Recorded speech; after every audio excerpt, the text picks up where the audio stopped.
This is Roll to Die.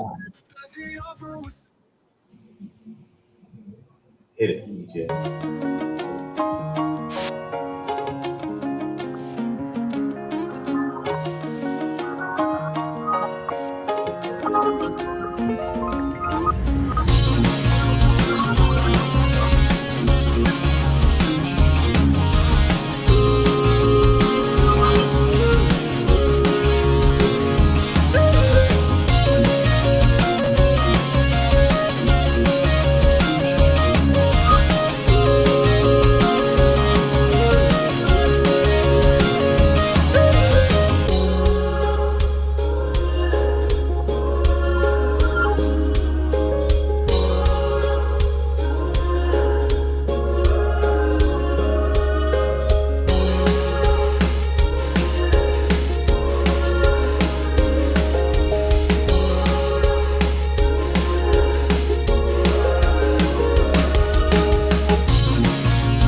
All right, guys, girls, and school world.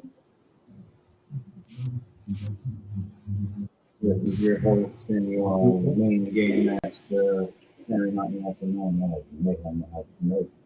See how you guys doing tonight. Tonight I'm playing as Mayhem of Hearts Notes for episode 93 of the Knoxville area. And everybody else introduce themselves and a few of the people first in the building with me tonight, and then everybody else after that. Hi, let's see, my friend. Mm-hmm. I'm James. My Riley Winter.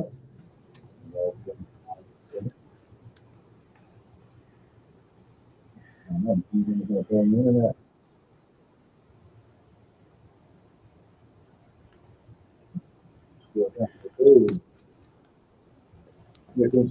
My friend.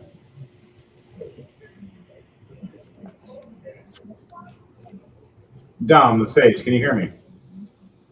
Yes, loud and clear. Everybody, hi, what's up? What's happening? Good evening. I am Dom, aka Sage the Intelligent. Tonight I will be playing with the elf, the rogue elf, your favorite green guy, Kit Nephrin. Or we're playing as Blood Saints. That'd be And Blood Speb. Saints, it will be Speb the Hunter, our little halfling druid.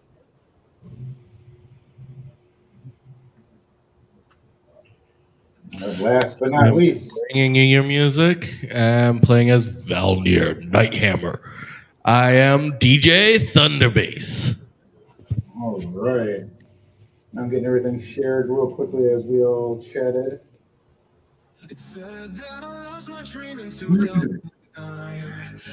So, on that note, for all you guys, girls, and squirrels, a year has passed for the Doom Saints. Just the Doom Crawlers and the Blood Saints mixed together to form the Doom Saints.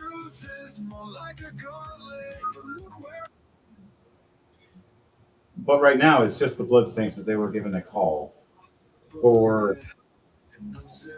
a temple that needed eradication and it's filled with undead, and a mission to find a lost librarian in the process. It's been lost for a while that they were looking for. Didn't know where he went. Didn't know how he disappeared. And people needed him. Found a magical book with a certain devil on his throne to keep him there and to not let him go. or to let him be released, the whole world to suffer. So, on that note, we're going to go with everybody for Rolling2Die, as we always do for our start off for the show. I want everybody here to roll 2d20 for me and tell me what those 2d20 are. All right, let's do it. All right, let's do it. James, you can close that door, please. Ooh,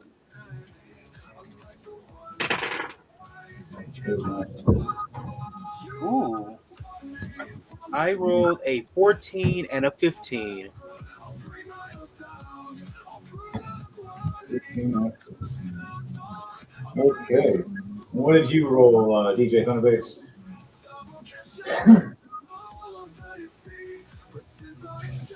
I rolled 2 4s. Oh, no.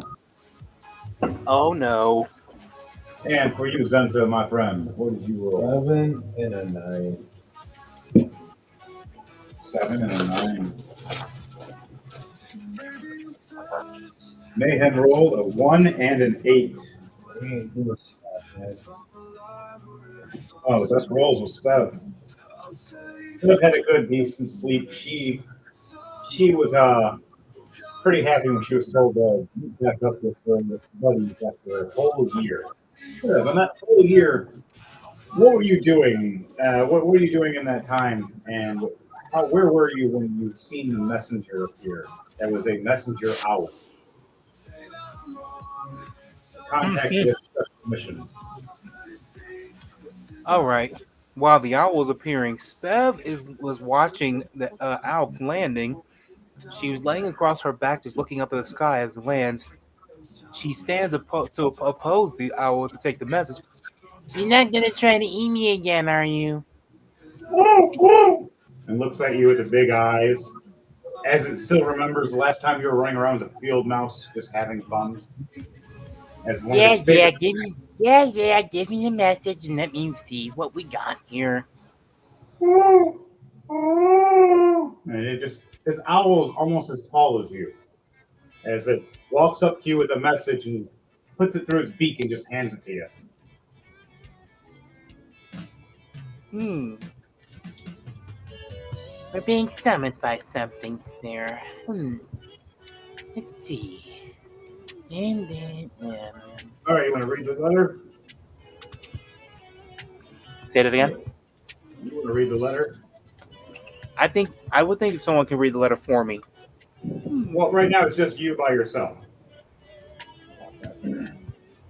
We are being summoned for Yep. another mission. Let's see. It says in the note that you are being summoned by Luno and the crew for the Blood Saints as a old library that was a special librarian that was missing years ago disappeared. And To certain whom- books he was looking for. To And whom you, this message is summoned to the Blood Saints. you are requested to meet up with a certain group of them for the call. You have been requested and summoned to be seen to an old library with a group of Oh, crud. More a mission again? Ugh. When can a girl like me relax? Oh well. If it involves me eating up pesky people again, why not?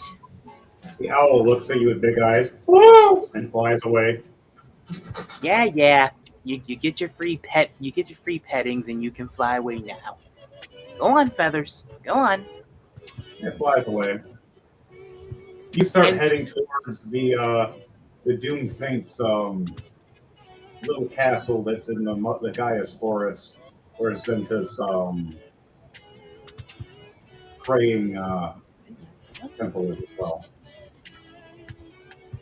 On that note, we have Zenta and we have Valnir. Which one of you had the worst of the worst between each other? I had the worst. Valnir, we'll go with you and then we're going to go with Zenta. So Valnir, what did you do in this year and what are you doing right now as this messenger owl is meeting up with you and dropping off a message.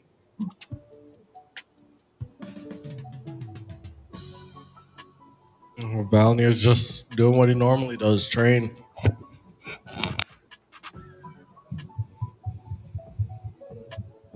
What are you training with right now? Just general training.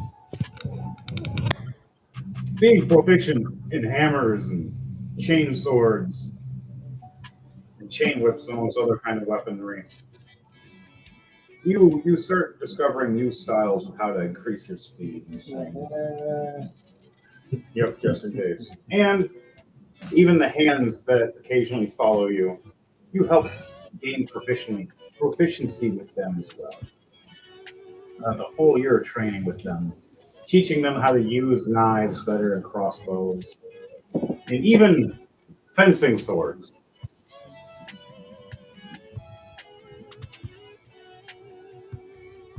This owl goes through the window. Woo, woo. A darker owl lands and looks at you and blinks and has a message. Now, you want to go and observe and grab the message? Yeah.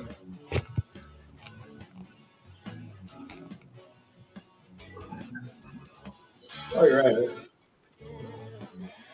roll for both your hands and see if they're acting up or not while you're trying to read this message.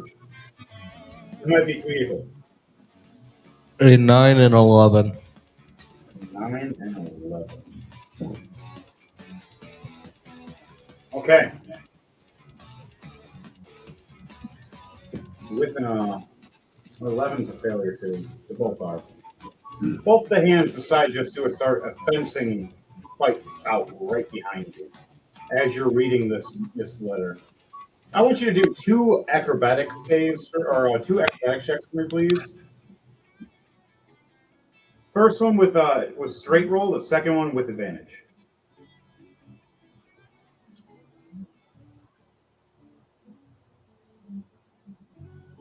3 plus 10, 13 for the first one. 19 plus 10, 29 for the second one. All right. So as you're reading the letter stating for you to be summoned and that they need your help, fencing sword right between the paper and missing your hand. Fencing sword again. Fencing sword again. Now there's a bunch of puncture holes. There's two floating purple hands between you and this paper going as you're trying to read it before it gets shredded into pieces. With your second roll, you read it fast enough, stating that the coordinates are pretty much just meet where you're at already. And you're sitting there going, why did they even send me this? Why didn't they come knock on my door? Mayhem is fucking 20 feet away.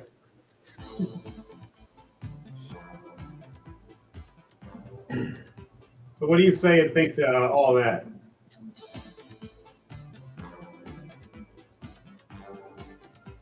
I just start going and trying to find everyone else, figure out what's going on. All right. Your paper, as you're finished reading it, gets shredded to pieces by 2 purple hands that just have a fit today. As that's going on, and you get ready to head out. Zenta, it's been one long year. What have you been doing in that long year? What's the weather like right now? Got a sunny day. Say about just hitting 1 in the afternoon. Peak sun, bright, a little bit of clouds. It rained a couple days ago, so you still get this nice, like musk wind occasionally coming through. Grass is all nice and fresh. And for once, the undead are at bay, at least in our area. And none of your alarms have gone off today. Outside. All right. Senta is tending to his garden. As Senta is tending to his garden, Mayhem is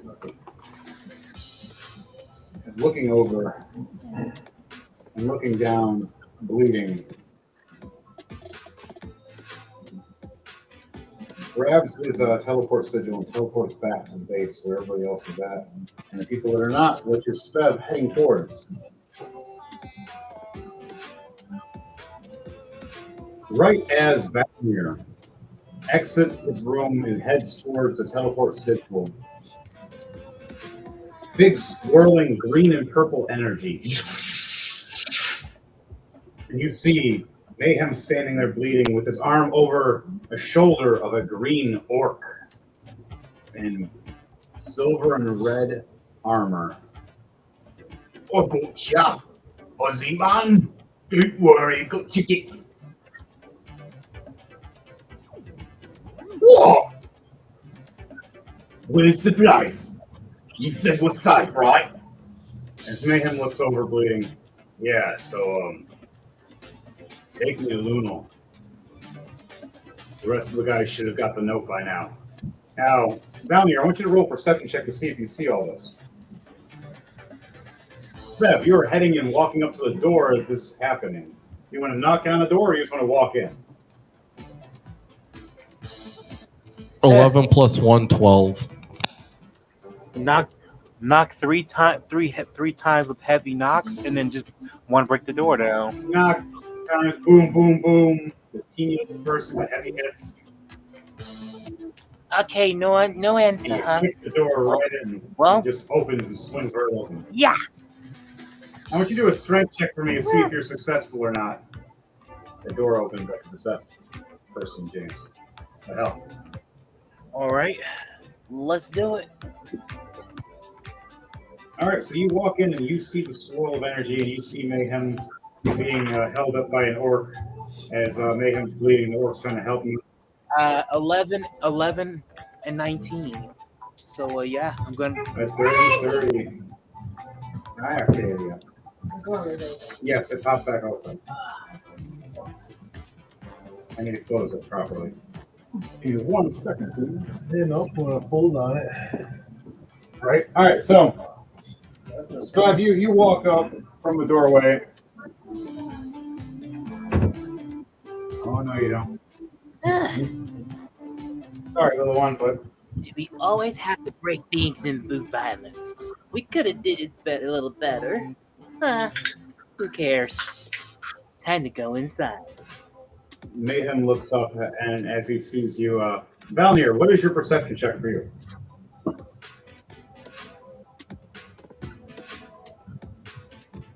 It was an 11 plus 1, 12.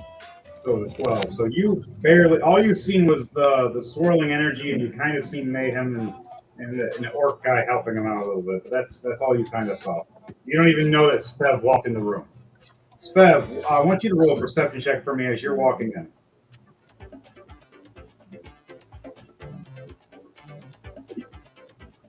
Okay.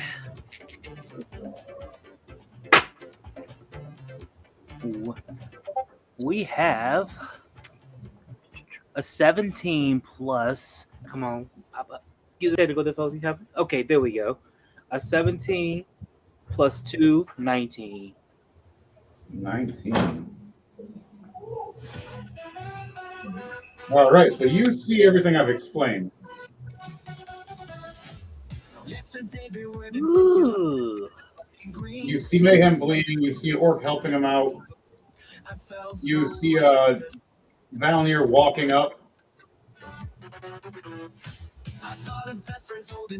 What are they doing? They could just follow me in the inside. Oh, Mayhem looks over. Ah, finally. Looks like you guys all got my message in time. well, of course we did, K9. Now what are we supposed to do next? Listen here, shortstop. I found Back off, Wolf Breath. right? I can go with fuzzy ears. Close enough. And he starts laughing at you and bleeding and coughing up blood. Lunal runs up and starts healing him. Right as she's healing him and everything, he looks up and goes, "Front door is completely blocked, but we got inside and we had a chance to get the visuals down. We lost 3 mages today, though. He looks down, going, "Who resurrect them?" Lunal, as he hands the tags to Lunal. Lunal nods and says she'll get right on it as she goes and grabs her messaging stone to Tomb Crawl, asking for help and aid to resurrect some people. Tom responds quickly. Yes, yes, I'll help. Don't worry, I'll be there shortly. Send your men to do the mission. We need to find the library. We need to know why Fire Lord of Hell, Ifrit, is trying to come back. And why does he need one of our men?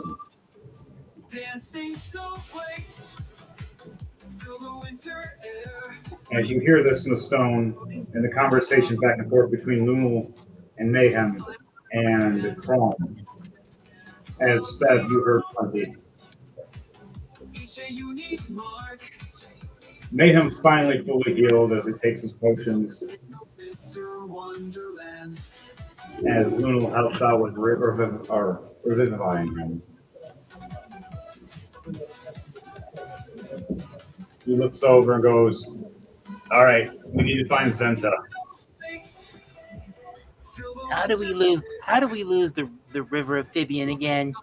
I'm sure he'll find us. He always does. Yeah, Zenta's the plane rider. That moon man is very scary. But I think he's meditating in his garden or his temple, or he's outside in his garden, maybe. We'll find out. Let's head out that way. Oh yeah, guys, need you to meet my orky friend here that helped me in during this fight. What, mate? My name is. He smiles. The coolest name you could have. Dark Trooper. Oh, Niles, do you swim in those? and you see this big 7-foot-esque, green-skinned, veiny, red-eyed orc smile at you with a bunch of teeth and one gold tooth. And these two big shiny axes. One that looks like it was constructed out of scrap metal, but for some reason it looks sharper than it should. And the other one looks like it was beaten from somebody else and taken as a trophy.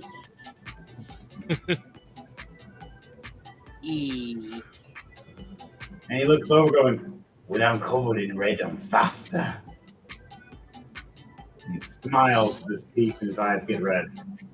"I like to fight, and your friend here likes to fight too.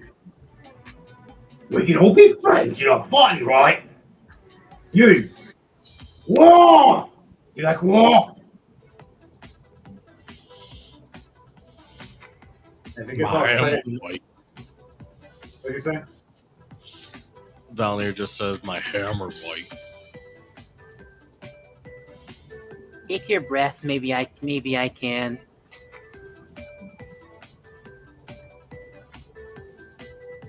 Kirk smiles and goes, "I don't think it's breath you're smelling, little one. I think it's the green mist." As he rips ass right next to you. That's I not want you to that. do a Constitution save, Spev, to see if you get knocked out or you want to run away from this orky thing. Oh. See if you're gonna avoid this or not. Alright. Okay.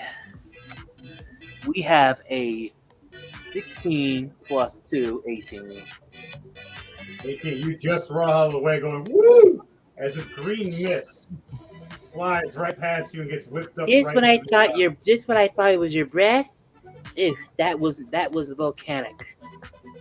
Yep, I respect him.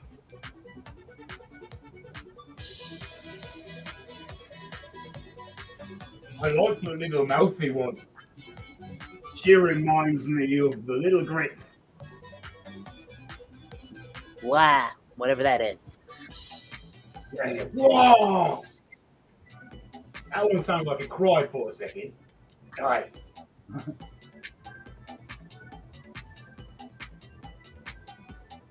So, you guys head out.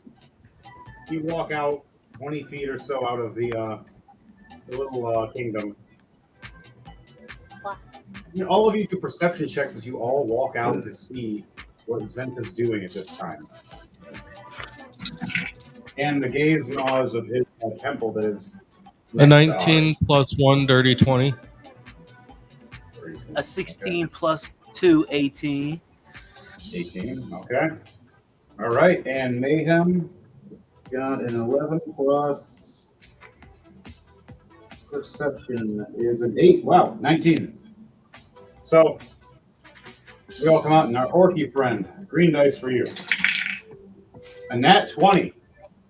Oh, by the gods! My Morg can call themselves. That is the biggest temple I've ever seen with the moon on it. It's big and red. Does it go fast? Now, Zenta, what are you doing, and what kind of plants are you dealing with in the garden you're walking up to?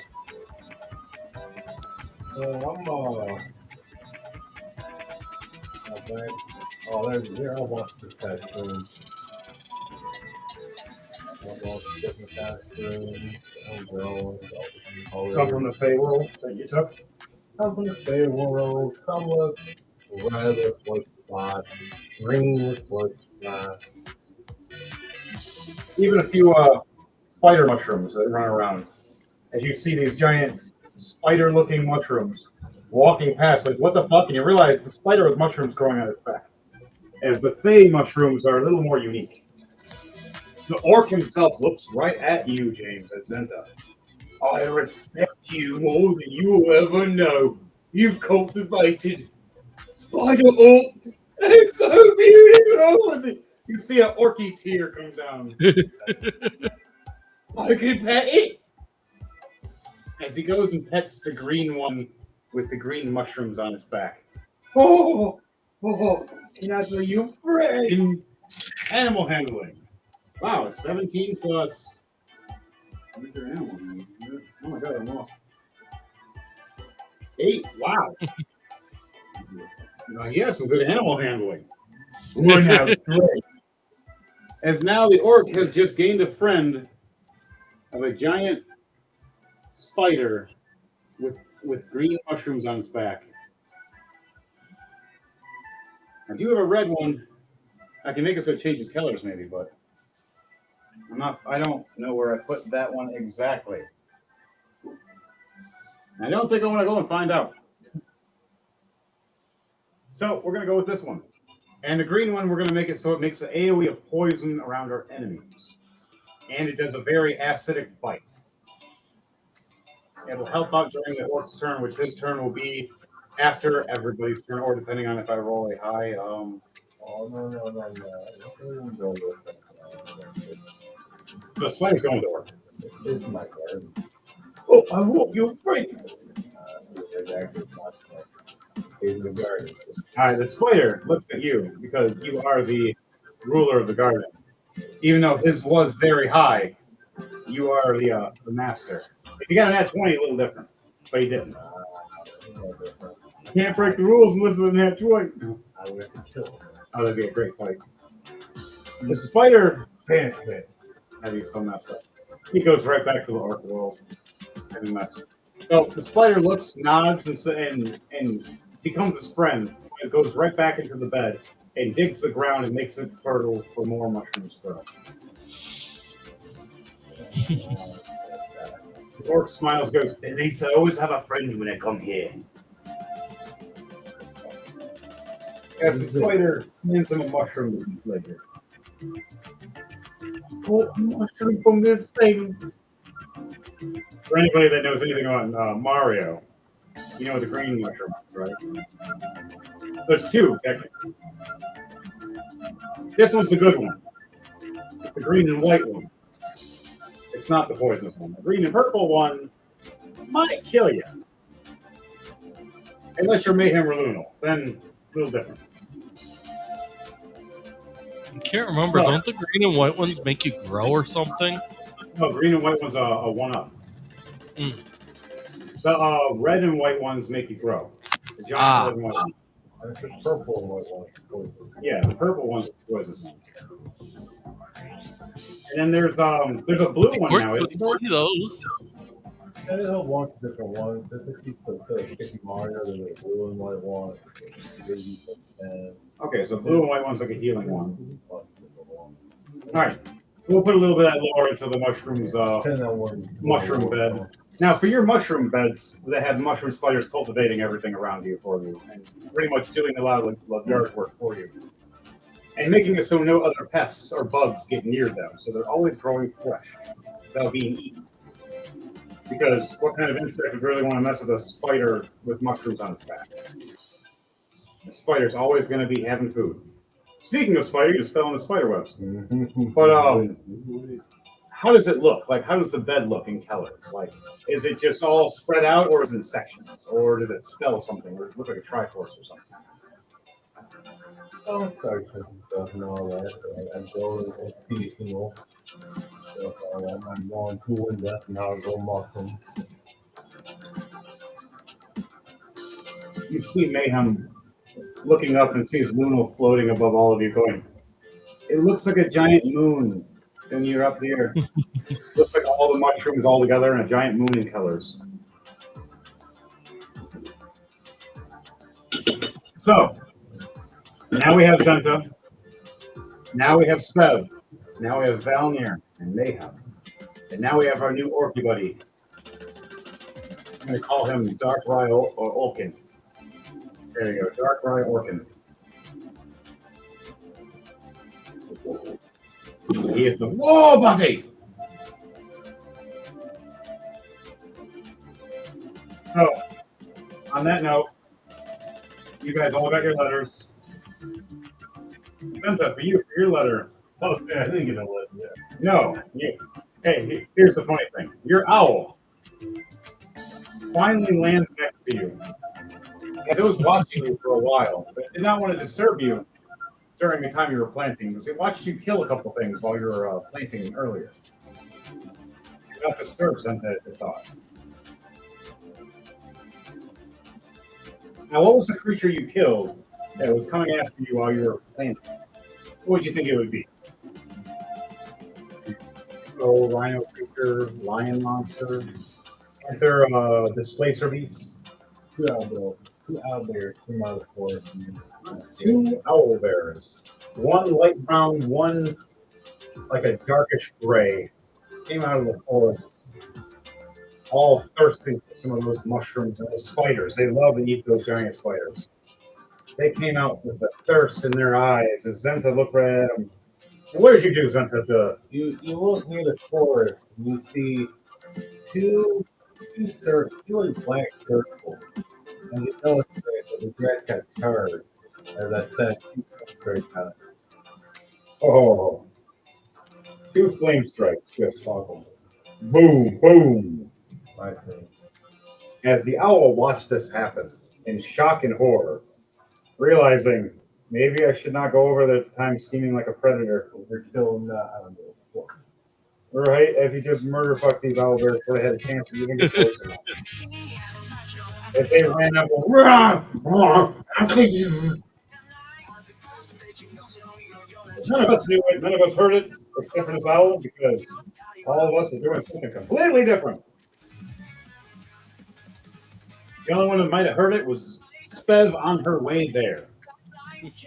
Now, you don't even know that is Spev. Roll a perception check for me to see if you heard a explosion during the time you headed towards us. Or seeing random two boots of explosion. Nat 20 plus 2, 22. Oh yeah, so definitely. Well, this all happened when Zenta was cleaning his garden. Nice and quiet and humble. The spiders are doing their job. The owl bears come to attack. As you're walking past about the wave at Zenta, you see Zenta just look over and how do you do it, Zenta? Do you just look over and out of your eyes, your fingers, your hands, you say it, you just appear? How does it look to you? It's like you can use your imagination. You don't got a chance to see it. Who that homie?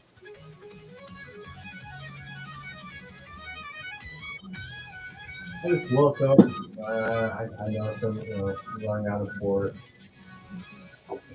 I just put my hand down my shirt and I grab my symbol. Yeah. And I just look at him. My eyes go thinking right, and just water. No, because I have it like this. The beautiful imagery is he's kneeling down, using his tools and everything. He looks up and sees bears.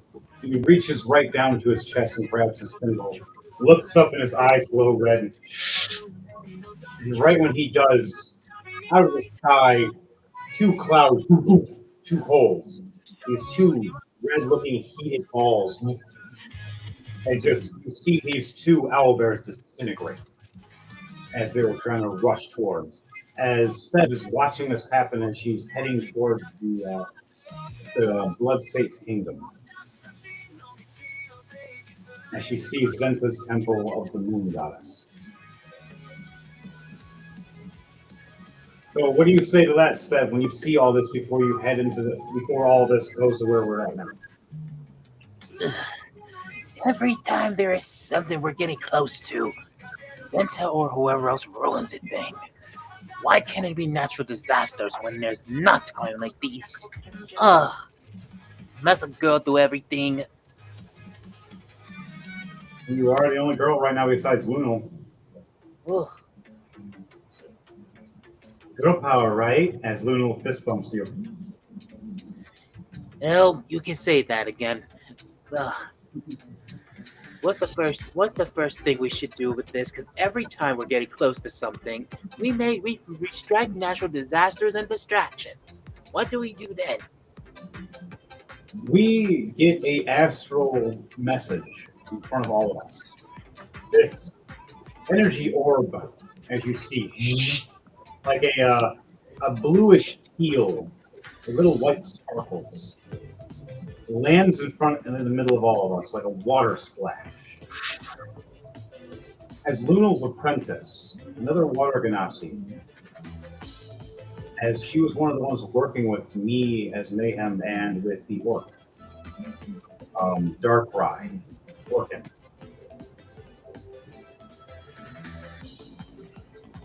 Write that down, actually. So what's that? Go on. So what is this? Magic water or something?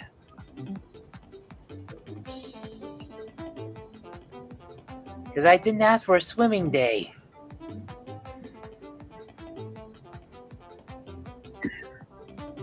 Lunal looks at you, puts her hand on your shoulder. Relax, my friend. This is one of mine. It's my apprentice. Her name is Rihanna. It's pretty much Leah's character because she is the water ganassi. Whoa. She looks a little beat up, a little injured, as she did the mission with them. And she looks back going, yeah, I made the symbol. It's ready. They can't destroy it. Ow! They may not be able to hurt me with physical weapons, but the one that learned lightning got me a couple times. I'm a bit hurt. So I'm gonna step out from the fight. Lunal, can you as Lunal just waves her hand to come forward. I'll heal the injured. Did you bring anybody else? Yeah, I did. She snaps her fingers. You see 3 more orbs. You see one archer elf. You see another mage. And then you see Berlin. Matt's character, Berlin. All 3 of them unconscious. Injured. Berlin. Laying there bleeding. You want to go to her?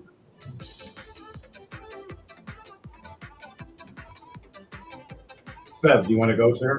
Yes. All right. Valnir, do you want to as well?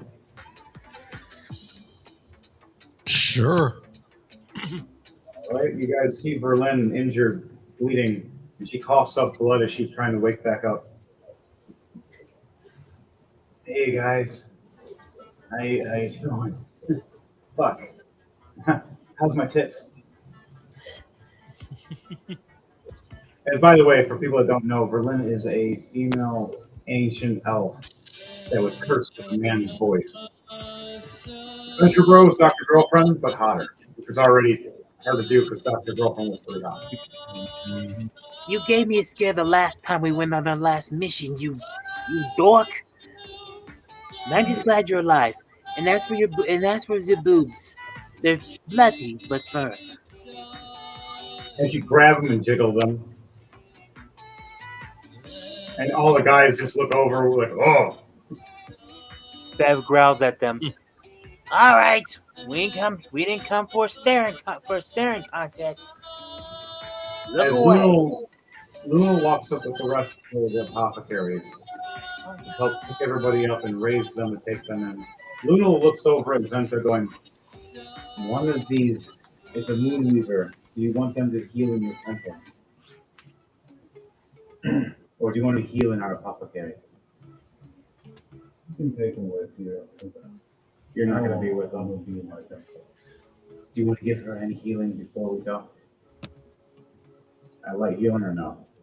She's on death's door. Luna will just use most of her healing right now. Healing the others. You got a light healing touch or? I don't know if I do. I gotta see what I want to use because I don't want Yeah, don't want to expend a heavy spell. Can a healing touch be a cantrip? I wonder that. I wonder if is there any healing abilities or cantrips? to. It would be. Now I need to go see about that. Because I'll definitely do it to Luna if I can figure that out. Let's go to and cast Spirit of Dying. Spirit of Dying? It all means that they don't got to do death saving throws anymore. All right. As you've seen her eyes at first fading, grabbing at her sigil and looking at the temple and seeing Zenta. How does it look, Zenta? Do you just point at her? Do you say something? You just look at her? What do you do? Or is it aura energy from your hand or your sigil? I'll just look at her. You just look at her and your eyes glow right for a second? Yeah, I'm gonna get close to that. You look like Kira from Death Note for a second, just in the shadows like above her. You walk over, the sun right behind the back of your head as you silhouette above her. And you look down and all she sees is red eyes that look like crescent moons. And you just hear a breath of fresh air come to her lungs. And she looks up at you. Thank you, champion. And she passes out. She woke back up for that second just to look at you. She was looking like it was her gasping of breath. It was like a whole cinematic look. All right, so they take everybody to the apothecaries. Luna and all the rest of the crew. Our orky friend heads with us as we walk back into the building. We walk to the sigil. Now, before we do, there is a podium that has a special hand sigil on it. It does an automatic short rest for anybody that has expended a spell or two. Does anybody want to use this? You can only use it once a day. As Luna helped create this with a few other magic users in the building. We'll say Zenta helped by putting the moon on there. What does that thing do? It'll give you one short rest quickly. And it only works for 24 hours and it resets again per person. It gives you a short rest. If it's a long rest, the only way it'll work is if you sit there and put your hands on it for 1 whole minute. Do you want to do that? Anybody else want to do that? Oh, let's do this. If it counts as long rest, then I'll just cast Mass Heal on everyone. Then. All right. So first things first, Senta cast Mass Heal. That's 700 hit points to distribute out to everyone. Everyone is dying. There's The whole building. You hear the whole apothecary from originally coughing, hacking blood, dying or screaming their wounds, to my leg grew back. Oh, I'm healed. Where did this hand come from? I didn't have a hand. Just... One guy was born without a hand, but now he has one. Also, it also cures all diseases and anything that makes them blind or deaf, and they cure that also. There's that one halfling in there, short haulish. They cured my syphilis. Oh, Oh, and it makes no more. all right. So everybody in the building is cured. No, my hair is damn. He puts his hand on it for 1 minute as everybody else talks and discusses. So, on that note, Velnir, what are you doing as we're getting ready to teleport in a minute after Zenta is fully recharged? You want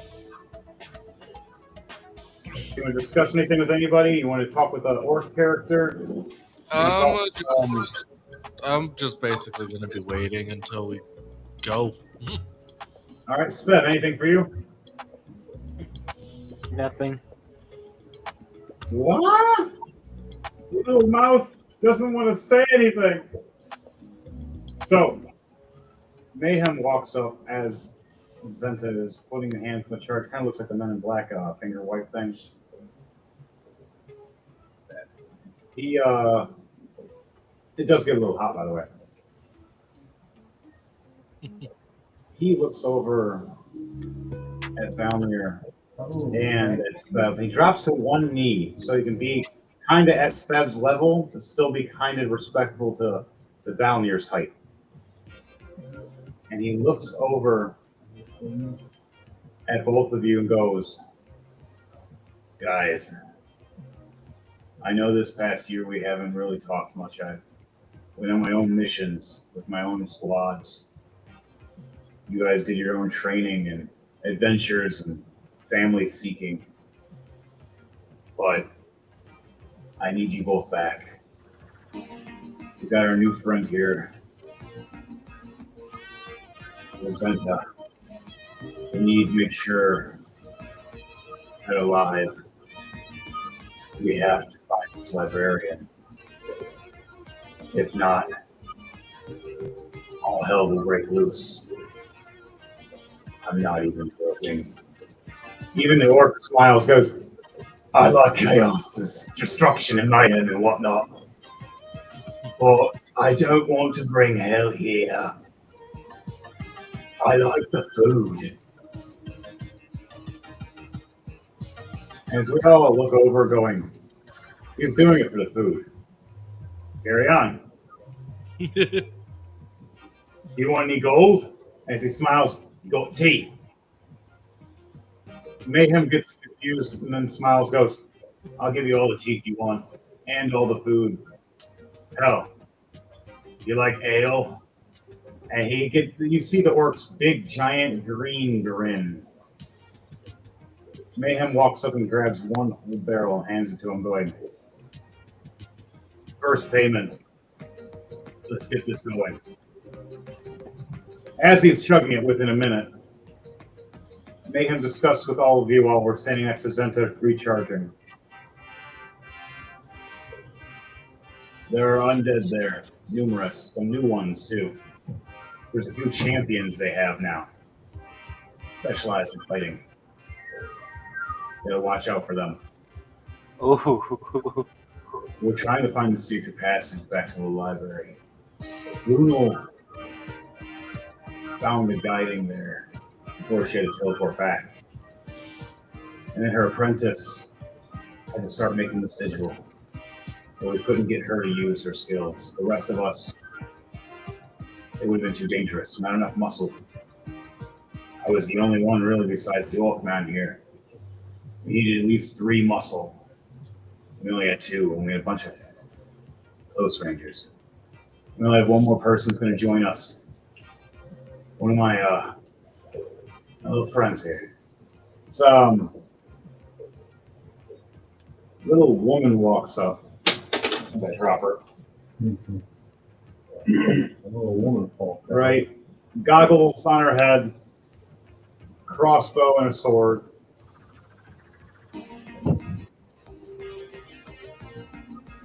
There.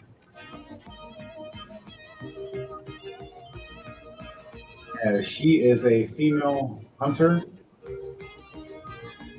and fighter, or hunter and ranger, I mean.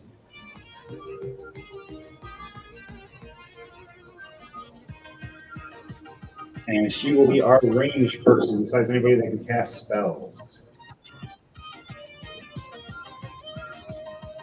And she looks up and goes, I'm here for my duties. Hello. Hi. You what's your names?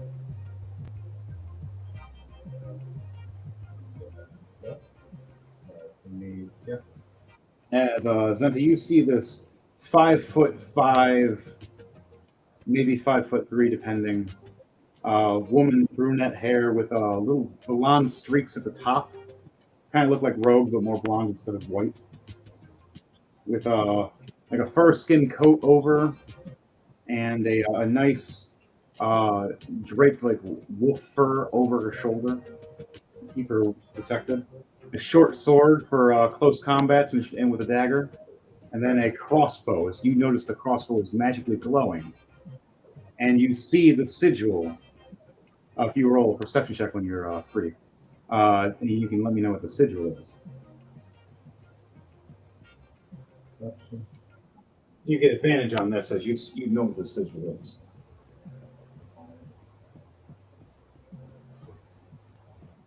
29. You see not just one sigil, but 3. You see the moon goddess symbol. Then you see Mother Gaia's symbol. And then you see Death's symbol. One representing each one of you, from Mayhem to Lunal to Zenta, as well as one more of the Void symbol, of the Earth Moon, of Valnir.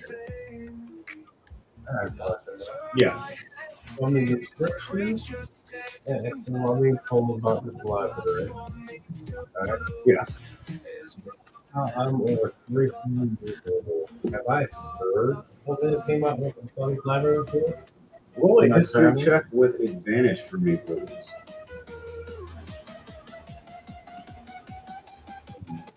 With the age you are, you have advantage on this.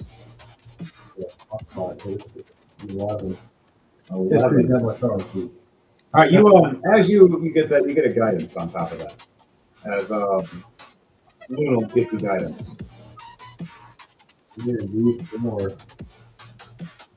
What did you get the D4? 13. 13's enough, though. With your adventures, you vaguely remember coming across this old library where the dwarves, the elves, humans, and many other races of the Ganassis and such, even some of undead and devils, was working in one library of peace. Doesn't matter what your religion, your faction, your breed, your race was. You all were in this library of knowledge for a reason. You put more knowledge in, you observed and absorbed more knowledge. You utilized it accordingly, and if you needed to practice a spell, there was a practice spell sigil to put it on, where you could not destroy everything around you when you used it. Kind of like a time rewind. If something happens, it rewinds right back in sets, showing you what could happen in different planes of different how you do it. You remember, roll one more history check with advantage for me.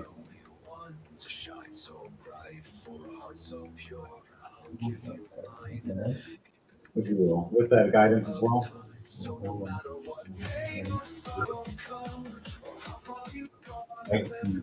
19. Much better, much better. You remember so well because you've been in the police twice. Once on a mission, and once because of an escape plan you had that went wrong. You had to vacate quickly.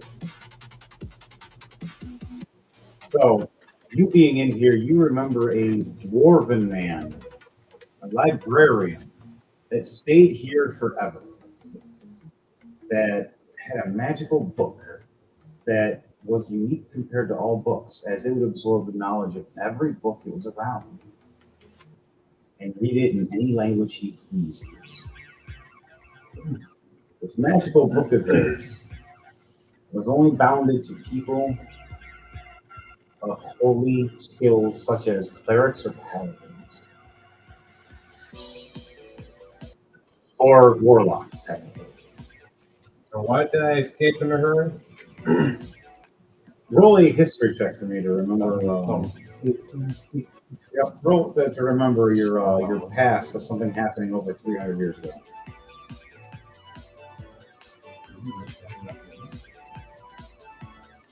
With that still? Yes, you still got guidance. And you're having a nice memory. 23. 23.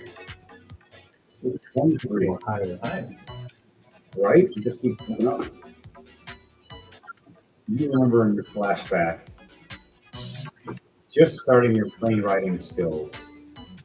Plane riding to hell with a few of your old companions back in the day. Some that you go to their grave every once in a while and put a mushroom out of remembrance.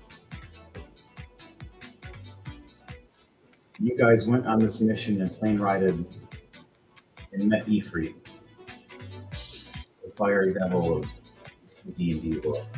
One of the devils. One of your said friends decided to be the worst kind of bard ever. You tried to subdue him in a very bad way and failed.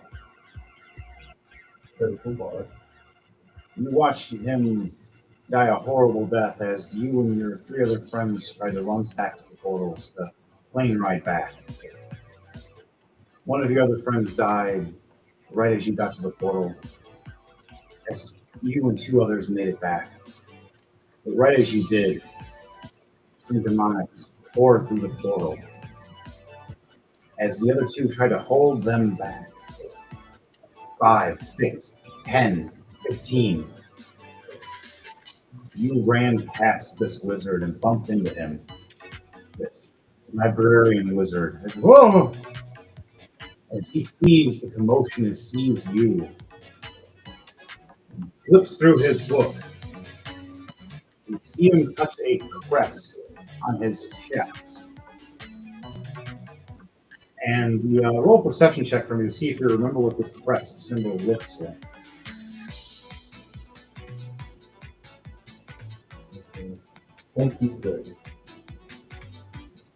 You see. Oh, I got guidance. Yeah, shit, you do. What's it with guidance? 29.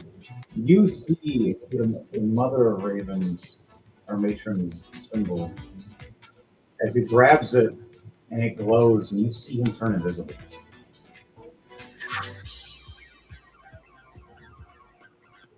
As you run past, you see a big demonic hand rip right through the portal. And it tore the portal open as it was trying to close. And you see Ifrit's arm reach and grab your friends and pull them in, screaming. It closes as you vacate with your last teleportation or plane shift that you do. Which one did you choose? Leave and you finally exited out.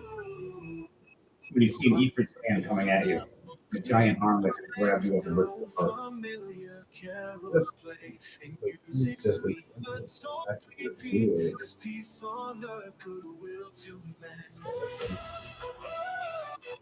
business there, just a portal that we found that all open.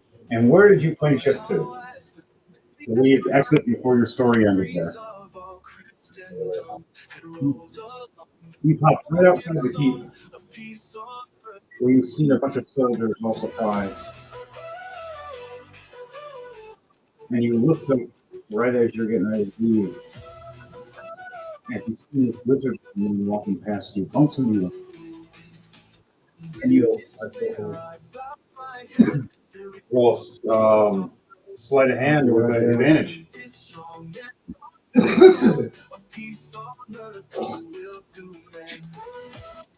A lot of people. What'd you get for your sleight of hand? 10. With advantage? 10. With guidance? 13. 13. Okay. 13 got Yeah, you. 0 for my mom. Wow. You're not really a sweet kind of person. Nope. You take a potion, glowing blue, from his pocket and 5 silver. And then 1 copper, because it just happened to be with the stuff. You heard bones rattling when you pushed it up. When you walk past, you look at the potion. Do you want to look at the potion and know what it is? Nah, that's not my phone. You put it in your bag of holding. As you leave and walk away, with the perception that you still roll, you hear a glass shatter of a different potion. You're hearing men scream. And you're hearing them like just die in a horrible death. And then for the perception check, if you did look back once or twice, you've seen them turn to the undead as he walked into the army of undead. I see undead. You've seen undead as you walk past. This is before you fully started working for the moon gods. Before you fully became devoted.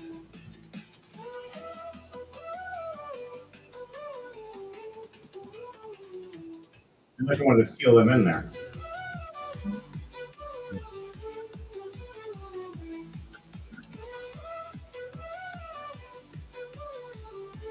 Exactly the reason why it often was hard to get in anyways.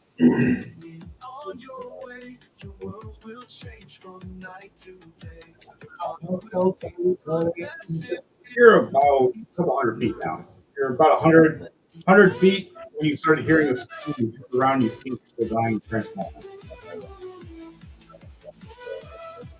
All right. You can walk away. Oh, it's Spider-Man. Before he became a good guy. If I was closer, I would have guessed sort of undead. Yeah. 34 radius.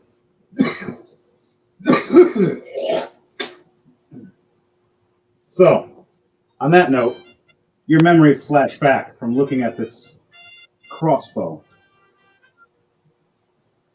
as it does remind you of the symbols that were on the book. As the girl goes, yeah, he was one of my daddy's, he was my daddy, and she starts looking over going, my dad was his apprentice. I can't say he's cool. My dad only got to be an apprentice. And she looks over it, and you notice that she is a half elf, half human. What do you call that? A halfling or half elf? Just half elf. Yeah, that's all. Did you know she's a half elf? Her dad was an elf. Her mother was a human, and she spited her husband for knowledge and became a succubus or a succubus over time. And you hear this whole story that she explains sadly, as she might have to kill her own mother if she ever sees her again. As a special crossbow was meant to kill demons, especially undead and demons. Every sigil that glows is a god she can use to help glass against an enemy. As you notice on the other side is other symbols of the other gods, the Thunder Lord and such. the god of change. You see a coin on there. Change ring. Yep. Change bringer, amongst other different kinds of gods. Do I see a girl? Yes, you do. And it has a dick on it. Nice.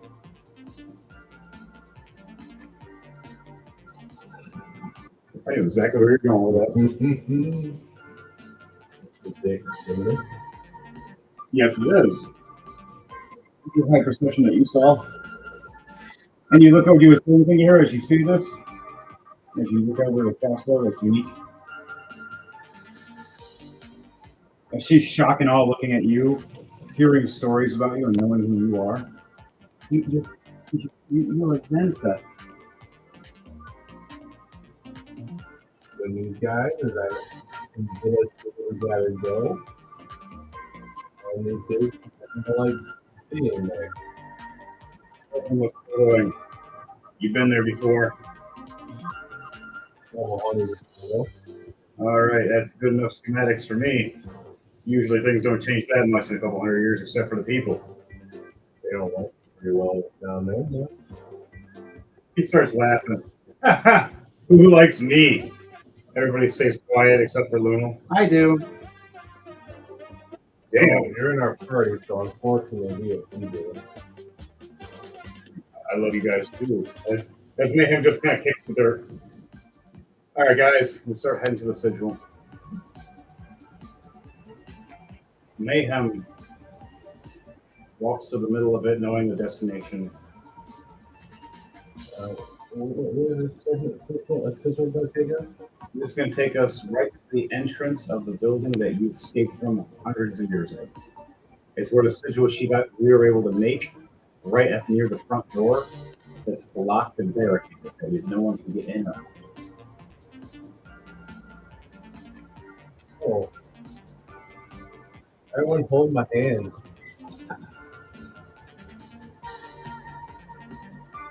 I'll hold your hand. You guys going to hold Zenta's hands? We're all going to hold in a circle. Yep. Everyone get a circle and hold hands real quick. All right. Devontae, you said yes? Yes. And Dom, okay. All right, James, what's going to happen? I'm just going to cast Home Shift, and we're now inside the library. Damn, we just skipped all the way to the library. As I've seen before. That's true.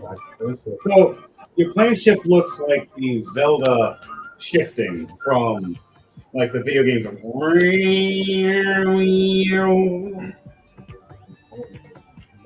And we shift right, and now I gotta move all the characters.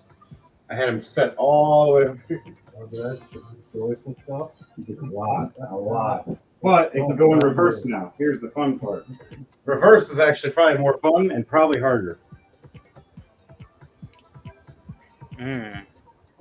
Was not expecting that, but that's what I love about D&D, guys. You guys literally just turned the game and just you shifted into a different direction. Oh boy. You guys were at the very beginning, and James just he went to the video game. He pushed in special buttons, typed in a cheat code, and helped you up to the final level.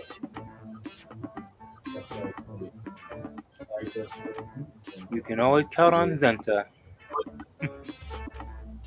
And he is Plane Rider Zenta for a reason. So Mayhem was next to the Orc.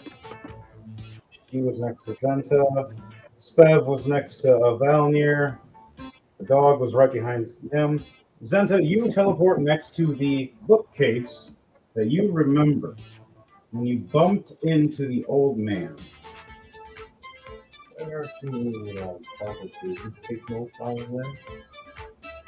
Roll a advantage on it, let me know. This spell is a lot from the teleport.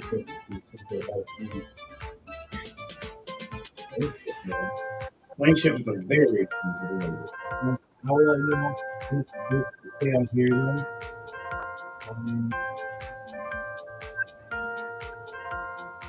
Let's see, I can specify target information such as clear grass or other type or whatever. And I will here in or near the destination.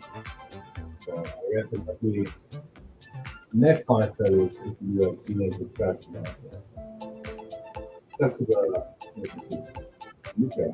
Okay, history check. So Yep, with advantage. that's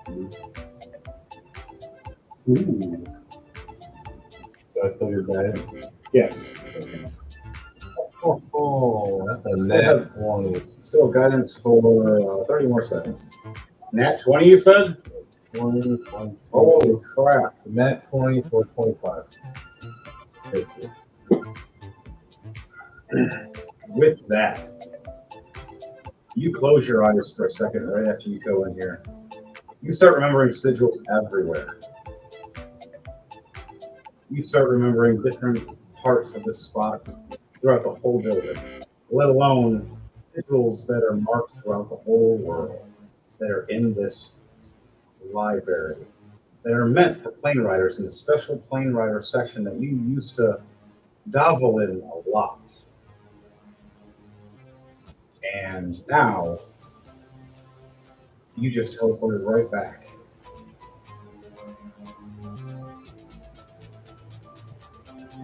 Well, we're here, guys. Anybody want to say anything?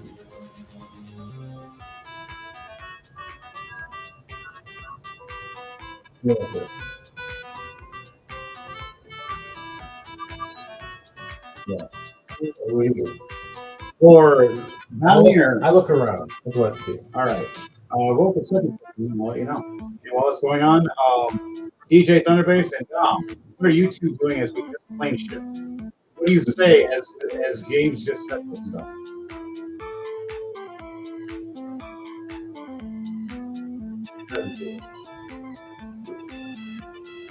You see a bookshelf right across. You see a lot of dust and webs, but you do see it's still been lit up and active. You see certain areas and sections don't get touched anymore, certain religions and races and things like that and weapons. You notice the upstairs is more illuminated above right now. You hear sound going on above. Like there's a party or some people talking. You look back down where you're at. You see a woman standing in the middle of the training circle where you can test any spell you want without actual destruction around you or yourself. As you see her in a time loop, over and over again. Looks like she's been there purposely, holding it so no one can take it and try to use any magic to crack it. Ew. And she is a woman you've seen before. One of the master librarians from back in the day. She is the desk lady that you'd walk up and tell you to shh. That's her. Which also she knows where everything is at all times and very knowledgeable, extreme powerful. So she's a head librarian. Yes, and very snooty. But she's right now teaching herself in a loop purposely so the villains don't do anything. Oh no. Now, anybody can set your attention, you guys can try. Was then to the rest of your list. You can see a shadow figure of somebody that you knew that stayed here for years invisible. And another one's a ghostly friend. One of your friends that died. He appears back as a spirit across from you. About 5, 10, 15, 20, 25, 30, about 30 feet away. As he was your Water Ganassi assassin friend. They used to drown people for fun, especially the enemies. But when Ifrit hit him, he steamed up real bad when Ifrit grabbed him and squished his body. But leaving his base of his body and soul stuck here for eternity. To be haunted in this library. Could still be handy though. If you can talk to him and get his memories back. As it's been 300 years. And then, Zenta, the final thing you see as you look up is these old tattered blue robes and a hat twisted forward, the potion being mixed in a mumbling gray beard old dwarven man with a special glowing book that he was just tasked with. The librarian that you saw a long time ago, or many years ago. He's reading, he looks over at you. That whole person. You cast old person? Supposed to capture the guy, right? Yes. You gonna capture him, convince him, or talk to him, or That's fine. I guess whole person. He talks to him. old person? Yeah. All right, is there a save to it? It is a last day. You know it as a Swede. The 19 wisdom Swede. Nat 20. That one was a 19. Yeah. He looks right at you and goes and waves his hand. You know, my friend, I knew you were going to be here one day. I appreciate the help. You warning us before the portal opened. Don't worry, it wasn't actually your fault. It was going to happen anyways. But with you, that little bump gave me a good warning. Saved many people that night. Lost a lot of soldiers though. And as he looks down, going, I'm trapped here for eternity though. At least, so I think. I can't walk out of here alone. I have to be taken by will, you say? And he looks back, going, but there are people here that won't let me leave. As he looks up, as you heard the people upstairs. My soul is bound until a certain one dies that holds my soul. And it's an item that they're holding that's making them stuck here. Now, the question is, can you figure out which one of these characters is the one that holds his soul?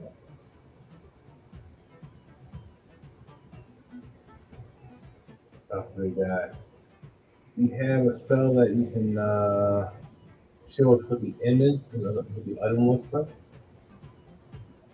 He casts, what is it called?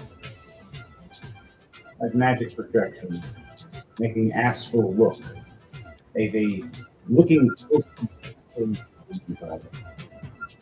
and you see him showing that skeletal wizard that you bumped into before you left, holding it in his hand. Numerous souls are trapped in there right now. What do you do, Santa? As you see this? Anyone have a spell find item? Dante, do you have the magic spell find item? Or do you at all, Stev or Dom? Mayhem's a blood hunter. And what is this item again? It is it looks like a magic potion, like a vase, but it's filled with souls. And it's a necromancing spiritual man holding it. That's undead. So is this thing considered a good thing or a bad thing?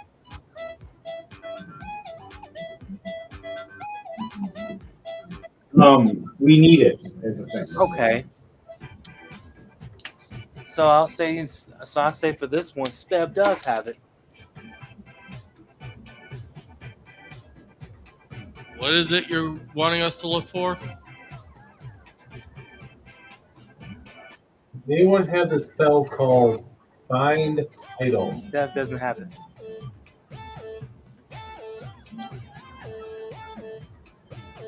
Find item. Yeah, our plan was if he showed us the item, we could just use that spell to pinpoint it right down. If he would have it in here. Yeah.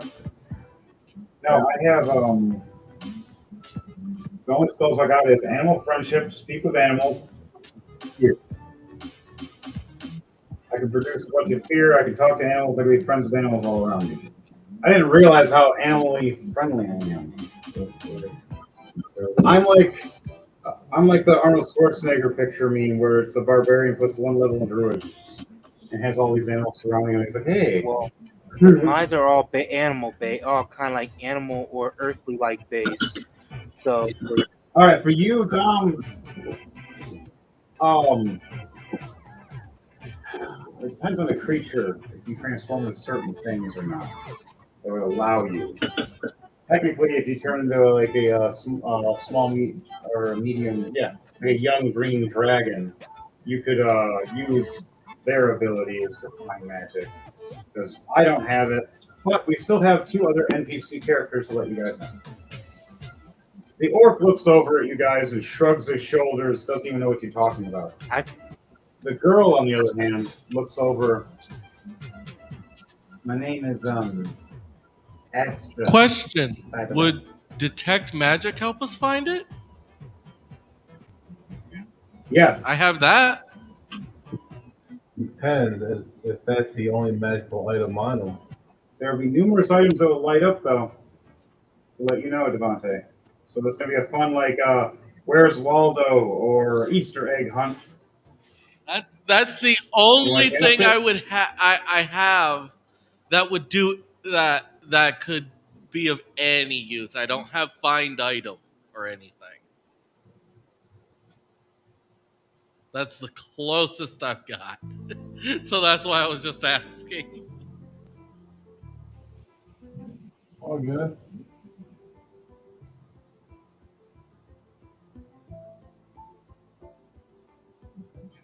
Yes. It could work. At least you'll be able to lower the percentage of finding it. Or like higher, increasing the percentage of finding it and making it so it's easier. Also, everything will be glowing around you, and your eyes will be like, "Oh, everything's glowing." You want to try it? Check it again. See if I might have anything that might work better. All right. Well, while you're looking, Mayhem's going to look around and just get his weapons ready. So is his orky friend. You look over and you see the archer girl look back at you guys, the ranger. Did you say you needed a find item? As she casts find item. That works then. She looks over and points up the stairs. We can find it up there. You guys want to check it out? All that does is gives her a general direction of where the item is at. So I'm saying once we get up there, you put a mile a little bit, she can point to it. She just knows it's generally in that direction right now. So, you guys want to first try to discuss with these other two characters that are NPCs that are the ghost and the time lady? As you now have the wizard buddy aiding you. I'll help you guys, but I can only do so much. I can't take too many hits.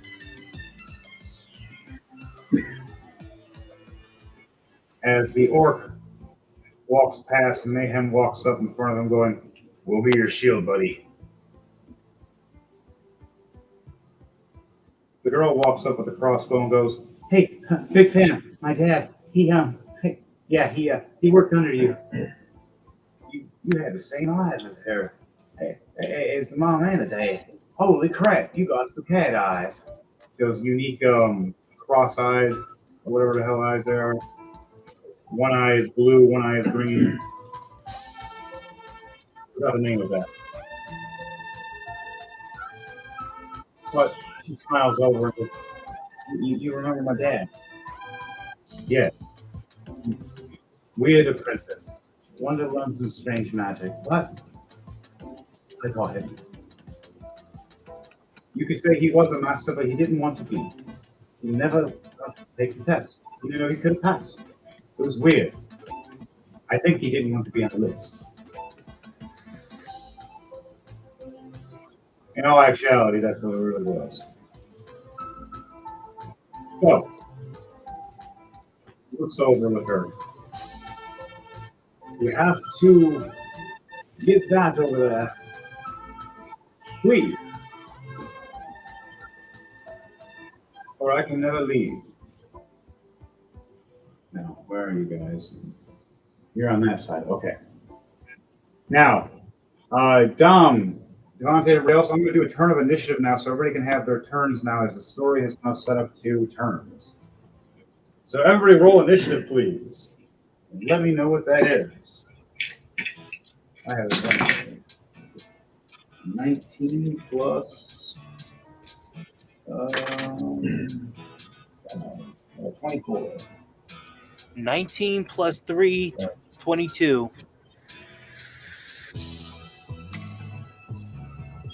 What did you say, Zante? 15 plus And 4, what did you get? 19. 19. Okay, so Mayhem 24, Spev 22, Valier 19, Zenta 10. Makes sense because, Zenta's the healer. He should be one of the last. And then also the orc and the girl.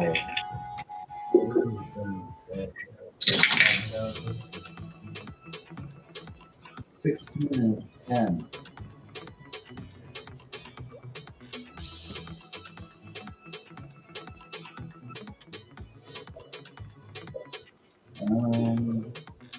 So 21 for the orc.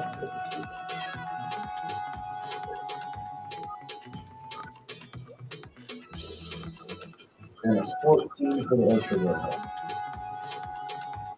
Okay, and then villains will be after Zenta.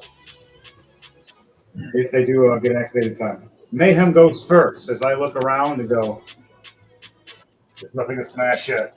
As he just sees a bunch of gold around him piled behind like crazy, like it's just been thrown there. He sees the stairway. He jumps over the table, uses speed to get up to here. And I'm going to use stealth and go into stealth now. Where is my stealth? A 5. Plus 5 with I gotta take a disadvantage. 1. I fall down the stairs. Like that one guy did. So that ends my turn. It is now Spev's turn. All right, here we go. Where am I? You are standing right next to Valmir. All right, let's see what we got on this field.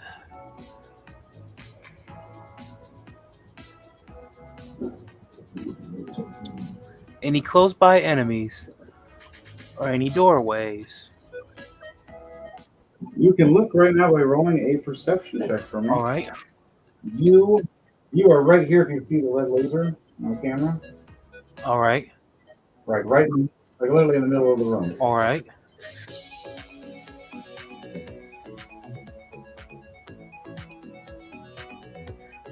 I'm gonna go roll for. I'm gonna move ahead. Let's see. Going towards. Let's see where we at. Going towards that. Over that. Towards the wall. The white wall.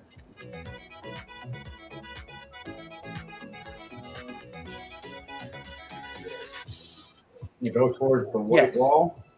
All right, that's the upstairs area. If you're heading up towards the steps where Mayhem was, or Mayhem's heading towards. So that's second level. Yes, that's the second level. We are at the bottom floor area. As you look at your perception. All right, roll for perception. Yep. Net 20 plus 2, 23.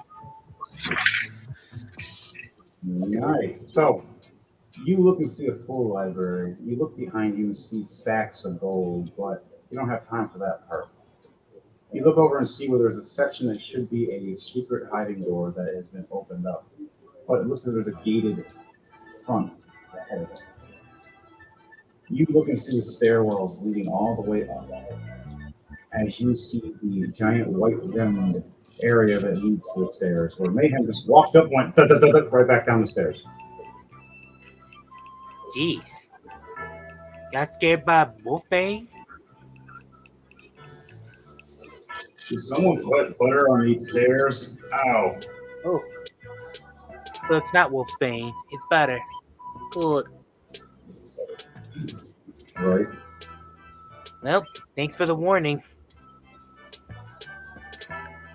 As you hear the old man, by the way, this library is alive, you can say. It senses your intention. It will be aggressive and force you from moving forward. Alive, huh? Mayhem, he ran up the stairs aggressively and came right back down. I'll be right back. I'm gonna grab my energy here. But what are you gonna do in that time? Well, there is a spell in here that I could probably use to dodge the butter called Spider Climb.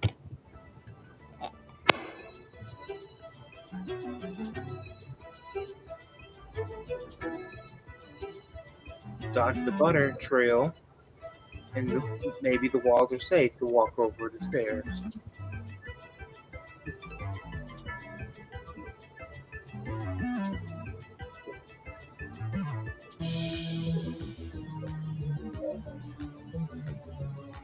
He said he'd be right back. Alright. Don't worry, folks. Our Dungeon Master will be on pause and on break for a while, but in the meantime, if you are liking this session for tonight, don't forget to like, share, and subscribe. More chaotic, lawful, and other nuclear fun stuff coming your way. All right. Come on. All right, guys, girls, and squirrels. So, thank you for that little promotion there, Dom, the Sage. Thank you. So, you head over there. Now, do you want to head up the stairs at all? Or you said spider climb, so you're going to try to climb up the Since walls? it requires one action, I believe it requires one action of 30 of the range of touch. Cast spider climb. Yes. So how does it look when you start climbing up the walls as you walk up to the side wall where I fell? She walks on. I would say she'll climbs on the walls and walk, and act as if it's a spider's way to create that stealth-like strategy where she could dodge Like the a slippery slope of butter. mini spider across the wall. Say it again. Like a mini Spider-Man. Uh-huh. Or a kid cosplaying a Spider-Man. Sort of. Sorry, Meehan. You gotta have the druid spirit to move around. Meet you when you come. Mayhem's laying on top of his head going, how the hell did she climb a wall? A druid, dog breath. Catch you later. Maybe meet you at the top. Well, technically, Valnir can use that ability as well. It's not just a druid ability. Well, you gotta remember, Spev it doesn't know any better sometimes. Yeah, difference between intelligence and wisdom. All right. The same thing with my character. My character is very wise, not very intelligent. Spev's the same way. Spev is very wise, not intelligent. But Valnir is the opposite. Valnir's, well, you're a mix of both, aren't you? Valnir, he literally has just 1 point more in intelligence than wisdom. They're about the same. Interesting. But I have a +2 in my intelligence and a +1 in wisdom. So So wow. Spev continues to climb on the wall until she finally reached to the top. Whew. Yes, I stick the landing. Nothing. All right, so you land, you get over. Now what to do? I guess I'll explore the round. I'll end my turn there. All right, so roll perception. Yeah, roll a perception check to see what you see as you land up to the top area. All right. But then I'm going to have you do a stealth after. All right. Let's see what we got. But I need you to see quiet or We not. have a 17 plus 2, 19.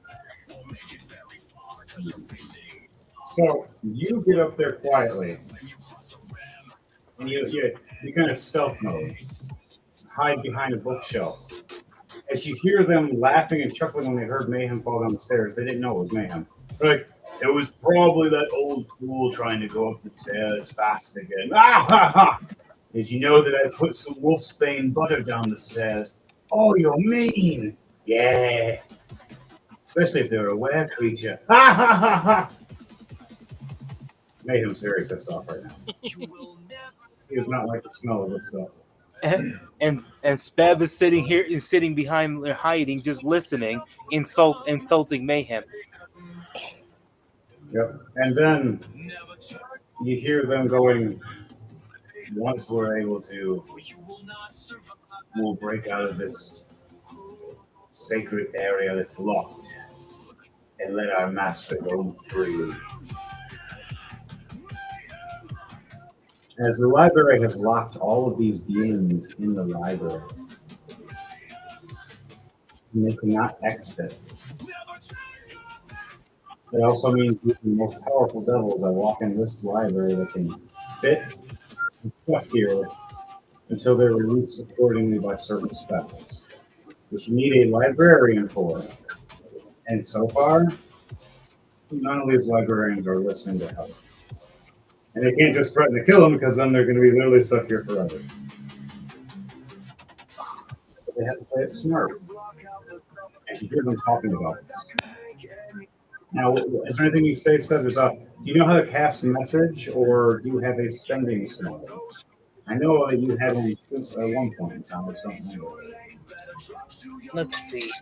I love this song. Let's see. I don't think there, unless that's another casting in here, but I'm not sure if that's considered anything. But no, that's not gonna work. I don't think I have anything else.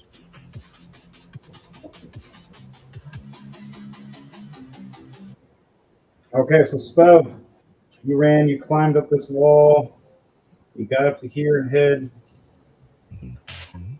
Now it's her turn. She runs up over here, gets up right behind you, and quietly, I'm going to have her stealth next to you. Where is he? Orc man.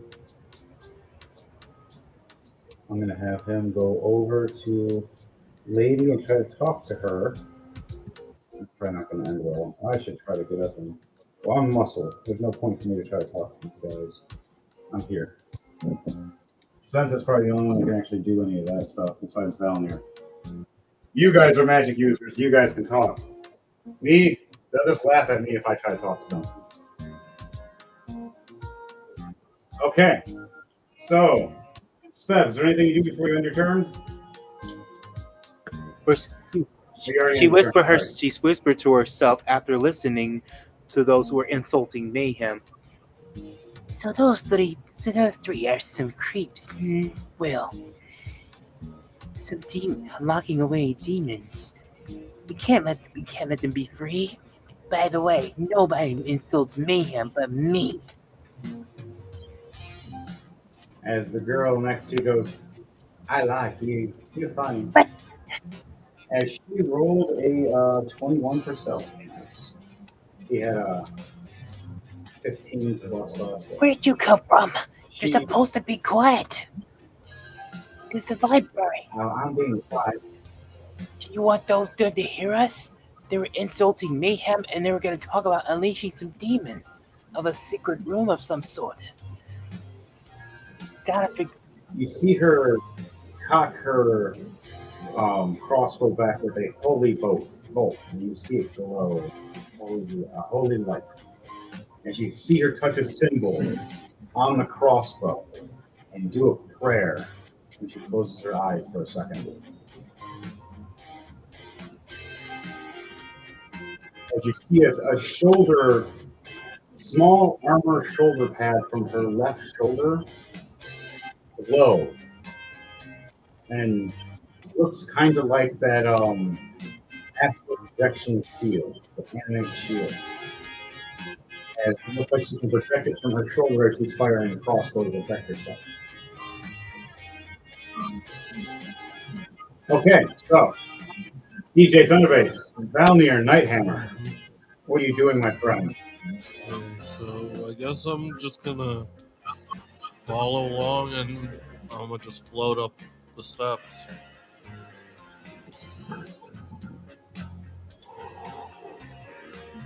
You don't want to try to talk to anybody? The witch lady or the other spirit?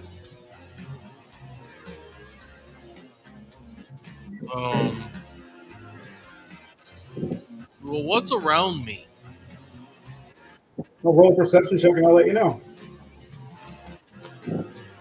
That 20 plus 1, 21.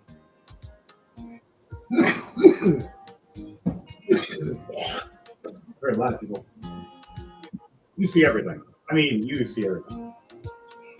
So, you look around. You see that librarian sorceress, high elf, doing that time ability over and over again. And you see her slowing down and looking around and sneaking around, trying to catch her breath. You look over and see a spirit watching, clapping, going, "You did better this time. You did much better. Now, if we can get those pesky devils and demons out of here."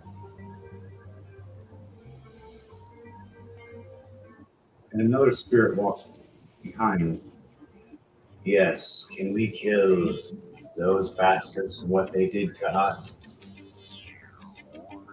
We want to see our old friend Zenta again." "I swear, I just saw him."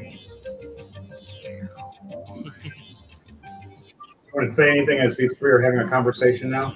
Within the vicinity of you, about 15 feet? What's this I hear about demons?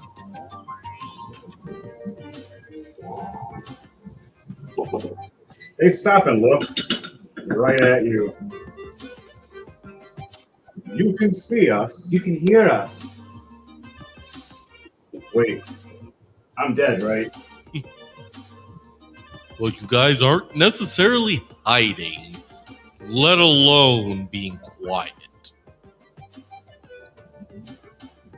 The librarian lady. So for me, I'm here just to make sure they can't use this to master any spell. I've sure mastered time. I got plenty of it. What the hell to do with it's the question.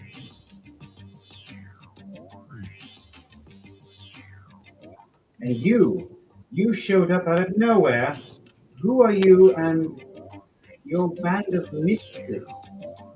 I am a member of the Blood Saints. I am Valnir. We're here to help. I've been trapped here for a couple hundred years doing this spell over and over and over again. Gain a spell slot, lose a spell slot, gain a spell slot, lose a spell slot. It's annoying. Especially when you have to go to the bathroom and you don't have to go to the bathroom. You have to go to the bathroom, you don't have to go to the bathroom. Do that for a few hundred years. But she looks back going, "Is that Santa?" They say, "Try to get your attention, James." And they ask Valier as well, "Is he your friend?" Yes, he is Yeah. how we got here, actually. "Oh, really? How the hell that happened?" Plane rider. He's a plane rider. "He finally mastered it. When we met him, he was still young and learning it. We found some portals that took us to hell, you could say. We lost some of them in that. Us, we died here. And our souls are trapped here. But he is too. At least part of him. Do you know who he is talking about? Oh, I'll roll a history. There you go. Roll a history check for me. I rolled a rolling to die, a nat 1 and a nat 20. And I have advantage on my history. Nice. So, So a nat 20 plus 8 would with be. yes, with that, rolling to die, nat 20 and a nat 1. You look over and see the history of learning that when Zento was explaining this stuff, as well as knowing the history of any of the dark libraries, the devil himself, Ifrit, has came through for the knowledge and wisdom. And this time he showed up and was thwarted in some ways, where now he is stuck here. As Zenta left the portal open for him to reach through, not realizing that when he came through and the portal closed, that was it. He's stuck there until the building is room free. Which will not happen. Oh boy. So that's the demon you're talking about. Yes, one of the heavy level devils and his squad of devils and demons. They don't like each other, but they'll work together for him. But if you get them to fight each other, because in actual lore, devils and demons don't like each other and they hate when they get mixed up. Or they get clumped in a group, which is such as I just did. Aren't I a stinker? Do you? I was gonna say I could try and use message to try and contact Edward because it'd be easier to work with Efreed if we had Edward.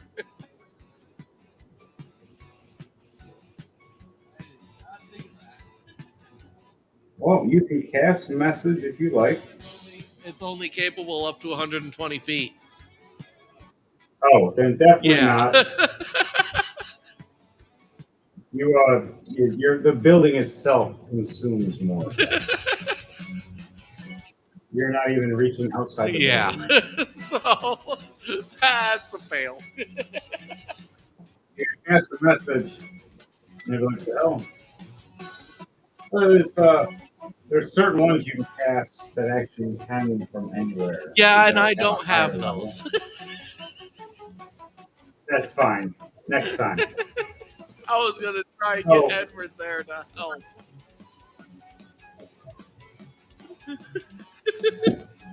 Now your dig dog can help. Your dig dog is fire resistant. More of if I had Edward, I could probably try and convince Efreet to work with us. Rather than be against him, we could have had him work with us. I like this idea. We'll give it a chance in a little bit and see. We'll give you opportunity dice, and we'll see if Edward Knight pops up or not. We're gonna wait. It's still on the first turn. Yes. At least for the start of all this. So, anything else you do before you end your conversation with them? I'm just gonna end the conversation and start heading towards where you guys are.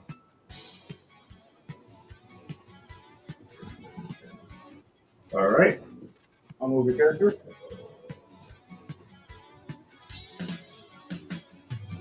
Yeah. And I do still have the full 50 feet of float. So now, are you going to try to be stealthy? I'm gonna be floating. Yes. You're floating up to a second story area where everybody can see you. you want to stealth, or do you want to just be floating plain in sight, right towards the enemies? Give us away. Let the red lights go.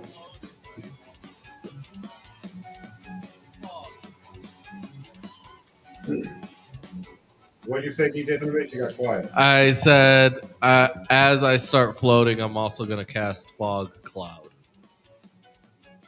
Fog cloud. Well, they don't see you, but now they know someone's here.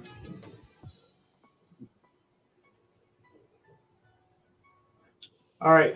Here's how it. Can I at least What see level them? fog cloud? Do you want to look first before you cast fog cloud, so you can memorize? If not, you won't see Well, them I'm unless actually you, changing. I have haven't any- actually cast it yet, so I'm actually trying to change it up. Can I see them? Roll perception I check. had a nat 20, What remember? was your? Yes. Okay. So when you're floating up, you do see them. Yes. As you're floating up Okay. slowly, peeking up. How first. far would they see? Would they be?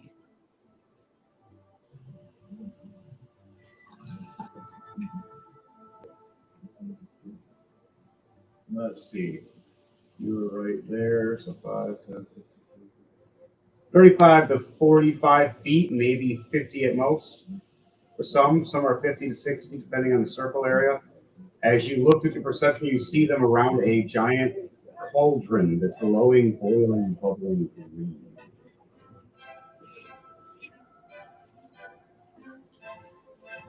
Make a charisma save.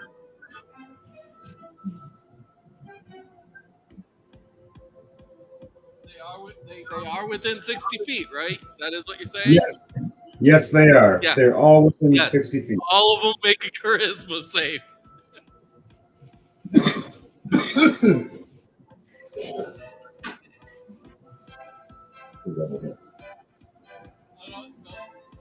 Except for him. Wait, all of them too.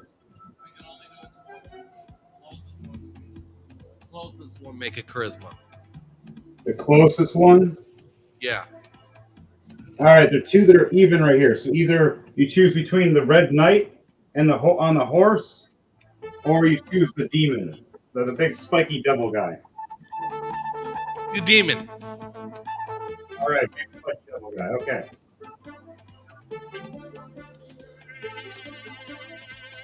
What is his charisma save? All right, charisma. 2 plus 2. So 4. Bye bye. What'd you do? Cast fourth level banishment. Banishment. Jeez. All right, so read banishment for me. Explain it to me. How is this going to work for him? So it says that I send them to another plane of existence. And the Well, you send him back to where he came.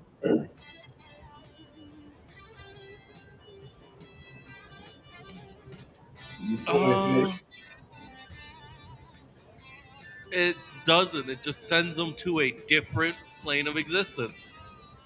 Yeah, it depends. If it's from the area that you're normally from, then it goes to a harmless demi-plane. But if it's not, then it goes to a completely different area, not caring what kind of plane it is. All right, so it's sending him back to his plane. Yeah. So he looks over, talking with everybody in the group, and then you see him just look down at the ground, and a sigil 5 pentagram point pops up. What the? What? And he just ignites in flames and gets pulled right down. Concentration, that is come back. Yeah, if you lose concentration, he does come back. Mm-hmm. Right as you do this, everybody looks down, and now they're all looking around. So either decide you're doing something else with your bonus I am action. casting non-detection on myself, and I'm also going to roll a stealth. All right.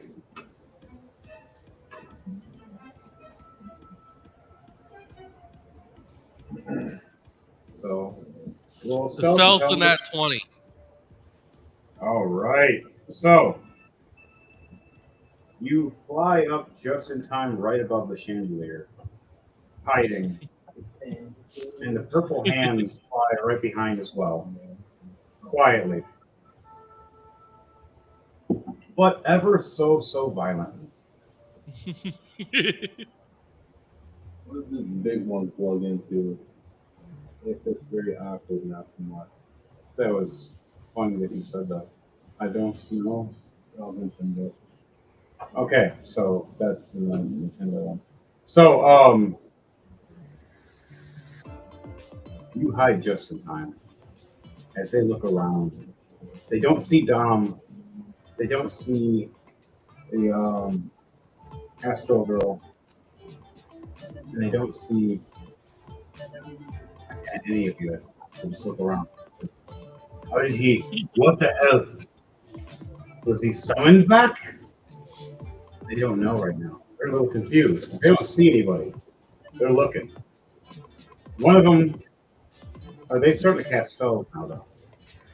And your turn's about to end. Is there anything else you do before you end your turn? Is there anything you say? That was all I could do. All right, so your turn is done. Yes. Zenta, is now your turn. And then they get to go. I don't know if you're going to like it or not. Well, up the stairs. All right, you want to move your character and you can run While along I'm the going stairs. upstairs, I'm gonna cast visitation. I'm going up in the stairs. Stairs are all nice and clean and not Wolfsbane's buttered anymore.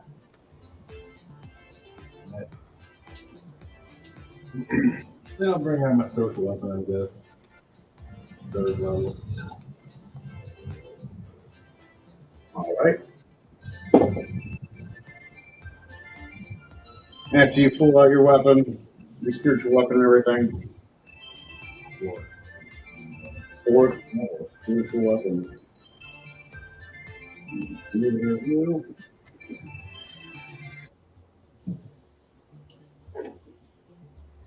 Okay, that ends your turn, or are you trying to do a stealth to end before you end your turn? That's my turn. That's my action, my bonus there. Okay. It must be the next box. I have so many boxes of so many models. You guys will see them all one day. Here it is. There's the hammer. There's the sword.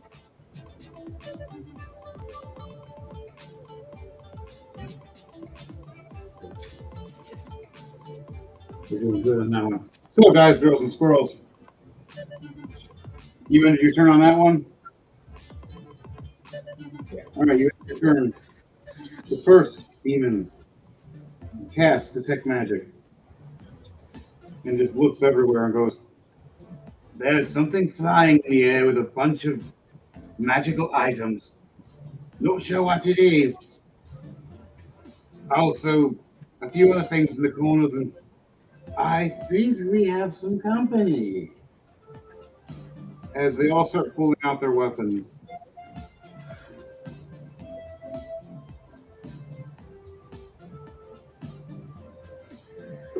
All right, Devontae, what is making you fly? My boots. Okay. Yeah, I have the winged boots on, remember? All right, you're not invisible though. They can see No. when they see the winged No, boots. I just casted non-detection on myself. That's all. They can. Ah, well, will that work with detect magic? Still see. Okay, so detect magic still see. Yeah, because it's glowing. You still glow like a Christmas tree. It says that you hide a target that you touch from divination magic. Oh, yeah, that's different than I think detect magic. Yeah, it's detect magic. The target can't be targeted by any divination magic or perceived through magical scrying sensors. What do you? Is detect magic under that category? I have no clue. James is looking right now. And I am too, because I have to double check that one. It's actually cool. Actually, I'll let you guys know. I was watching Critical Role last night, and they actually had to do something like this last night. They go check the rules, pull things up, and be like, aha! Yes. Yes. Detect magic is first level divination. He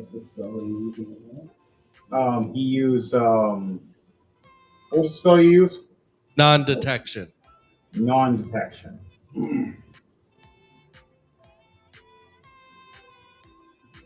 That's actually a pretty handy ability if it actually works that way. Because technically you would be invisible then. Oops, sorry, I had to look at it. It's like DJ Thumbbase's like, when you do your research, I have to make sure the DMs know and I have to make sure I know.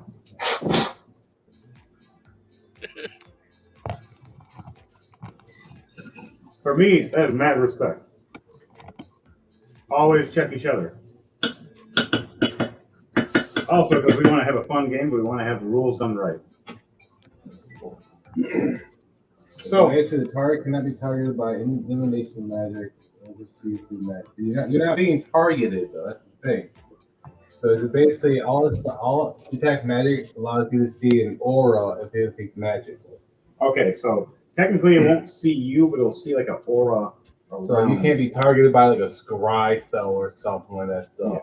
So your items are still gonna give off an aura of magical sense when you use that spell. So to them, they see like a floating aura right now. They don't actually see the magic detecting. Everybody else, on the other hand, though, they see sparkly detecting magic weapons and gear and items all over the place. Like, holy crap. And they're smiling, waiting for a fight. Finally, something real. All right, you ready? The next one looks over and smirks as casts a wall of fire right in front of you guys.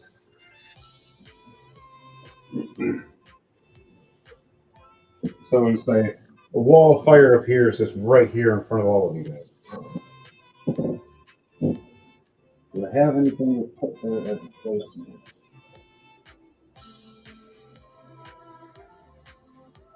These are really good.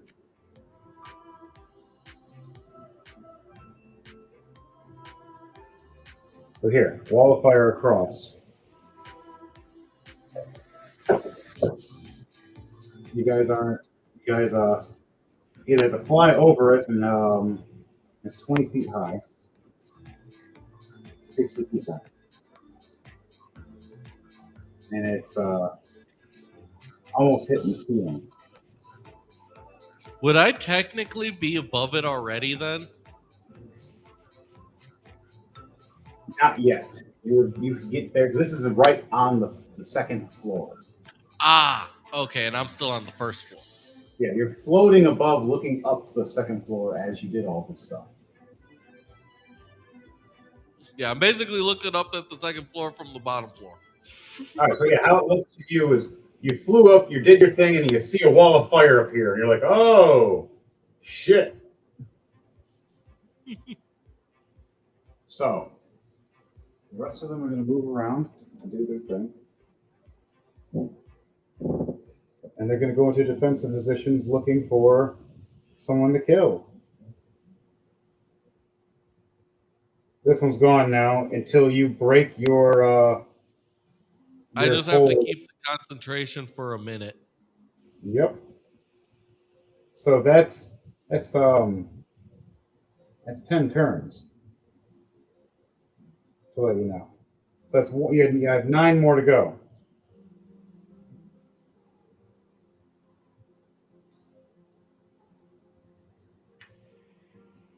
Okay. It's funny. Built this map. It went backwards. Back to the top, guys. Mayhem looks over going. So Do we kind of screw up the stealth mission? As Mayhem gets up, stands next to Zenta, and starts trying to walk up. He sees a wall of fire. This is gonna hurt. As Mayhem runs through the wall of fire and transforming into his werewolf as he does it. Into his hybrid form for Blood Hunter. Bonus action. Jump right up here. I see a big man on a mounted horse turn right at me with his lance.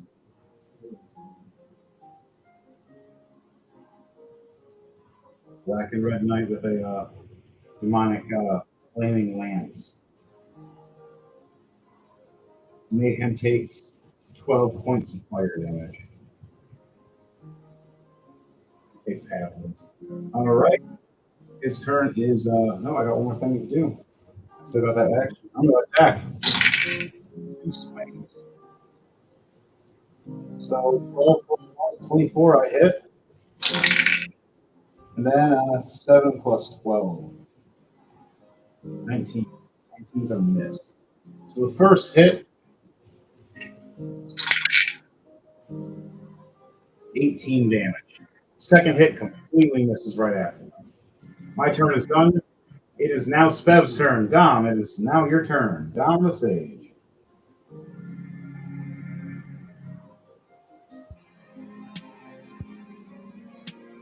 All right, Dom, it is your turn.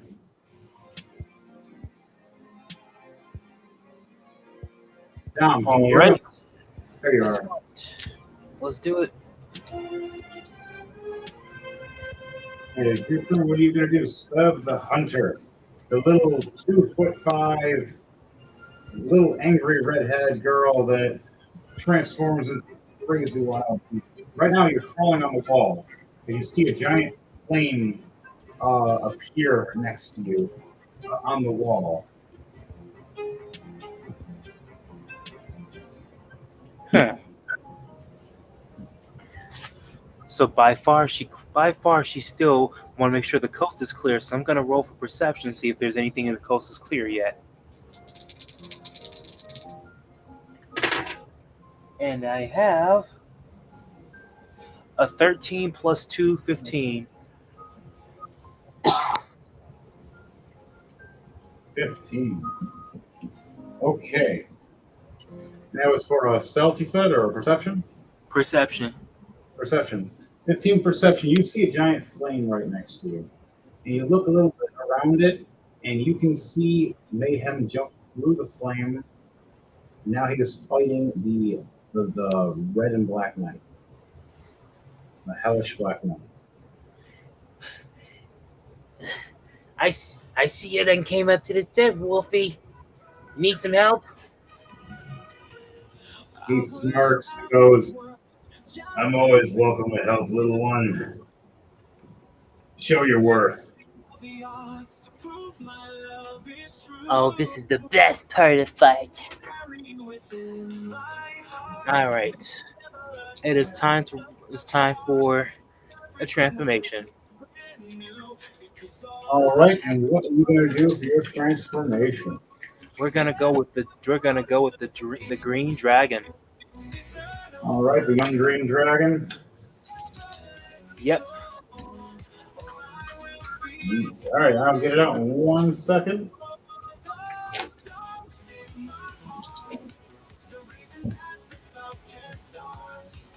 Show you guys.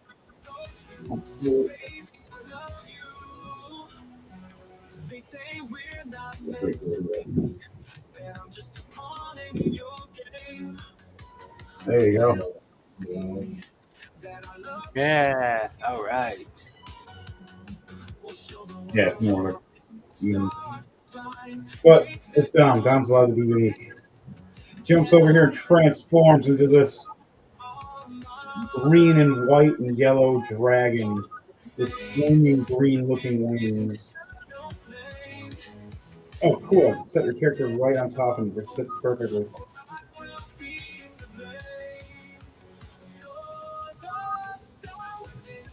Oh, you get a bonus action. That's the only thing you can do because you use your action to transform. For bonus action, let's see. That means you can do a physical attack with your dragon, which would be 2 claw attacks, or 1 bite attack, or 1 tail attack. The wing attack needs a whole action. Well, we gonna do the wing attack. The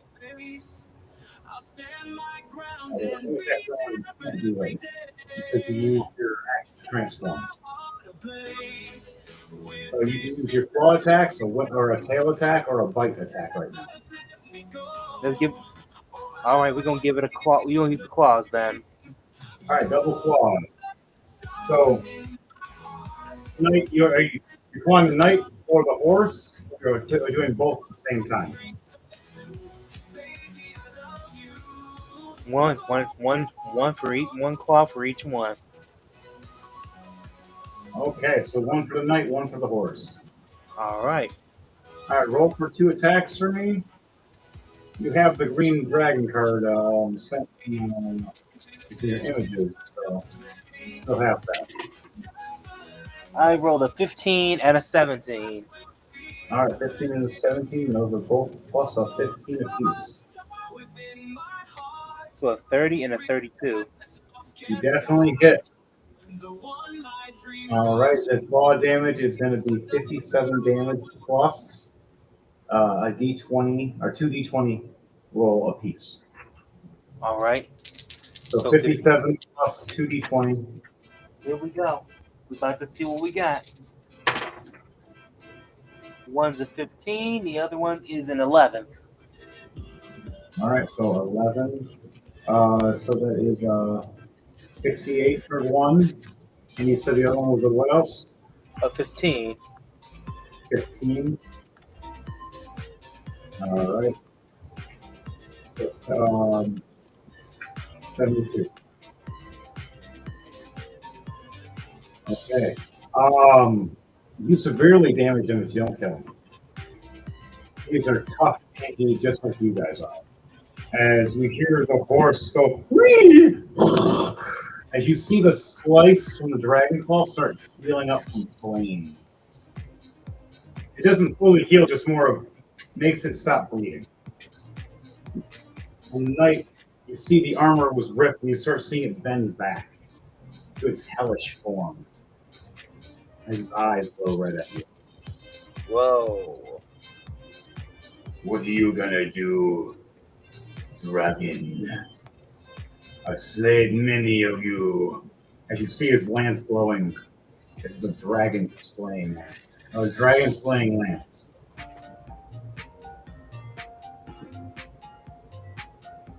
I'm gonna turn you into candle smoke.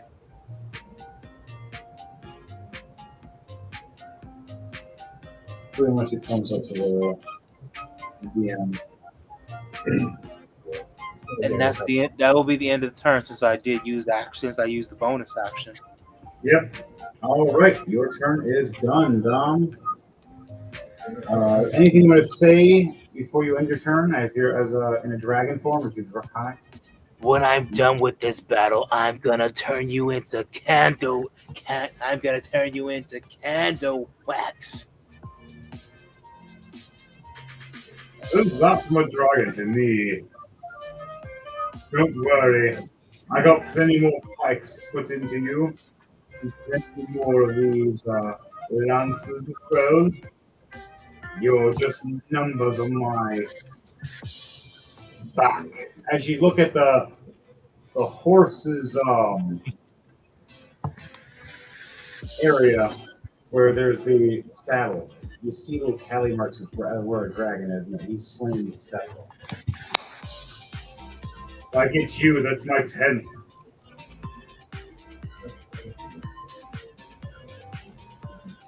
I see. I think we're gonna deal with you today later. But I will burn both in one stake. Right? You're gonna break his streak. You're not getting 10 dragons. I'll be the one that defeats you. Aha! This will be one dragon you won't kill easily. Come at me with all you've got, knight. That's exactly what I want to hear. Come and get burned. All right. Down here. Now it's your turn. Okay, I am still concentrating to keep the demon away. Yep. Now, is there anything I have to roll as well while he's in this, or no? You just gotta wait until your break concentration. You know, wait a minute when he comes back, or if he takes damage, he has to roll a constitution. Okay, he hasn't taken any damage yet, so you're fine so far about that. Or if you just, or if if you just drop it, then that's different stuff. So that's all you can do right now. Is there anything else with your bonus action?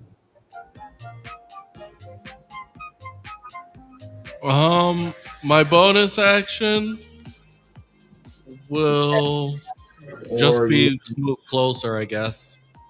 you also got your hands you can control, which you need to roll for them. Mm-hmm. They were last doing a fencing tournament against each other. I don't even know if they followed. They did follow you. They just A 7 and a 13. They're hiding in the chandeliers, as I stated earlier. A 7 and a 13. One listens, one does not. So one's still in the chandeliers hiding,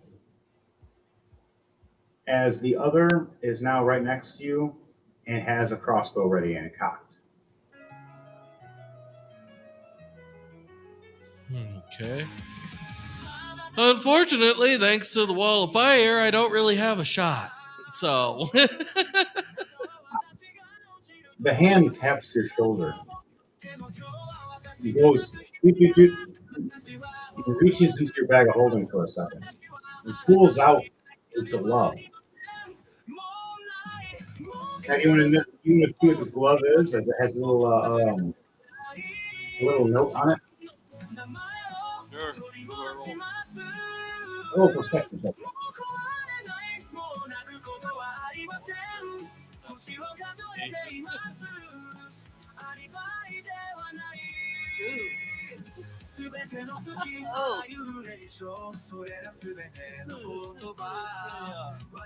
Four plus 1, 5?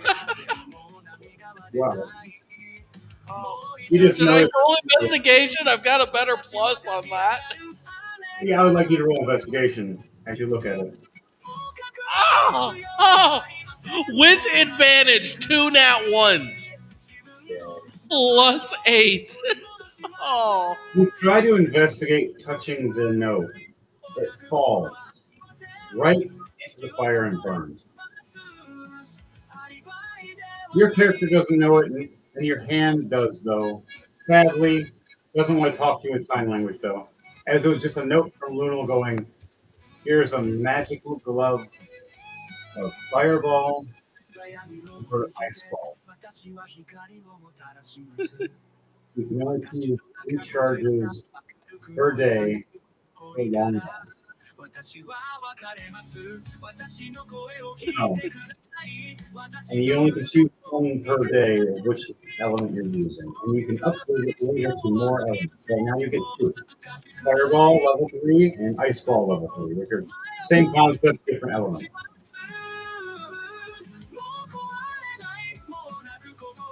I made the ice ball up myself. Fuck me. It's going to be the glove of balls. Don't judge me. I thought it was funny.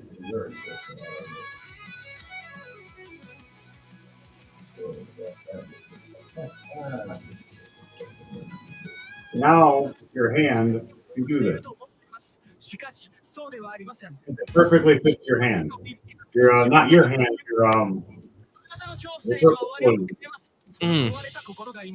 Notice though. So what I'm saying is, because of the wall of fire, I Yeah. don't have a good line of sight to be able to see my opponent for the shot. Well, you can That's what I shoot. was saying. You can shoot a giant thing of ice at the wall of fire to see your opponent for a shot. You can choose the gloves out into ice instead of fire, and make it so the hand can shoot one ice ball right now. It'll have two more to shoot before it has to recharge.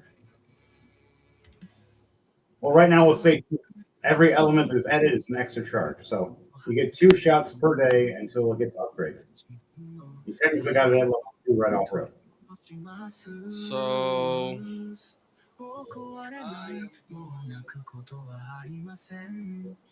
fire and ice ball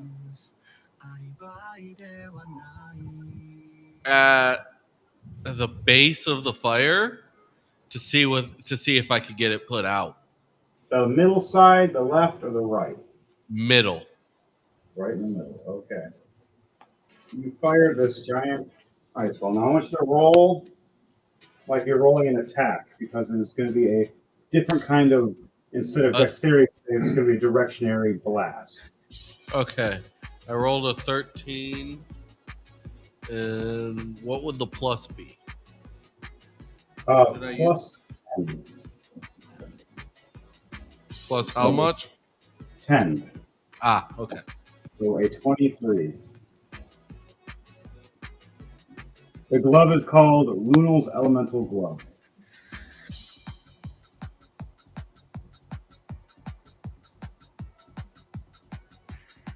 You blast an ice charge right here in the middle. The fire goes out right here in the center as you see an opening. Do you want to head your character to at least be directing towards the opening? Yes. All right. You floating in, or are you just going to float and shoot through it? It's gonna. I'm just going to float where I'm at and shoot through it.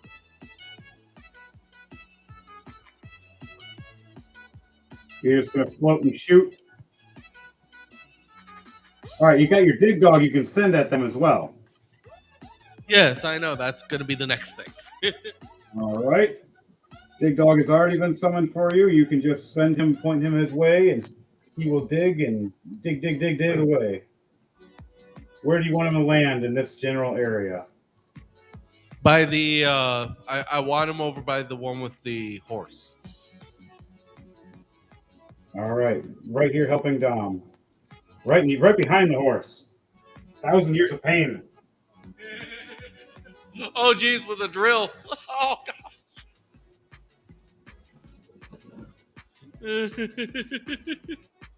Yeah, this thing has drill claws. If I'm not mistaken, isn't the snout of that thing a drill? Its horns can be. Yeah. And so can its claws on its arms when it wants to. Yeah, when it pops up, it's going to go right into the booty of the horse. That poor horse. All right, so roll an attack for me and plus it by 13. 16 plus 13, 29. 29. All right, so the damage for a surprise attack, 1,000 years of death, to its ass with a drill attack is going to be a plus 30 to a 2d20 roll.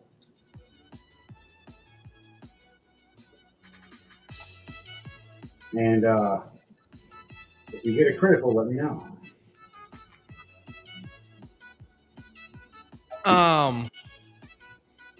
You said if I hit a crit, let you know? Yes. 20 and 13 plus 30. Awesome. So for one of your drill arms, instead of it being a 20 plus 30, making it 50, it'll make 100 damage. And then your other arm will be the other damage, of just the 30 plus 13. How do you want to do this to the horse? Knocking the knight off his horse. it's going to basically drill through the horse.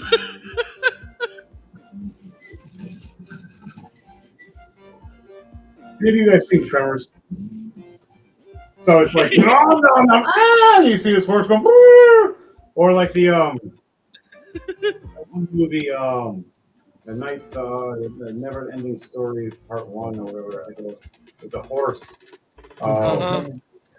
The horse, man. Oh, it was like that. It got just sunk into the ground and chomped. Uh-huh. See his head left. And the knight falls on his ass and only sees the horse's head, and just the head falls down and gets chomped up as well by this big dog. It climbs out of the ground and just looks over covered in blood. And the knight's all confused, like, what the hell has happened to my mount? And it's separate in health. But now he just lost all his big advantages and his charge abilities. He is pissed. I think this is a better switch on the James. Yeah. It does. It doesn't have the cool side thing, but it is. So, back to it. Your dig dog did its double attack there, and it had to do its dig move, which costs a bonus action, so that's all he can do. You did all your moves, your bonus action, and your hand. One didn't listen, so one's just hanging his chandelier, swinging away. Yep, Chandelier and it's still waiting to shoot. And you fired that ice right at the with that hand through the middle of the wall, flame cutting it in the middle of half.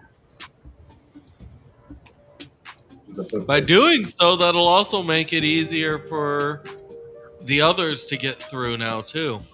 Yes, it will. My character got. That's why I shot it at the base, so it basically split the firewall in half. It did. It was magic with magic. We're both fighting each other right now, but you're winning because you got a giant ice cylinder just sitting there. This is comfy. Like a Snorlax in the middle of the bridge. So, you end your turn. Yep. All right, NPC is going. Then it is Zenta's turn. NPCs. She's going to start firing at this little winged demon. Which one's this name? The Spine Devil. All right, so this is the devil. The Spine Devil is now getting fired at by her. And where is my other dude? The orc. He is going to jump up here, crossed through the ice, and attack this guy. They're all going to surround her. Totally killed him. Shut the guy in me. Main character died. What? What do you mean mission failed? None of us even did anything. It wasn't even our turn. What? So, all right. That's everybody surrounded with that. They're going to set a little magic bounder. Protect everybody. Zenta, it is now your turn. You are at the foot of the steps where you see a giant flame. You see the young apprentice girl in front of you firing her crossbow at the little devil, the spine devil that's flying, which I don't know why it's called the spine, it's called a window or something. It doesn't really show spined anything. I'm a little confused on it, to be honest. I should have been called something else. I'll make my way up there. Make it what? Up there and bring my sword up there. All right, where do you want to go? You move you guys in. Yep, we are right now ripping this Black Knight apart. He is off his mount. His mount got eaten by Devontae's dog. Mayhem's like, I wanted to eat that thing. Oh, gotta be quicker than that.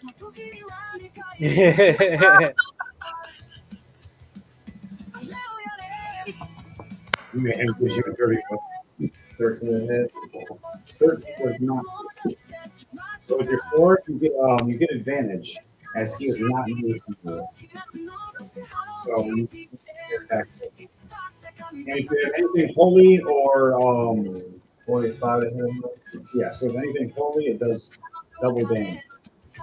Remind you, remember your holy swords when they are summoned, you do have the ability to use radiant. So it's radiant and 24 plus the damage. All right, 24. That's severely hurt from this.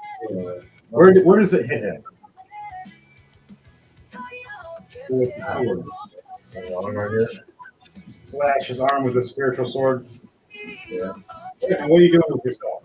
And then we'll attack with my other sword. No, really, really. 24 hit. That's no hit. And 5 points there. 5 points. No radiant damage or anything. Nope. Okay. Right. All together, he only had 30 health points. He did 31 health points. So how do you want to do this? Because it was 24. You're fine. Yeah, okay. How do you want to do this? Yeah. The weapon hurts up with one arm. Oh, you do a Black Knight to him. Doesn't jump up and drop his other arm. You see him armless at first, saying it's just a flesh wound, looking back and forth. You want to cut his legs off? Yeah, sure. Okay, I fall down with the sword forward. What? So he can headbutt you to death? No, you're like, "Argh." Literally just pull the Mark Python right Yeah, see, there. now I can use him as one of those. What? Well, I'm not going to be a testing dummy. As his arms and legs are chopped off, and he is demonic, and he doesn't need to breathe to live. If you want, you can throw him in a bag of holding. No, Now he's just laying there, gasping with his last 1 HP. Does your big dog want to do anything, Devontae? Or Dom, do you want to do anything? Because he originally threatened you. The Dragon Slayer, he was. Was. Yeah, no, the dog is just kind of munching down on that horse. Picking its teeth of the horse. Like it's just chewing on bones. Dom. Dom the Sage. Yeah. What do you want to do to this knight as he is literally like, you ever seen Monty Python the Holy Grail? The Black Knight scene with the no arms, no legs? Yeah. Tis but the flesh wound. That's literally what just happened. So this guy, so that Black Knight that was talking shit to you is literally this no legs, no arms right now, right in front of your dragon. What do you do? 1 hit point left. Just eat them. No. He's like, I'll give you indigestion. Oh, I'll bite you from the inside. Yeah. That's what the toasted knights say when they fall right into my indigestion track. You crunch down and eat this demonic soul. The other Video goes 2D for a moment as it shows the dragon head just go no. right. You look over and you see the other devils freaking out. They just watched one of their own get eaten. They're like, oh, these guys can actually kill us. One more thing. The dragon's stomach start gurgling. All you hear is a belch up a knight's helmet. The magical helmet pops back up, which was the only thing that protected him from being beheaded. It was the knight's helmet that just back up, and it bounced right in front of his legs. Zenta just chopped him in little pieces. Dom ate the rest. Putting up a magical helmet that is made to not be beheaded while you're wearing it. With a black look of aesthetic.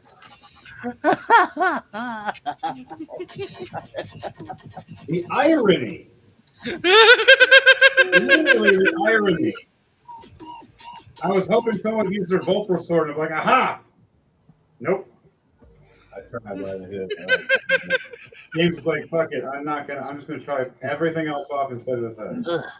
Nothing tastes. I don't think anyone has a Vorpal sword right now. James does.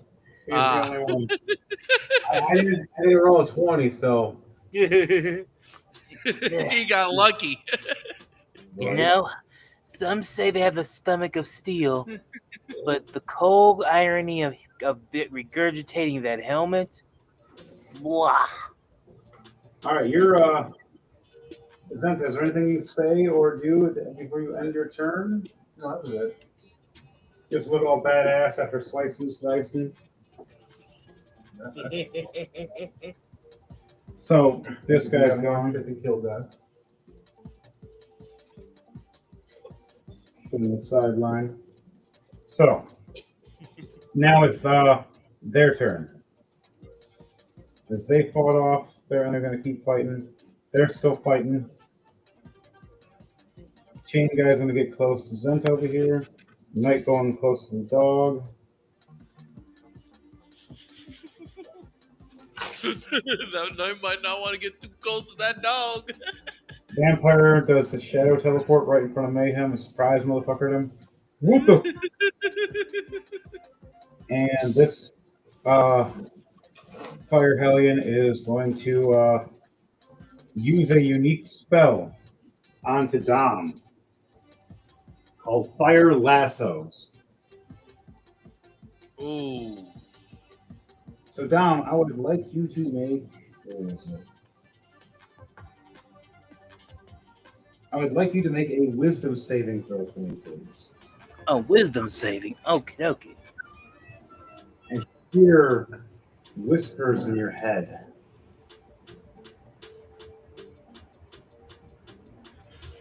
All right. Wisdom save, wisdom save. Here we go. And we have. Remember to like, share, and subscribe, people. This is We Rolling2Die. have Music is 16 DJ. plus 8, 4. 24? Yes. All right. You succeed on hearing these words of bow as these ropes. And I roll for advantage because it Spev is against being frightened. Well, it's also the dragon actually has advantage. But yes. Once this happens, it wraps around you. You break away from these fiery vines that were wrapping around your neck, trying to tell you to bow. What do you say when something's trying to tell you to bow, Spev? Near the dragon. I don't bow nothing until you fall into my bowels. Do you want to be eaten? As you see him step back, and he should have worn his brown pants today. Like I'm screaming a woman's angry voice at him. He's just like, what the hell? Now he's having flashbacks of his ex-wife. He dated a dragonborn. That is his- Sounds like he did more than just date a dragon.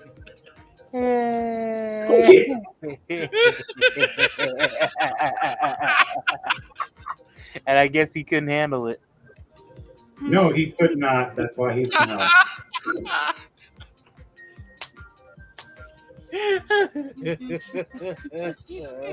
That's why you guys are kicking his ass right back there.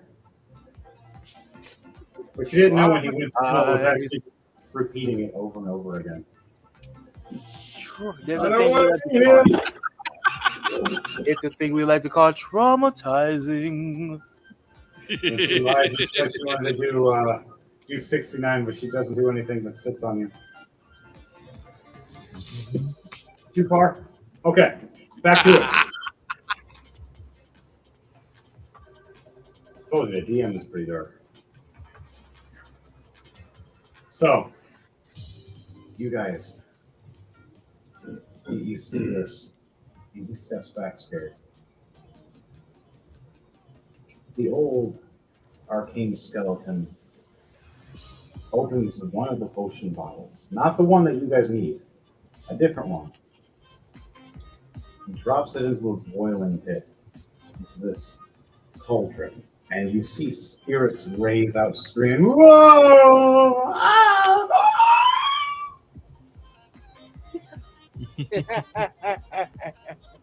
You see it boiling more, and you see him breathing it in.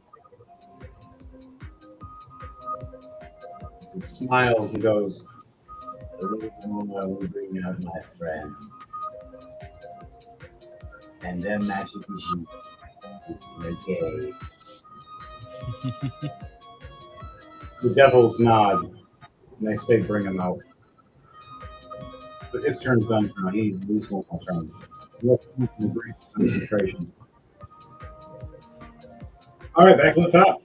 Mayhem looks over as a werewolf and runs across to the chain devils about to attack Senta.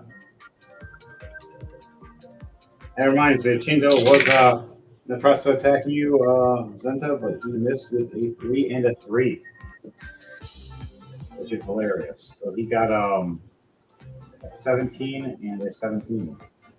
So does the 17 hit you at all? Yeah, so 17 didn't hit you, it completely missed you. All right. Mayhem goes and attacks. It is a, what is it? I get plus 12. Nice. So 13 plus 12, so 25. My second hit is a complete mess.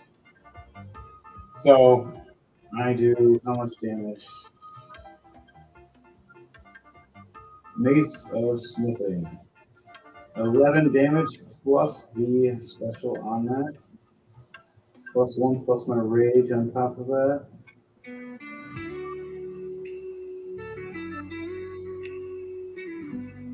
So 15 points altogether. And that's all I can do for my turn. I use my other action to lunge and jump at him. It is now Dom's turn. Dom the Sage as Spev Dragon. What do you want to do after you terrify that fiery dude from a distance, let alone the other people all around you? Are they a threat? Are they a threat to Spev?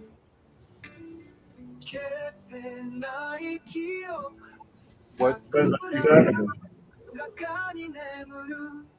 to. You have a vampire in front of you that just attacked at Mayhem. They're a threat. Give me that vamp. I'm gonna go for that vampire for an attack.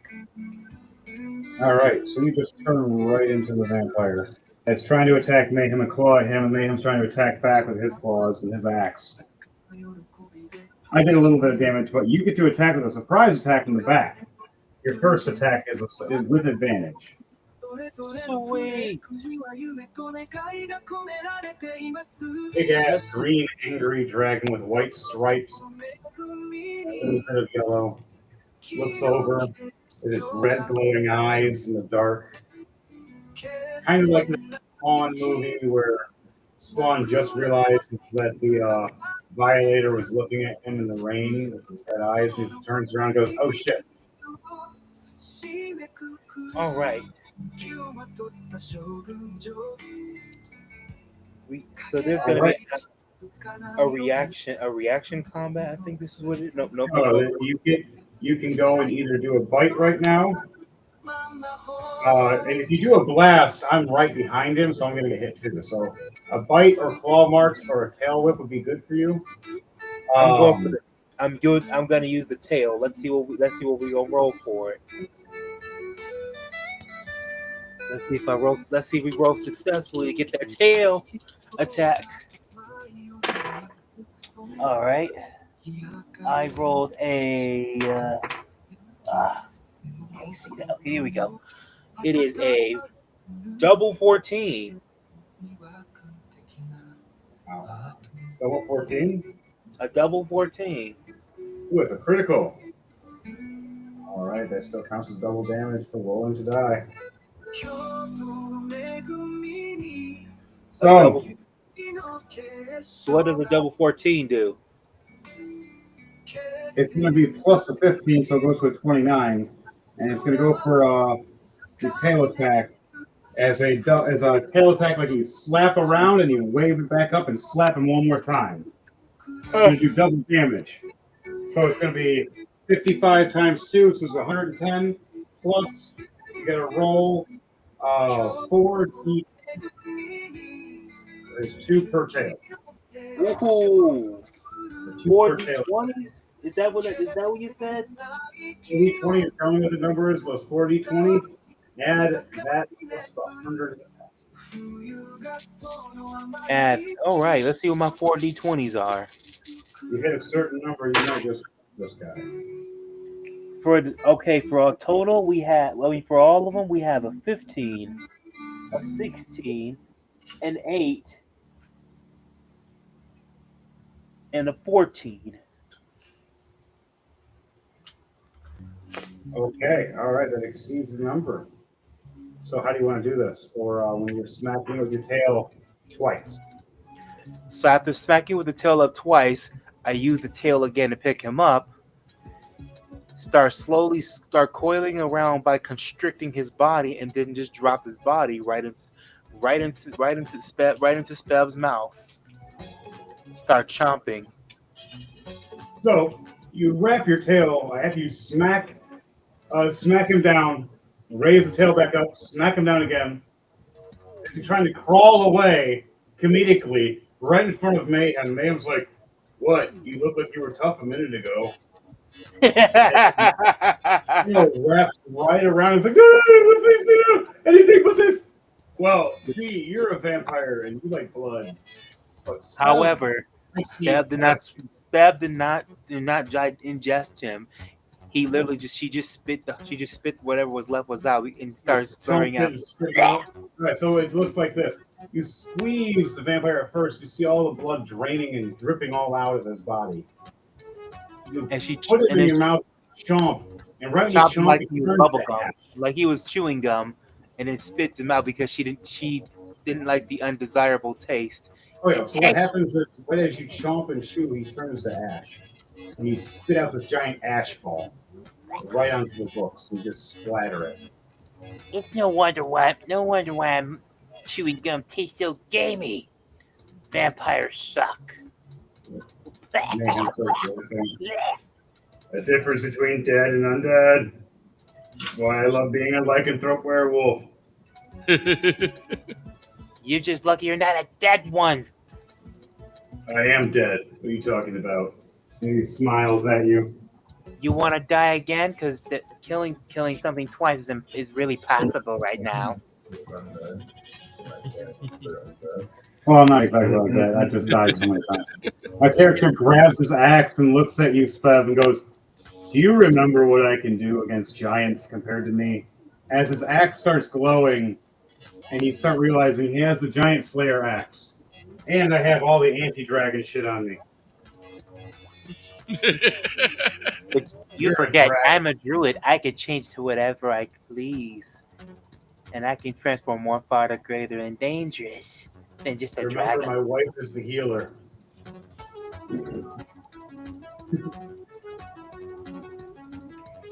He smiles and just walks away.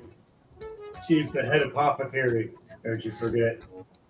You're just lucky because I like her, and you are lucky from being Healing dead. everybody else. Well, not anymore. You healed everybody, actually. They're all just chilling there, partying right now. They're literally all having a rave right now without us. Sounding just like this song.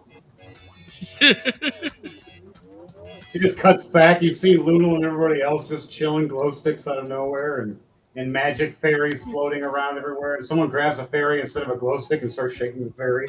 Oh, jeez.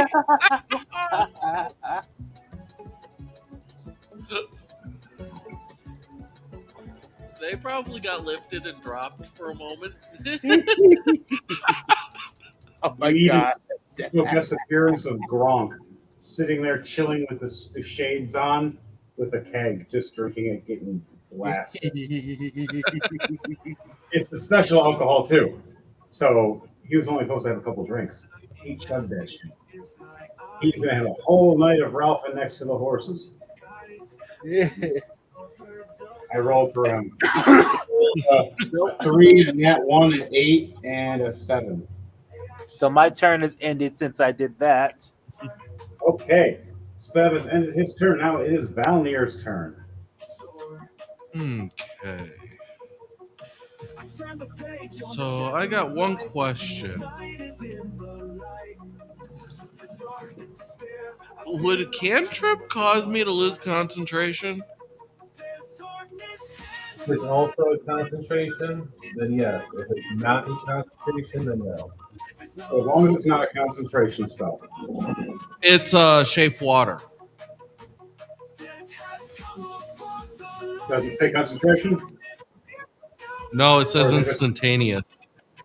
Okay, then yes. It's a cast Instantaneous. at will. All right, then you can do that. Shape water. I want to do shape water on the ice ball that is over top of the fire wall right now. Spread it out more, make it bigger. Yep.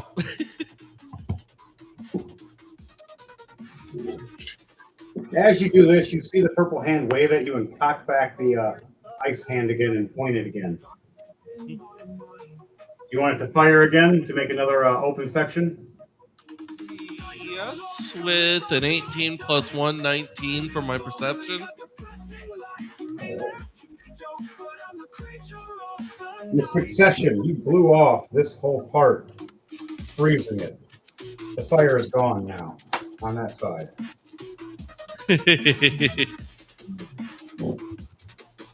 There's only this half of the magical flame left, protecting only some of them. And this guy's freaking out, going, "How?" Okay. All right. Can I see that guy?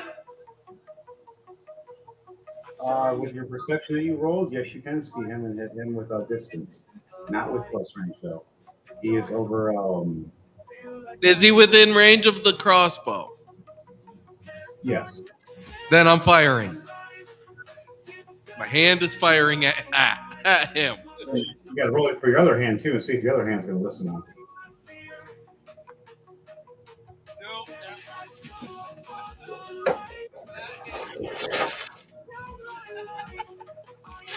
What'd you say?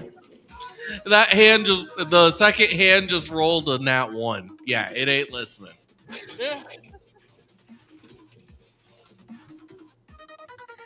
And it's 18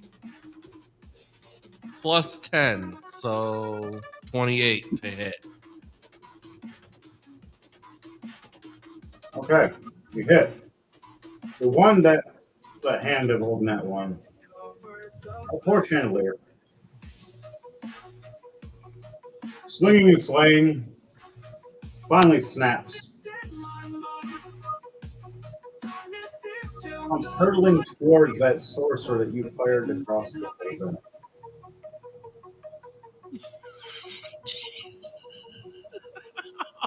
As he ended up over here at the time, you fired. The crossbow did 7 damage, by the way. 7 damage. He goes, "Ugh! Where's my chandelier? I just saw it. I literally was just playing with it. There it is. Giant chandelier. Your crazy, derpy right hand. And just squished him and the chain devil. And they just both fell. Sometimes rolling bad isn't always bad. With a for the dog with a passive perception of 19, can he see the guard that's trying to sneak up on him? Passive 17. 19. Passive of 19. Yes, with a 19, yes. Then I'm he's gonna say gonna 17. attack that person All right, do a reaction to attack. with All a right, 19. definitely hit. Is someone's phone vibrating? You know, hearing this? Weird. Not mine.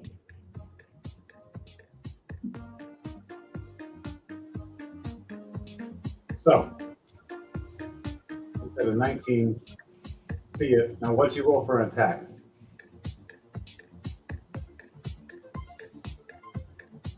It was a bite. All right, what did you roll for the bite?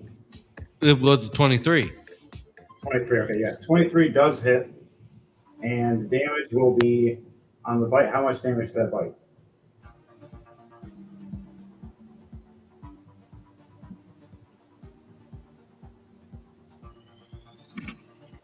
Roll it up and let me know. 3 points of damage. All right, 3 becomes doubled as it's metallic to it, so it is 6 points.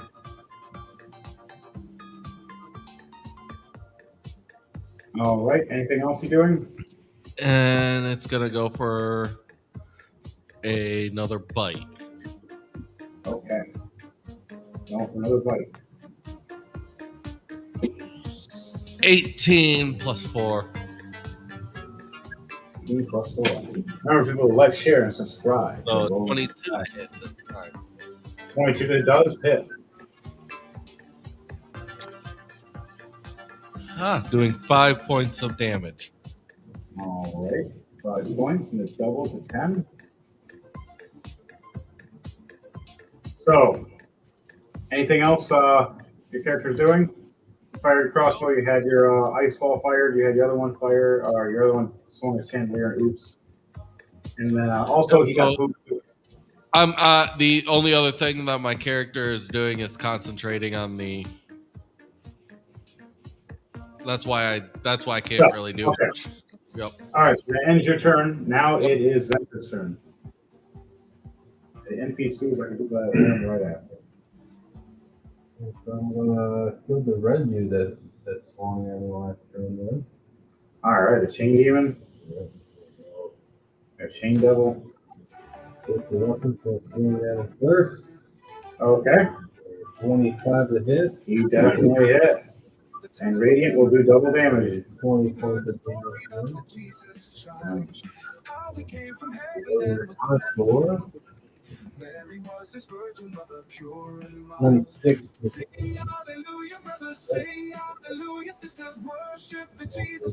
11 points of damage. How much? 11. 31 points. You see the world everywhere all over. Close to death. Just your spiritual weapon, right? That's both my weapons there. That's my turn there. All right. It's close to dead, but he's not dead. Your sword did the most damage. Your turn is done. NPCs. The girl. Alia fires. 12 plus 15, so 30 and 32. Both hitting this wounded creature, doing 27 damage and another 27 damage. And then the explosive arrow hits and does 16 plus 30 damage. What she will do is she blows up this spine devil.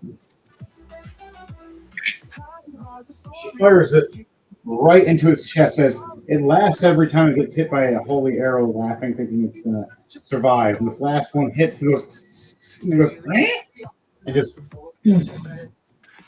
blows up, splatters everywhere. I'm just gonna lay him down. All right, he's gonna move forward over here. Take her last action of firing, helping out the orc. He's down now. He's not dead yet. The knight right here, not dead, but still fighting back. Orc has killed this demon monster with the girl's help. He is turning around to the boss. Let's see what the spell. One more turn on their spell before it releases. Glory to God, the angel hosts are singing. Listen to the story of Jesus child. So, back to it.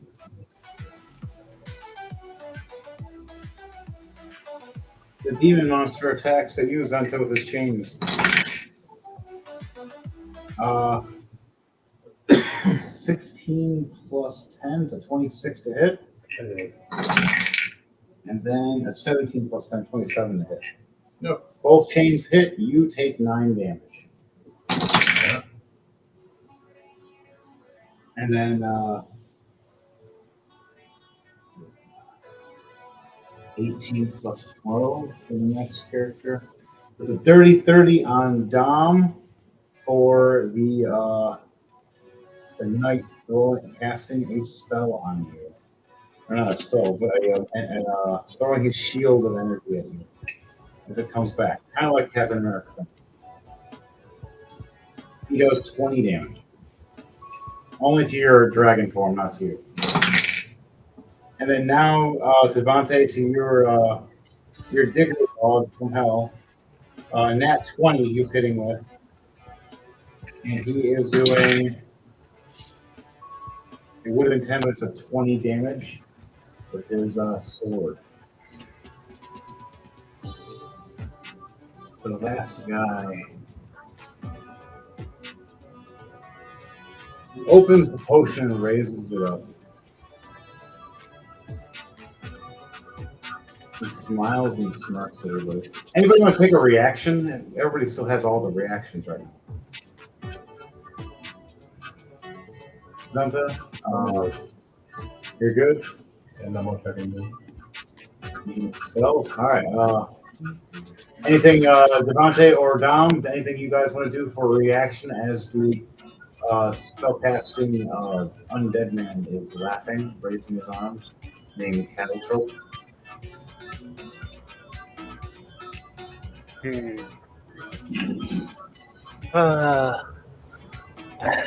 Is there any interference? This like any reactional interference for a character can do? You have one reaction. I can allow it to be saying something, casting a spell of some sort, or utilizing a weapon of close range. But you are a dragon, you can technically burst out green acid breath in that general direction. But the only way to allow you to do that is doing it by the rolling to die way, by rolling 2d20 and telling me those two numbers. Okay, rolling the d20. It is then. 2d20 and let me know what those 2d20 are. All right, here we go. It is rolling to die. It is another get? double. 11 and 11. 11. They both succeed over 10. Say it again. They're critical. So you fire this big, immense green monstrous looking thing. How does it look as you're blasting at this spell for Arcane Master? It is in a star. It's in a sharp star-shaped fire blast. All right, it's all green and acid looking. Green and flames, like acid and flames mixed together, all green. Flying towards it in a star, right at this. Now, how do you want to do this? You're hitting him because this is going to be 170 damage. So he has 150 health. Each star is by the color of the scales of the dragon. The white light is for blinding, the yellow light is for burning, and the green is for acid, which is disintegrate, dissolve, and burn at the same time. So it's white, yellow, then green. The white goes for his face to shine. The yellow go piercing through his legs, and then the whole green star goes straight to his whole body, disintegrating his body from skin down to the muscle tissue, down to his skeletal tissue, and just evaporated. I just got this new body! As he just melts away. Literally just got a new body. Just for it to be disintegrated away. I need the person that just attacked my 300 dog years from now. to take a deck save. Speb the dragon smirks as her nostrils widen as she let out a huge puff of smoke from it. 7. Alright, you huff a He puff is of taking smoke. 13 points of acid damage. Alright, and this was to the boss guy as well. No, this was to the guy that was attacking my dog. Okay. He's not dead, but he is hurt now. And Dom, you've eradicated him, and there's now the jar has hit the ground rolling. Not broken, made of a tempered glass. Uh-oh. If anybody want to try to pick that up and it rolls near you guys, I want everybody to roll 2d20 for me to tell me how close it rolls to you guys. It would have to go down the stairs to get to me. So do I still have to roll? No. Okay. Yeah, because I haven't even gone up the steps yet. Not unless you were diving and flying. And that music is actually matching with the action what we're going through right now. I rolled a 15 and a 7. Okay, what's your roll, Zenta? 9 and a 16. What did you mayhem? What is that? A 13 and a 3. Rolls right to Zenta's feet. Zenta looks down and squeezes the bottle. You want to pick it up? No. You just leave the bottle of souls that you're supposed to pick up just on the ground, like, fuck it. No. All right. Zenta's like, I don't care. Not my job. My job's here to heal. Okay.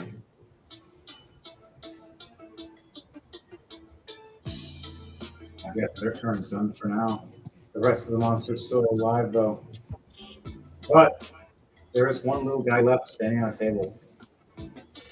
Anybody want to do a perception check to see this guy? As he is standing there? I'll do it. All right. All you guys do want, I'll do a perception check to see if you see this little teeny 2-foot guy with like purple smoke. Nat 20 plus 2, 22. 12 plus 1, 13. What's your roll, James? Yeah.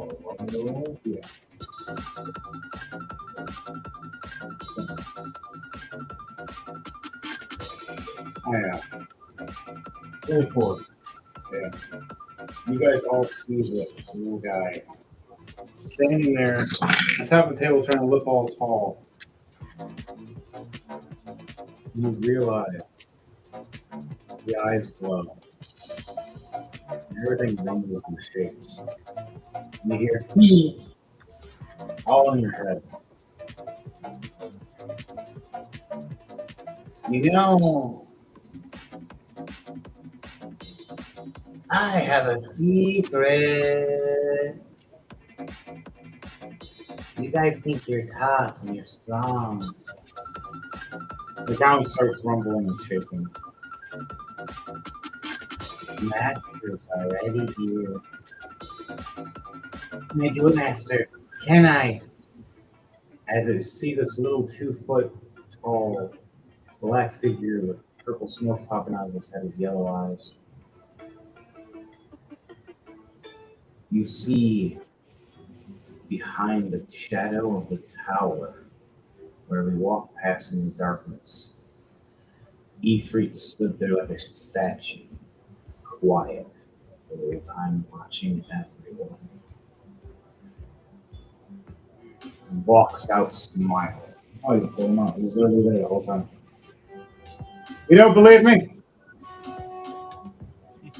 Look, Hans. Go ahead.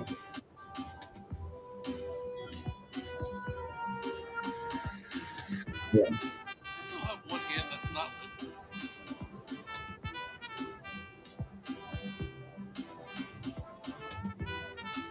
All right, so he comes up with slashes right through and seems like a big explosion, laughing, and looks at the little guy and nods. And he goes, "As you wish." As everything starts shaking and clicking around you guys, they succeed at their time shift portal, finally making it so they can finally leave and vacate.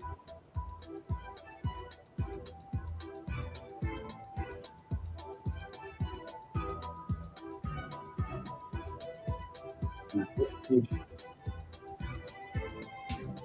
transforms into this big, erratic monster. Numerous eyes, numerous teeth rows, giant base.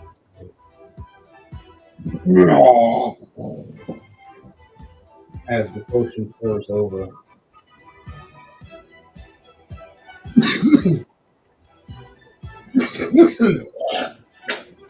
Heard that. Just use the reaction to jump away. Over here. Alright. Their turn is done now. Summoning, casting, him walking and slashing, and one reaction from them. Back to the top. Mayhem runs and jumps at the demon that was attacking James and slashes at him.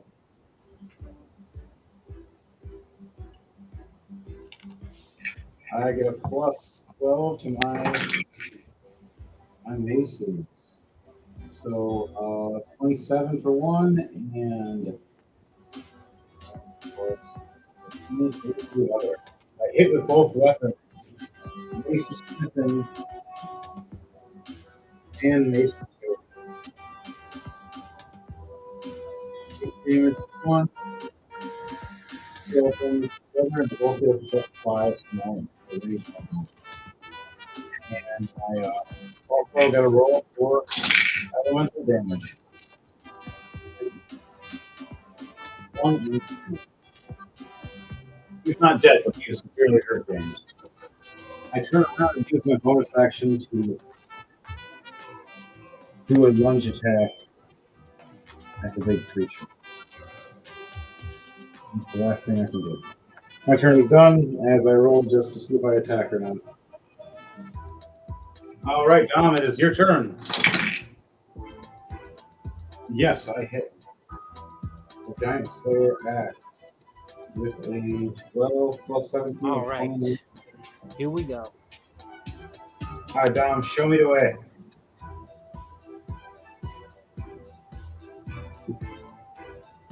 You gotta change the whole story. I love Show it. you the way. Oh. To what?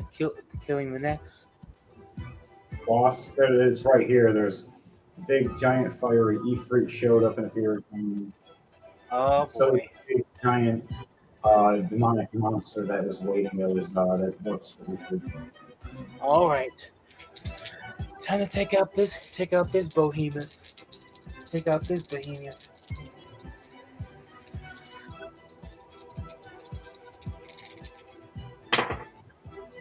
I rolled a 14 and a 17. 14 and 7. All right, those are both plus 15s. So a 29 and a 32.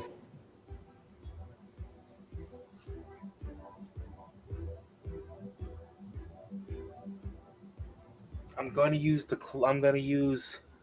this time. I'm gonna use a claw and a bite for each.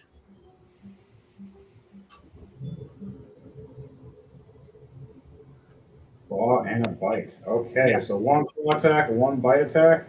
Yes. Do it to it, my friend.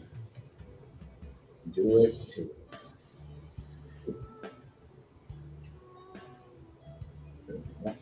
I had it down too long, too much the whole time. Damn.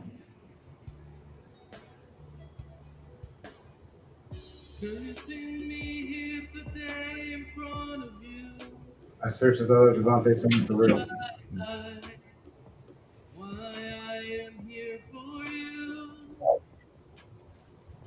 How much damage did you do altogether, Dom?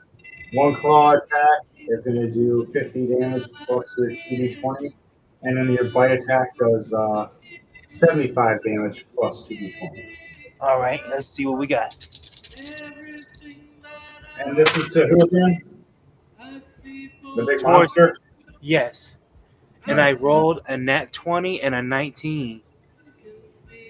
nice, nice. You're just a full level 20 druid, right? Nothing else? Just druid?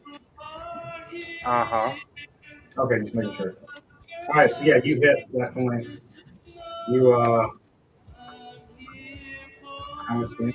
Uh, what's those 2d20 a piece? I need you to roll 40-20 altogether for me. A 4d20. Oh, So two for one claw, two for the other. all right. For, And all one's right. plus 50, one's plus 75. Okay, we have a 18, a 3, a 15, and a 6.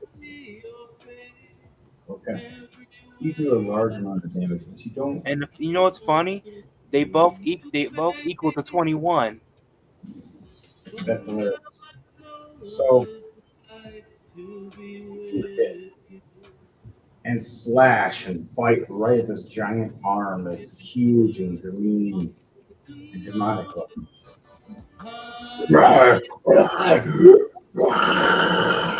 As it tries to shake you off and eat like you're like a dog trying to bite somebody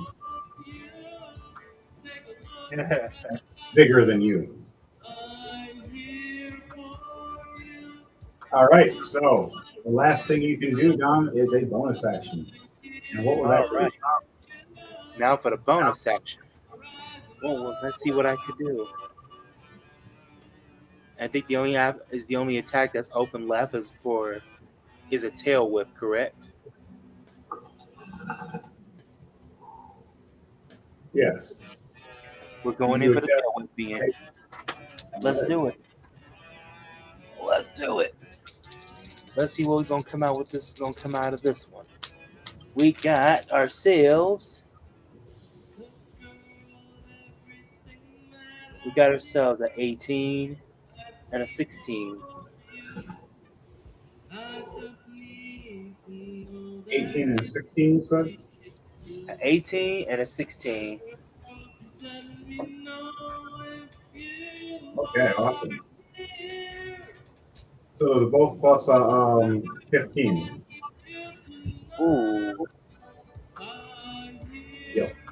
34 plus 15. That is 49. I don't know why I should do this. Shoot.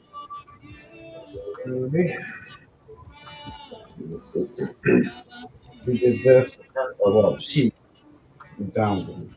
But turn around attack with spell. As Mayhem came right up at the face, attacking at the face over here this time. We put the downer over here, attacking at the arm, making sure that it doesn't slash at Mayhem.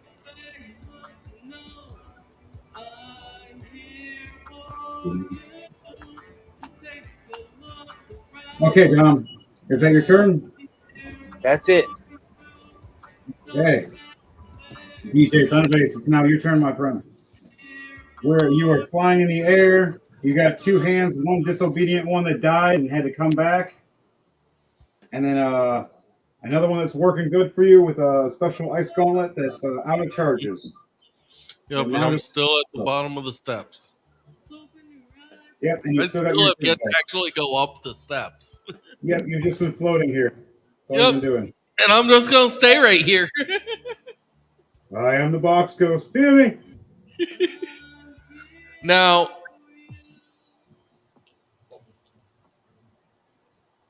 Now what? what's all within 20 feet of me? Or not 20 feet, 60 feet. All of those guys, even the big guys. Okay. Asking. He's still holding that spell too. This guy's sitting there back in hell, being tortured, going, what the hell? That's some funny shit. I rolled 217. 217. That's critical to me, man. And Plus, everyone's got, plus 6. yeah, I installed a few And I women am stuff. and I am firing at Ifrit. All right. This is a ray of frost, so Right. it doesn't require a concentration. So I can Oh, continue to concentrate on keeping that guy there. which one? As Ifrit? no, the guy I banished. I'm attacking Ifrit with a cantrip, but I'm keeping my concentration on the guy that I banished. The All ability right. that I'm using right now does not require concentration. It's another instantaneous. Okay, so do I have to roll or do you? I just did. It was I rolled 2 17s plus 6 to hit.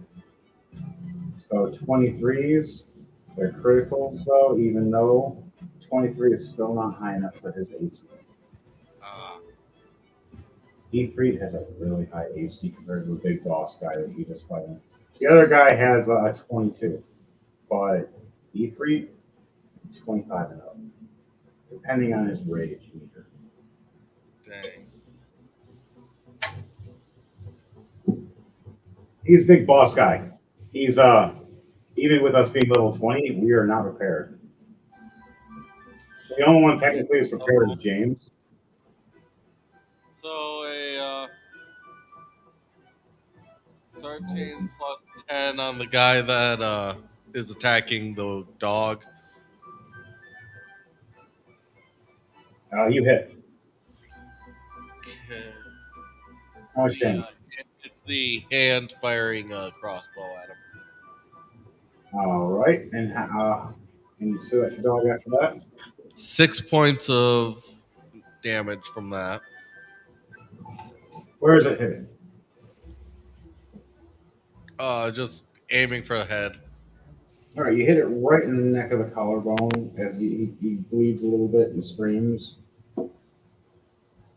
He doesn't die though; he's still alive, but he is close And the now. dog has still got his attacks too.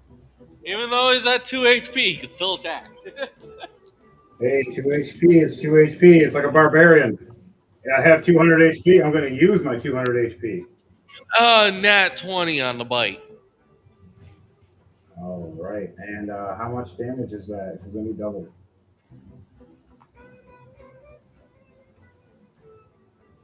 Nine.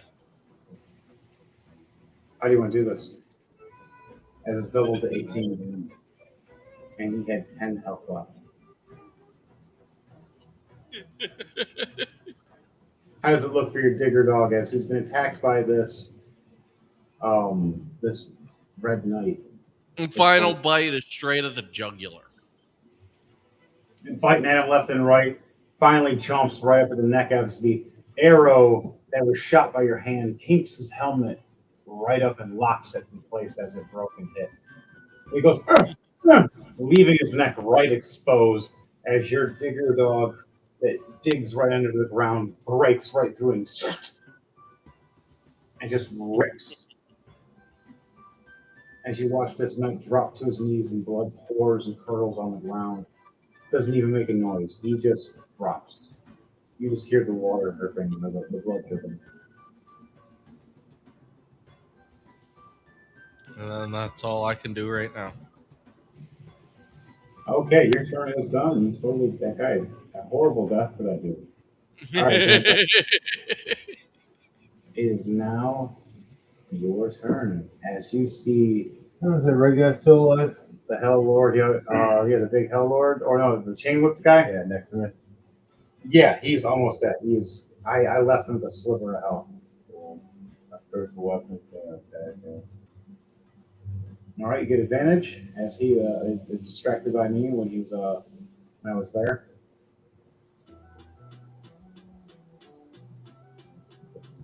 What did you get? 20 to hit. You hit. 13, so 26 points of damage. How you want to do this? Like, cut off his head. Decapitation! Yeah. You gotta look at entry.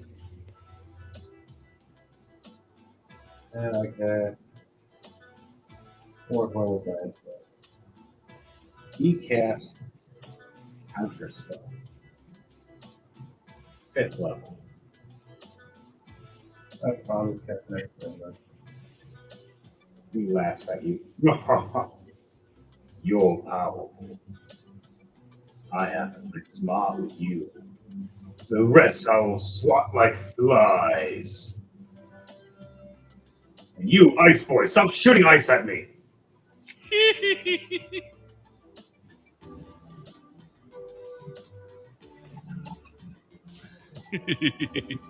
With a group of misfits like yourselves. You got a werewolf and orc. You got an elf. You got a Goliath. You got a halfling that turns into a dragon. That is nothing to the armies I've destroyed and crushed on my own. What can you do that I cannot? Make ice.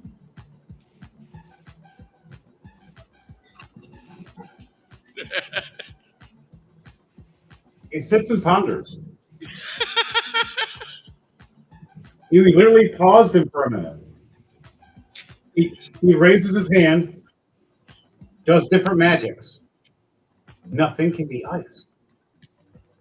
And he just looks at you and tries to do magic one more time, like this in his hand. He goes, big, giant finger that's just as big as your body. And shakes his head and goes, for once in a millennia or more, I've been stumped. And by a Goliath of all things. How?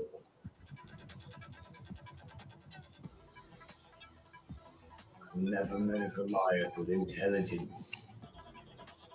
Look at your friend. He's a werewolf. He's smashing things. Oh, I'm aware as well. Ah!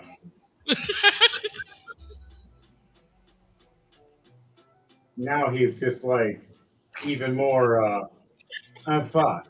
And damn it. You insulted somebody that's extremely powerful, but you were right. And proved him wrong. In front of everybody. Now he has to kill all of you because you're all witnesses. For seeing this joke of mine, I have to destroy all of you. Who's first? Is it you? So what do you, the last thing you do before you say anything else? Zenta, is there anything else you do for the end of your turn? Sorry, a bonus action. No, my bonus action to attack, not supposed to weapon. That's okay. Alright. I have those sets. But in Rolling2Die, I separate those. I separate your spiritual weapon having its own action and bonus action. But that's, we'll discuss that later. Only because it's Rolling2Die. On that note, guys, we have some squirrels. Let's get back into it. Last was Zenta, so it goes now to Ifrit. Doesn't attack, but with confusion of arguments with you. You had to use your whole reaction, though, Devontae, to end your turn. Big demon guy, though, is reaching for both me and Dom at the same time, trying to grab me by my base and trying to grab Dom by her neck for a spell. He is dead now by dog. You killed him with sword. You didn't move at all, James. You're still sitting there. Yep. Sword still sitting there. Okay. Orc jumps and attacks right on top of the demon. Like literally, he's like on top of his head.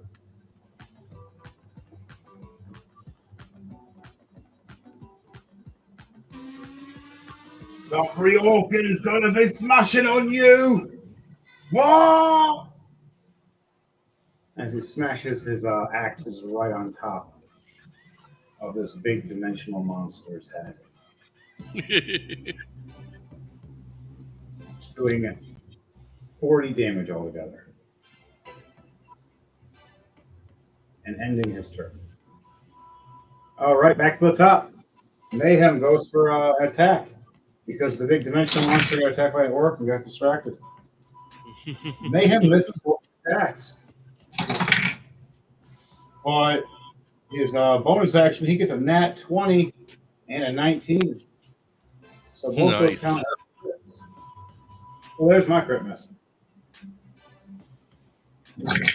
And that's with the Giant Slayer. 9 plus 10 more gets a 19. Doubled it. And then one more. 19 doubled with another 10 on top. Ooh, damn. I don't get the, we get it around half so far. It's not dead, but big eyeball. I just smashed my giant axe right into its eye. One of its eyes. It has, I think, 6 eyes. The giant one, though. My turn is done. Dom, it is now your turn.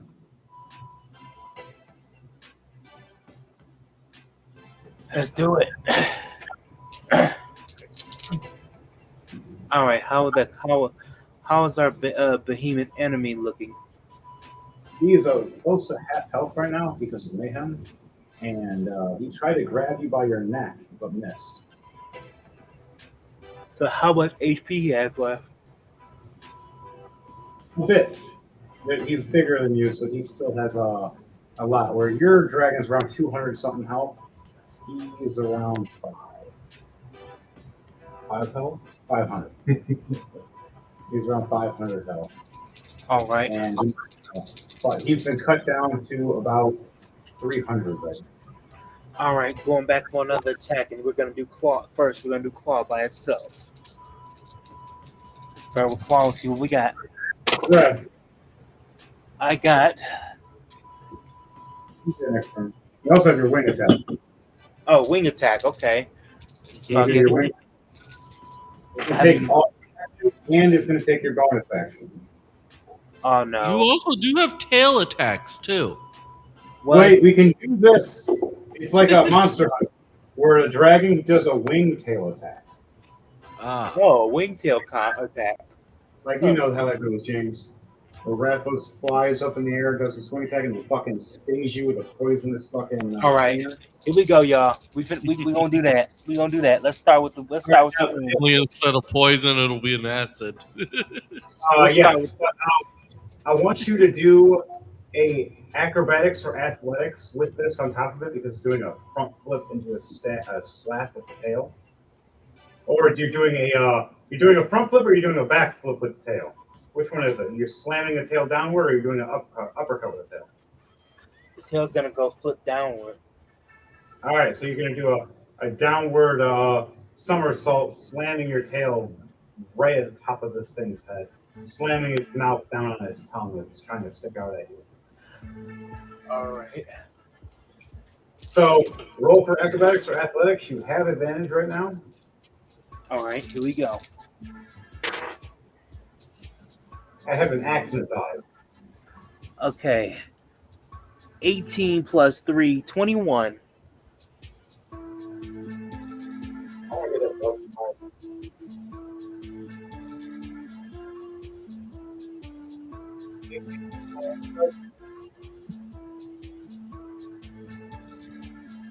All right.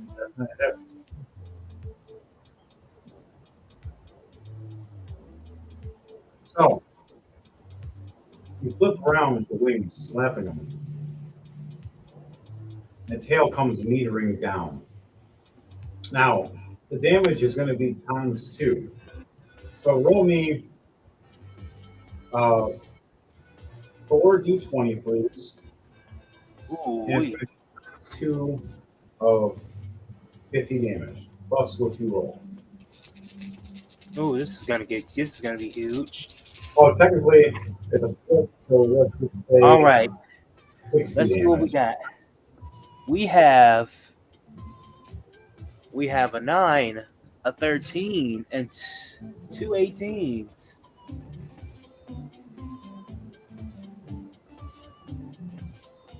All right.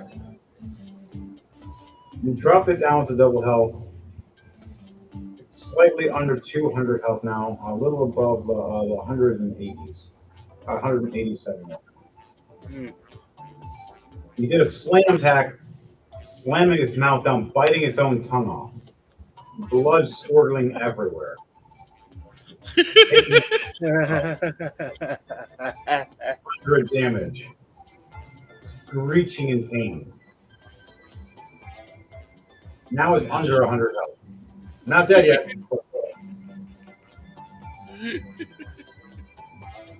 But your turn is done. Alrighty. All right, Dom. Anything you're gonna say before you end your turn? Without Spev as a dragon? Nope. Just focus on trying to get rid of him.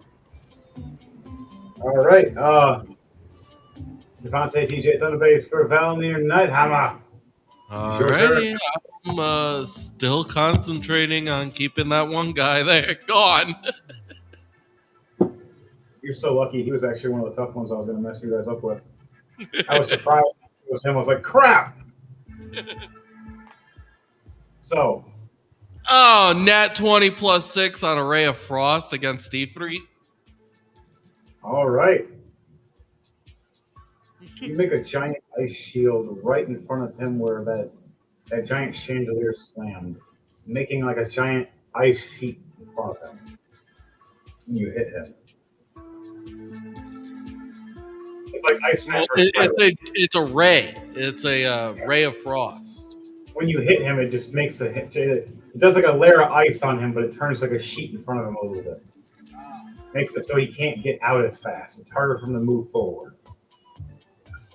35 points of frost damage.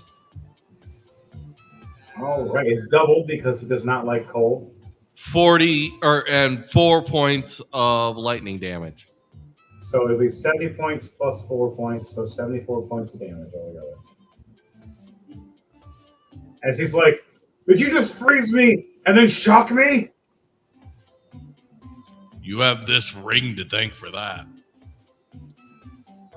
As he glares at it, looks. Yeah, he makes glares and looks. Who gave you these rings? What magic is this? As he sees a green aura, not a gold aura. Oh, these rings were made from a lightning dragon. Mayhem laughs and goes, my wife can construct things into items for us, so we got a bunch of lightning dragon rings out of a dead lightning dragon. As the Ifrit just looks at all of us with confusion and anger. What the fuck? It just...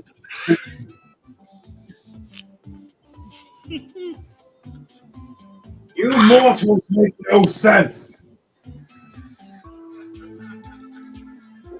Turning my prized animals into armor and clothing and jewelry?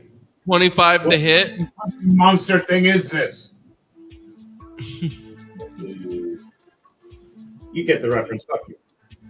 A 25 to hit on Ifrit. You just really hit. This is a crossbow from the hand. Little arrow. Doing 7 points of damage. Now you're just insulting me. As it's just stuck in the ice, and you see a teeniest little trickle of blood because the arrow can't leave, and it's just stuck in between the ice, a little bit into his skin, and just eat right there. Just a little bit of blood right in the ice. Going down, he's just looking at you. You're just insulting me. You're not even fighting me. Well, to keep someone away, I can't fully go all out. That's a killing you both. The digger dog goes to try and do a surprise dig on him as well. All right, that'll be all the movement speed. You're doing a dig attack, but it's super effective. 19. I actually based his dig effect actually kind of off an ability anyway. It's slightly different for legally. 19. Yep. Okay. You drill right up. Oh, you miss. The 19. You need under his feet for attack a 27. As he pulls his feet back and sees the digger dog, he takes his reaction and kicks it against the wall, or against the giant chandelier, and splatters it against the wall, doing over 100 damage.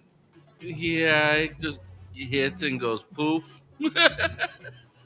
Yeah, first splatters, then it goes poof, and he goes, Yep. "It should have stayed dead. Where did it?" Summon. Hey, listen. You summoned my own monsters to fight me. That was one of my minions. How dare you?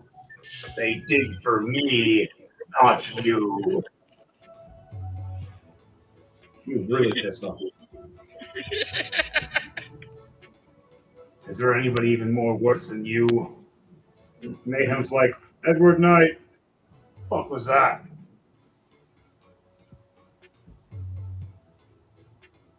If he showed up.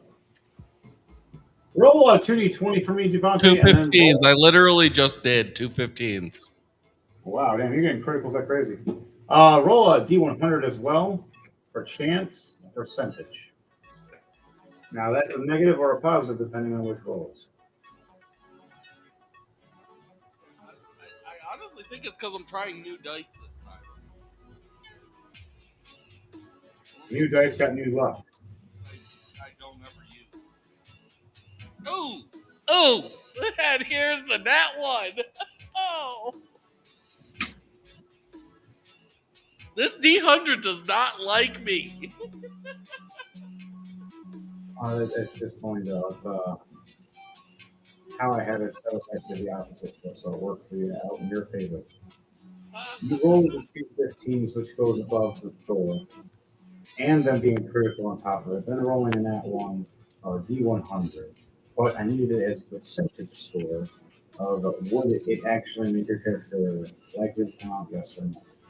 And I needed to do a lower percentage, not a higher percentage. You had to beat the number I had you roll with 2d20. You rolled up with 30. You beat it with a 1. As now Edward Knight now appears on the battlefield.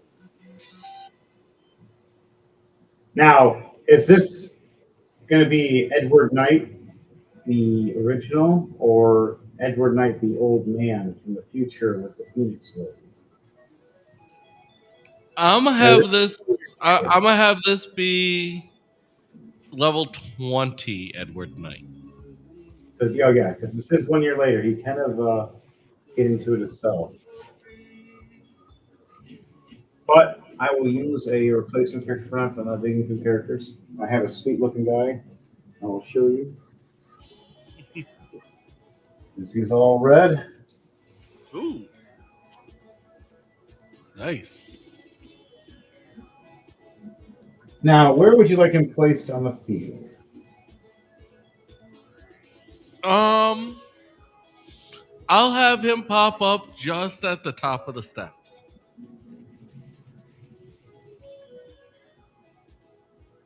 Now, roll a history check for me for Edward Knight to know why he is here.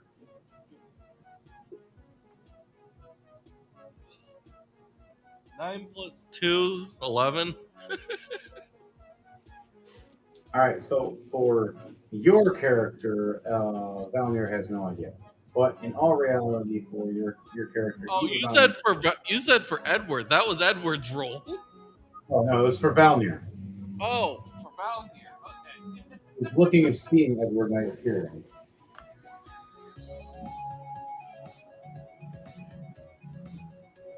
Not much better. 5 plus 8, 13. Neither of them would know. But Like I said, not much better. in all actuality, in the story plot, Edward Knight has been going on a rampage, hunting down certain godlike folks that would be a danger to Fire Seas, or that like to trap their souls. And he's been very vengeful against certain people who have done it ever since, learning of his future fate. So he goes after the one person that has promoted the Fire Lord the past 3 or 4 times to being bad people.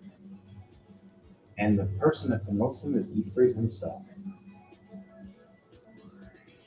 So Edward Knight, finally, when he reveals himself, Edward Knight senses it and uses the shadows to teleport in time to get there.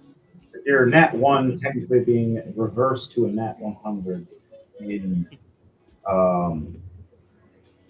Bizarro Walls, but it's because of how I had to have you a percentile for rolling your 2d20. That means you never could have went anything over 40. So your failure chance was a 60% chance. And you succeeded. You had to fail to succeed. Rolling to die.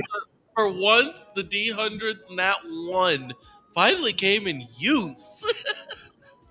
We had some cool episodes because of it, which shouldn't have happened, but it worked because But it we was were usually because of bad luck. So back to that. The story that So this is where you've been, Ifrit. I've been looking for you. you're the ones my devils have been telling me has been trying to hunt because I promote. You say, horrible fire lords, your scepter, because you fuel for us, as he smiles with his giant golden looking fiery teeth.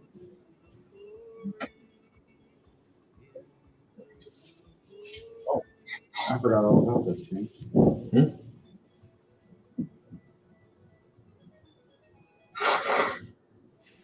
I think that's nice. But he smiles. If I capture you, I know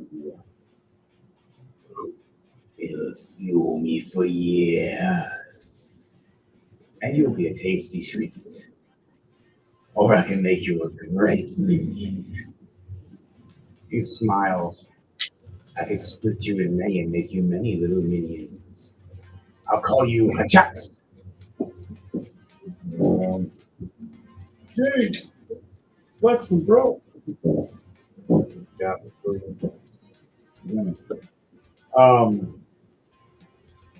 What do you say to that, Edward Knight? Now you're double plus, which you have to now roll initiative after this. I'm numerous fisting in D&D. That sounds so wrong.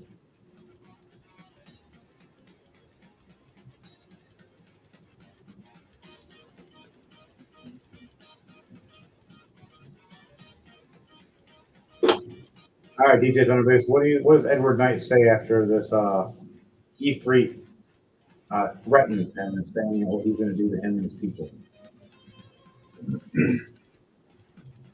Well, if you can catch me, maybe you'll have a chance. But this is also fire versus fire. And he smiles at you and goes, exactly. What damage can you do to me? As Well, he I'm pulls, also not just fire. he pulls out this elongated sword and smiles at you as he has the Ifrit's Warble long sword.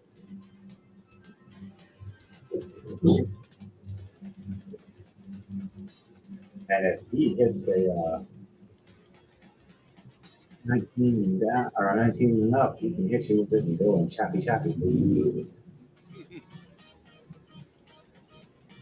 He tries to turn and realizes he's frozen right when he turns at you. Ugh! Thanks to Valnir. So roll initiative for Edward Knight, please. Unless you want to just have them both at the same time. They're going pretty much going to. He rolled a 17. Yeah, just have them go at the same time then. That's pretty much the threshold. All right. No, because Right again. Valnir rolled a 19. Valnir rolled a 19. Yeah. Edward rolled a All right. So 17. Edward Knight, your turn. Anything else you want to do before you?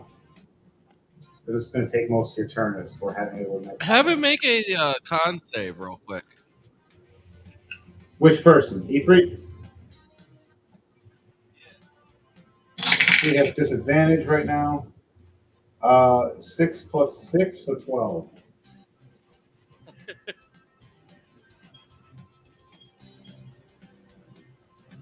Oh, yeah. 14 points of thunder damage as Edward just starts it off with a thunderclap. How much damage? 14 points. As this thunderous roar all around, right in his ears. He wants to raise his hands up to cover his ears. He can't. Because he's frozen solid right now in pain, wondering why his hellish fire is not burning through this magical ice. As your cube, you want to do a perception check on your cube and then a history check for me?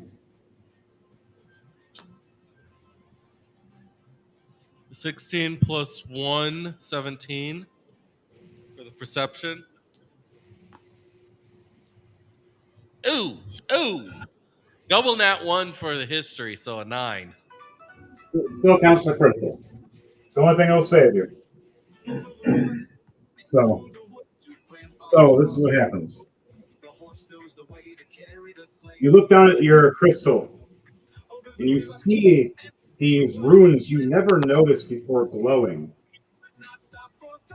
Where you see a bluish glass crystal cube at first, kind of looking like a tesseract, but you see symbols glowing in a red lettering. And they shift around looking like it's like data and information of an unknown language, even with your helm of perception of many languages. It's a language that even it doesn't know. It's trying to cipher it, but the closest thing that can come to it is an ancient language. Even that one is deciphered incorrectly in your helm's magic. It'll need more than one person to fully figure out the natural magic of your unique cube. And a small little green sigil rune has been put on there as well, of Luno, as you notice, as like a lock protection symbol.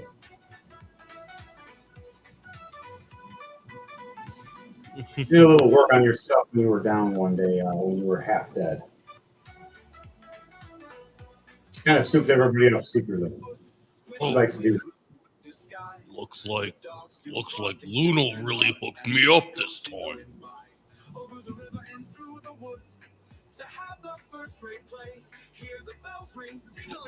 The only thing you can read is Luno's language. As the Valnir gives a thumbs up to Mayhem. And Mayhem just randomly gives a thumbs up, confused, like, yeah. But you read in Lunal's language that it states not even hellfire can stop your ice. And as long as those words are written in on this cube, so shall it be. So if you felt like invading hell one day and just freezing shit, I mean,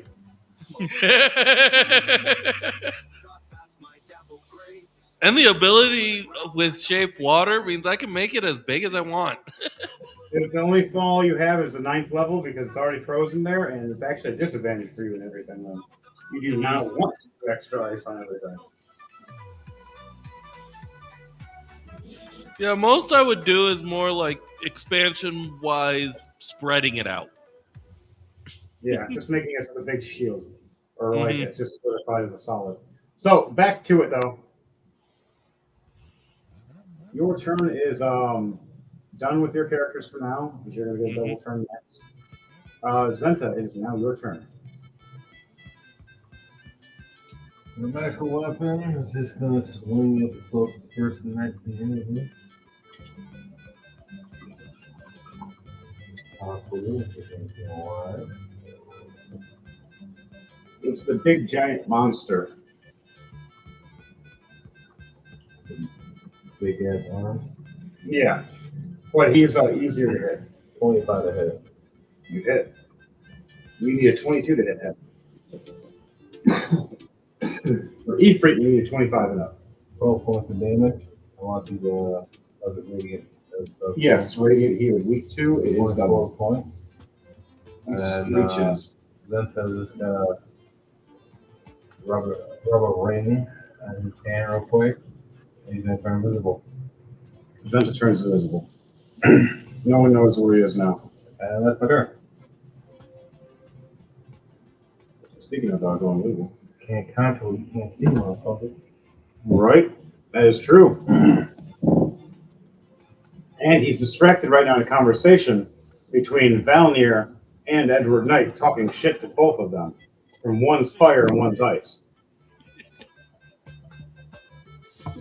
You literally have opposites. It's fucking hilarious. I didn't realize it until like a few months ago. That's my turn, though. All right. Dom. I would like for Dom. He Dom. went to bed. He went to bed.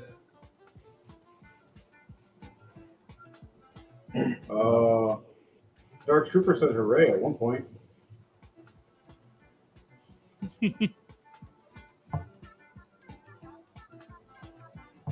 Yeah. So Yeah, Dom, at 10 around the beginning. good night, Dom. We love you, and I'm sorry you passed out and shut off. Not saying good night.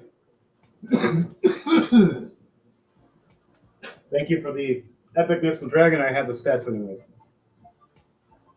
We'll NPC your character the best we can to make sure that you survive. Back to it though, guys, girls, and squirrels. The big giant void monster is their turn. Grabs at Dom and misses. 8 and a 5 with a plus 10. So goes and tries to reach at Mayhem. 17 plus 10, 27. Mayhem gets picked up and grabbed. And now I do a strength check with him.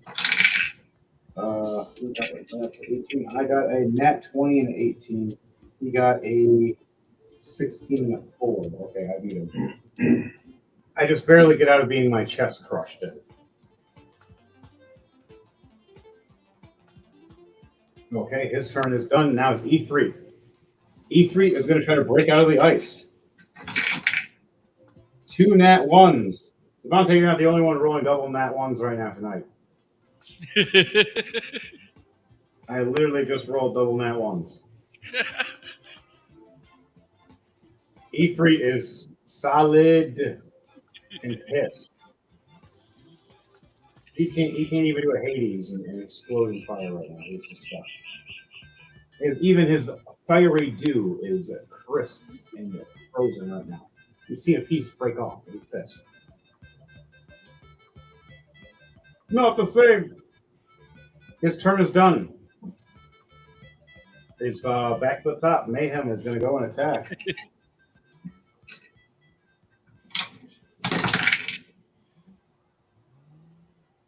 22 to hit. I hit. Giant Slayer. And then a 17 plus 12. 29 to hit. And then Giant Slayer Axe is right here. Okay, so 21 damage. And 25 damage, and that's not including the lightning. That's going to do 5 and 4. Then now my bonus action to attack again on rage is actually a plus 5 extra for those two for the rage. And a 19, which is a crit. All right, cool. And he tries to do his reaction, and fails against me. Awesome. I get it. How do you want to do this in a big demon monster with all you guys?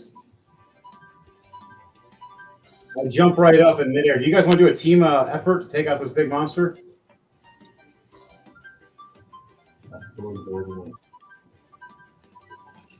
Since Edward's the only one I've got free right now, I'm gonna just have him do a slash with his 4-foot longsword. All right. So where did you go for a slash? The orc is slamming down on the eyes with his axes until it tells Mayhem to go for the big slam. As you go for the slit at the under, Zenta sends his sword of his magical blade right into the mouth, raising up to where the brain is. As Mayhem comes slamming down, Rah! Hulking, smashing, and making sure the blade slams down as the mouth chomps. And here comes at the end Dom's character for Spev as she lights her mouth up, opens the mouth back up, and just breathes acid right down the throat. Just watch this thing just melt from the inside. As Dom would say, not tough on the inside, huh? Actually, almost sounded like a mouth. So that big creature is down now. All that's left is Ifrit as he's looking around, freaking out. As finally, all the librarians have finished their spell. They open a portal in the back and they say, guys, we need that soldier, and we can all leave. Who was the one that took the soul jar? I think that was Dom's character, actually. He did, and Mayhem's going to go grab it off the hip of this giant dragon. And I'm going to go and use my movement speed to head down that way. That's all I can do for the end of my turn. Dom ends her turn by doing the team attack. The only thing I do is hold an action for the second she gets a shot at Ifrit. When you guys hit again, she's going to do it. Now it is your turn, Valnir and Edward Knight, and then after that, Zente, you're on deck. Okay, so first, Valnir is going to shoot Ifrit. However, I need him to make a dex save.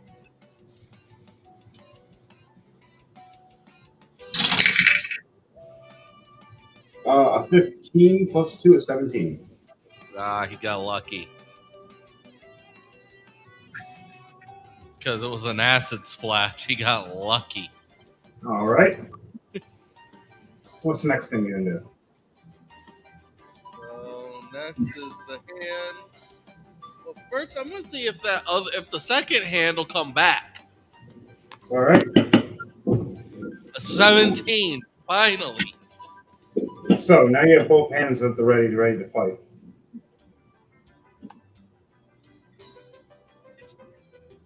Looks kind of funny, to be honest. 14 plus 10, 24. So miss with the crossbow. 24 Yeah. does not hit. Yeah, that's why I was saying so a miss with the crossbow. Yes. Crossbow again tries to go, and he's like, not this time. However, an 18 plus 10 for the dagger. Oh, yes. Randomly just a shadow dagger flying right at him. Sticks into where? Where are you throwing the shadow dagger? No, the hand's going up for a stab. Oh, he's shanking him. Yes. And it's going to be a gut shot. Hardcore. Gangster in this motherfucker. 9 points of damage. Oh, my eye! Gut. I know, I'm just fucking with you. But, yeah. You stab Ifrit, it just literally, it's like a needle just poking him in the stomach. He just looks down going, I really don't know if you're trying to insult me or not. I'm just Really? trying to keep you distracted. These hands look really familiar. As the one hand gives the finger and then waves by, and it looks back to you.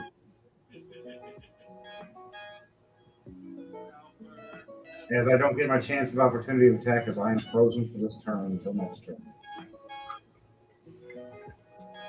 If you got that critical on me. That critical, yo! He needs to make another deck save. Alright. A 15. But he's going to use his legendary action to automatically save.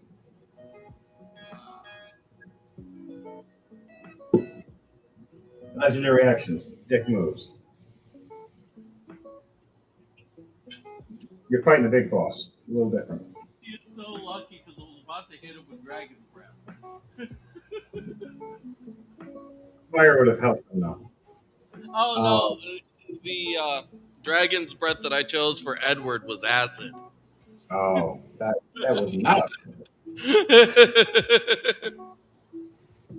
That would make him very upset. All right, so Edward Knight is done. Or no, sorry, that wasn't Edward Knight, was it? Yeah, that one was the first attack from Edward. Okay. He has 2 attacks. All right, what's the second one? The second one is he's going to run up and try and slash with the Vorpal longsword. 20 plus 12, 32. Here we go, James. Before we start this one. So, 32. Yeah, nat 20 plus 12, 32 with the Vorpal longsword. Nat 20. Okay, so right when you go for this slash, like, yeah, I got him, running past him with the sword in a big circle. He does the whole cell thing like Krillin does with the whole destructo disc to the neck. It was a 19 damage. Yep. You see it slice and then heal right behind, instantly. As it goes, I have many heads. You want to see the other one? Yeah, I want to see the other one.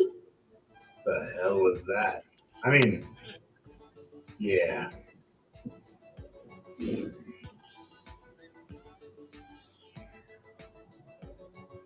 And for his bonus action, he doesn't summon his Panther. All right. And that's all he can do.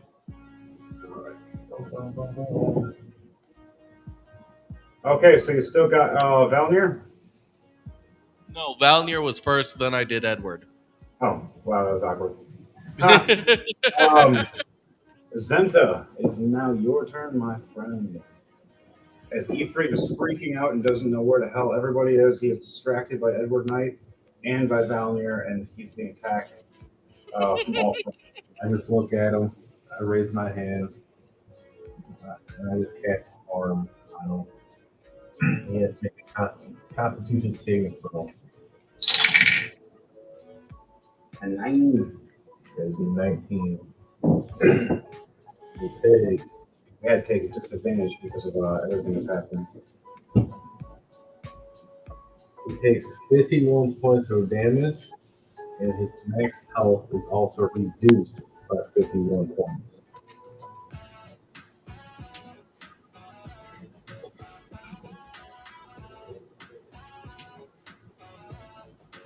Grabs at his chest. The ice breaks around him. Ah! All pissed off and everything and confused.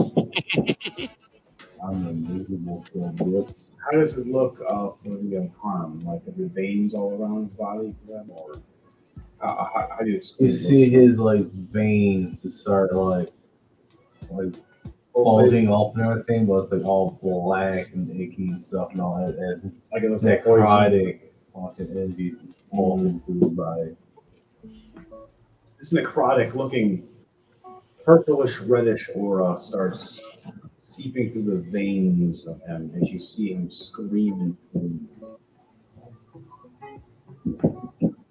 Kind of spell that, bitch. So he looks around going, "Who said that?"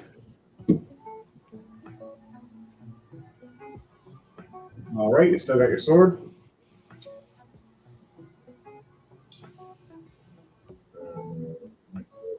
Yeah, that is so. I'm about to give it to my sword at least. So it's right up there swinging at this.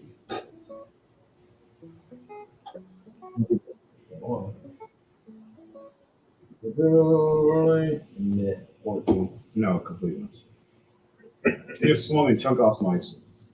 That's it. All right, the orc stands up and jumps over here to attack as well.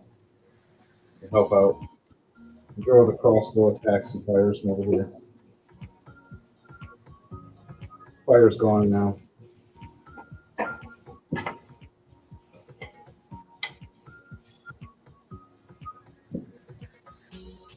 They do about 100 damage apiece, and that's all they can do.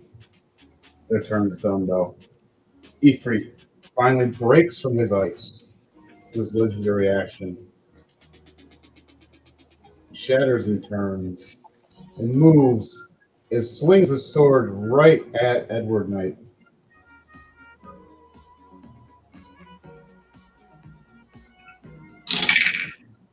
Oh, you're so lucky. I almost hit an at 20. It just rolled right off it. A 17 plus 17. 34 to hit. Yeah, that's gonna hit still. 20 boss, man. Just barely hit. Right. Slams right into Edward Knight. Automatically 100 damage plus 24 more. So 124 damage. And blood just right out of Edward Knight's mouth.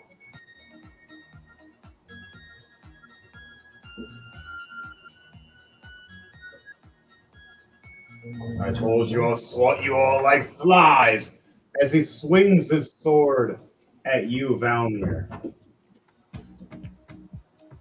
And throws it in the air like a magical boomerang.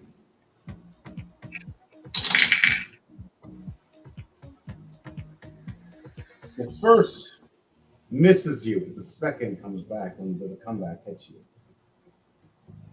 So a 17 plus, 16 for throwing is -1. So the dirty 20 for the first shot, which is a miss for your Valmir.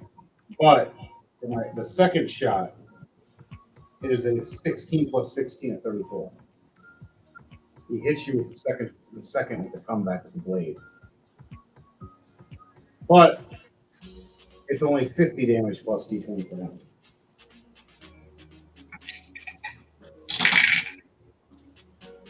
Oh, you're so lucky on that one. 13 damage, so 63 damage.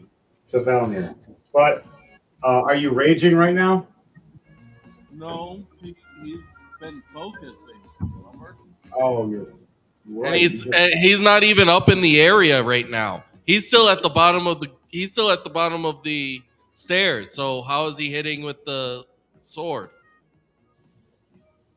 I'm throwing it either at the bottom of the stairs. Then he's tall enough to look down. He's like 20 feet tall. So he's whipping it at you. He missed the first time and got you the second shot. So now you got to roll for your Constitution save, or no, not Constitution. What is it? Is it Intelligence save or Wisdom save for that monster? If he's concentrating on something, you know, you have to take Constitution save as well. Constitution saving throw. All right, so roll a Constitution saving throw with advantage, please, for your first hit. What damage did he take Over 50. on the first hit? That's the only hit. That's really Say cool. 14 plus 2, 16.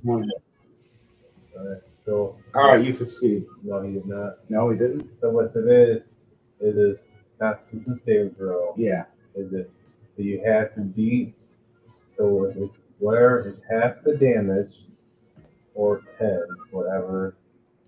Is Okay. Yes. No, it would have been a 26 then. That's still not enough.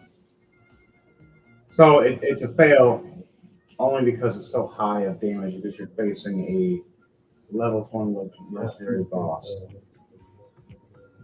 That's fine though. It's going to be funny. Fire demon pops back up, or the fire devil. As you murdered all the rest of the minions around him, as he threw this, you're down here now, and he chucked it over here, and it came back to him. Whoa.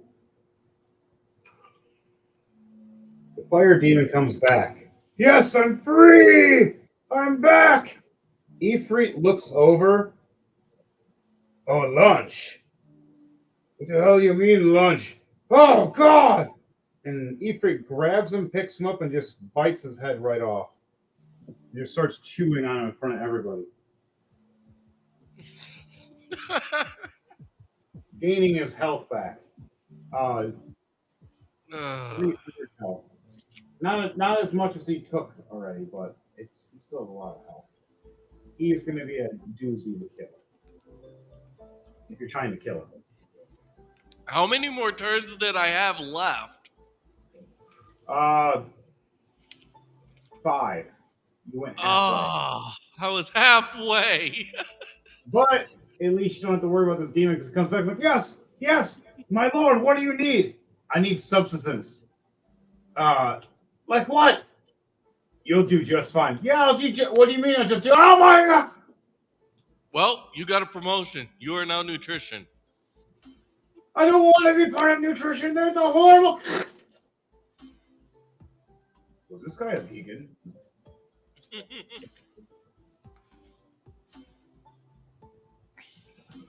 It tastes funny. It sticks out the head. A skull appears right in front of all of you, just sitting there all meatless.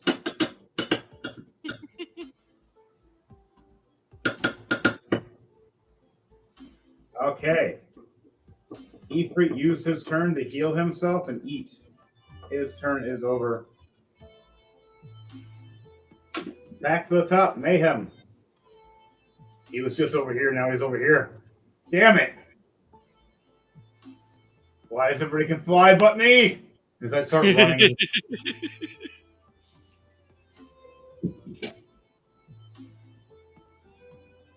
But that also does mean Valnir has full capabilities of his moves now. Yes, he does. Now he's even more dangerous. As Ifrit was talking crap, going, "What can you do? You did nothing to me this whole time."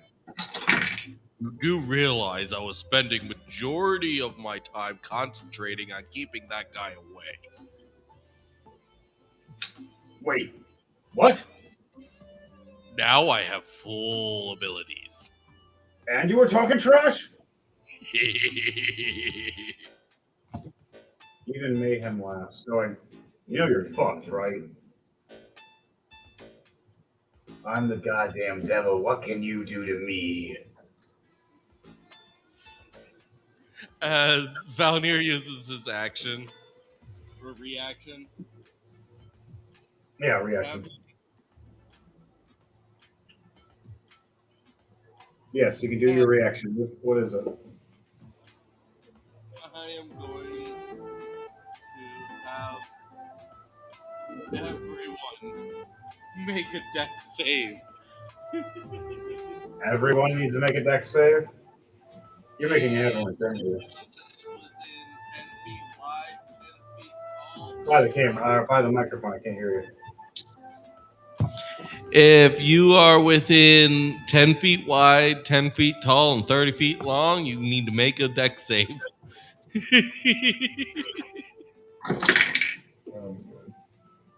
Mayhem succeeds. Adam succeeds. The girl sadly fails. And the orc succeeds. Now I got those two backwards. The orc failed, she succeeded. The orc's raged right now. Now, what about the opponents? There's only one. He got a nat 20. Damn it. Wow, out of everybody, silver barbs. He got silver barbs? You know, everybody can technically get that on their squad. Okay, at least because he's just taking half damage. So what are you doing now? I cast Tidal Wave, doing 21 damage. That'd be double to him. So since he passed, he was only taking half damage, so he's taking the full 21 then. Yeah. So he'll be taking double damage still, technically, because he's weak to water and he's weak to ice. Like a Pokemon. Random tidal wave just comes. He's like, what the hell? Here. Use this as the tidal wave. There you go. Giant spell book of water just waves over. You gotta pop it down. That's extra too. So, you see this giant tidal wave. Now, what are you gonna do with this giant tidal wave now that it splashes over him? Do you want to freeze it? Yes. Yes. I'll allow you to do this. Roll 2d20 for me, and I'll allow you to do this a combo. Let me know what this 2d20 are. Nice thing is,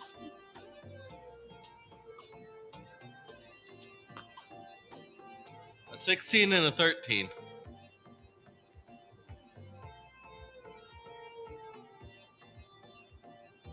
Nice. You succeed. Now, how do you want to make this look, this giant ice sickle? Do you want to make an Ifrit sickle? So, as it's coming through, you know how rushing water tends to get spiky? Yeah. He's gonna get the same treatment as that dragon when I did this. Oh, wow. Remember how I pinned that dragon? Tidal wave will turn to ice. I'm allowing him because I had him roll 2d20, and he succeeded the 2d20 roll that I asked him. Yep, it's working so far. All right, so yeah, it waves over him, and then it turns to a bunch of spikes all around him. Now he's Yep. like encompassed in ice with spikes all around him. He looks like he's the ninth level of hell devil right now, frozen. I'm not trying to cosplay, my lord.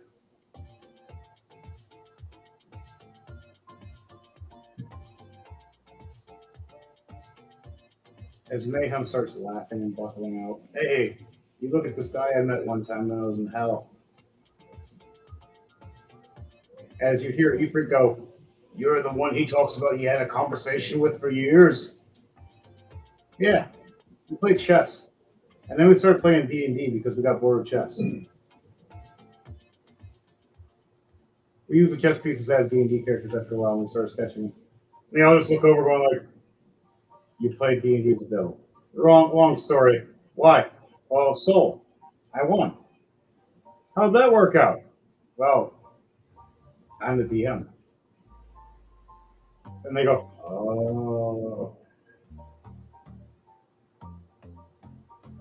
See, I figured it out by seeing a meme that was funny as hell. If you ever did somehow end up with your soul going to hell or whatnot, and the devil gave you a choice, you could play a game, beat it to get it back, or you gotta play against death the same way. You get to choose the game. D&D. Okay, cool. And I'm a DM. You'll never lose unless you purposely want to lose. Well, unless they fucking cheat. Nat 20 every single time? No, I'm pouring up the purple people eater.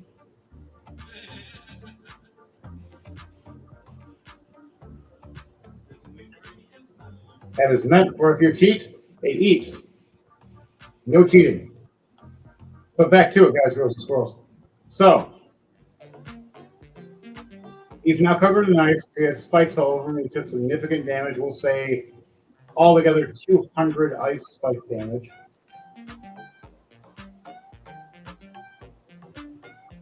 Not dead. Not even at the halfway point, though.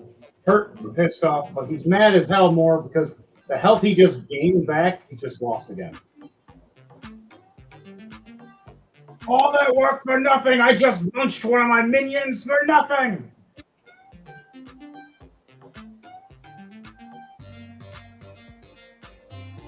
So, on that note, DJ Thunderbase, what do you all see from It was just a reaction, so that was all I was doing. All right, reaction. All right, E3 is frozen. He can't attack anymore and do anything else right now. He's stuck. He is pissed. For at least this turn, he is inert. It is now back to the top. Mayhem shakes his body covered in snow and ice and jumps up the snow and lunges right at E3.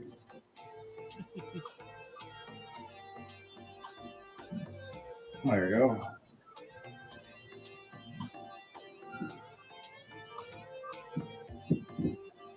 Now, let's go for some attacks. I get my giant slayer right at the back of his head. A nat 20. All right, and what is my second?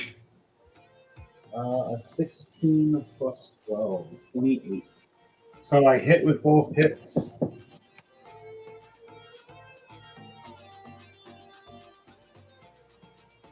Check that math. I do 49 damage altogether. And then I'm going to go and do another hit. My bonus action.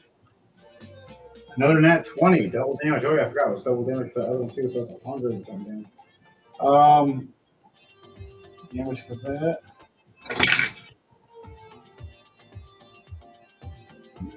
What is damage on top of that? If that first one doubled.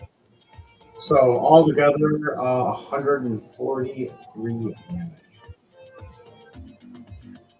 And Mayhem ends this turn.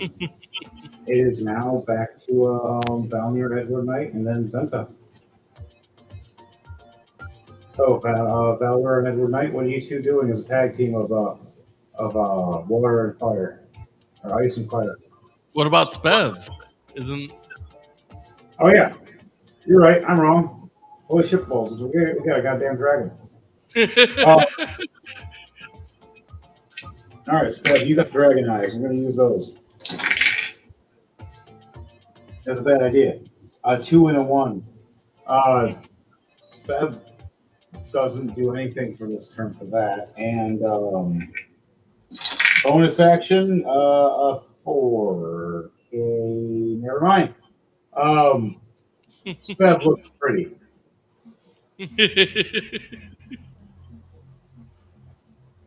So Okay. now it's I need E3 to make a deck save.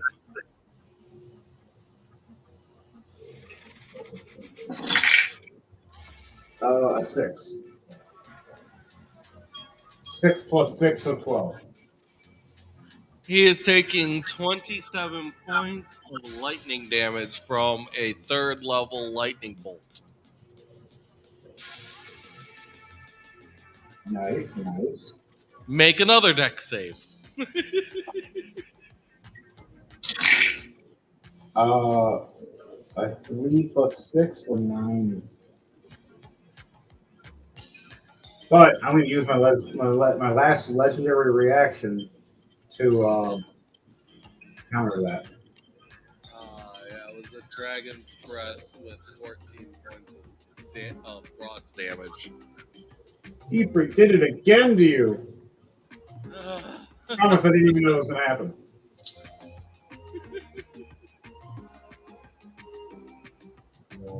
for a for the Love cigars.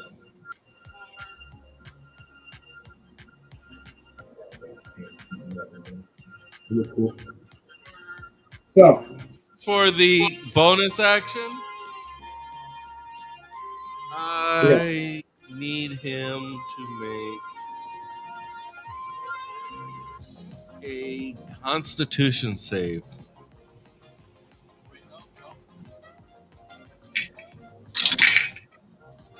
A 10 plus 5. 15.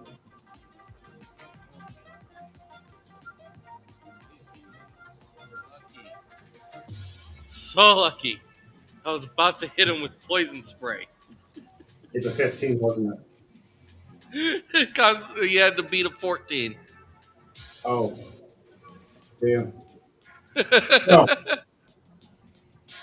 about that. Anywho, uh, Next is Edward. okay, Edward, what are you doing? Oh, I got dice on your gun. It died knowing you were a gamer. True gamer rolls dice.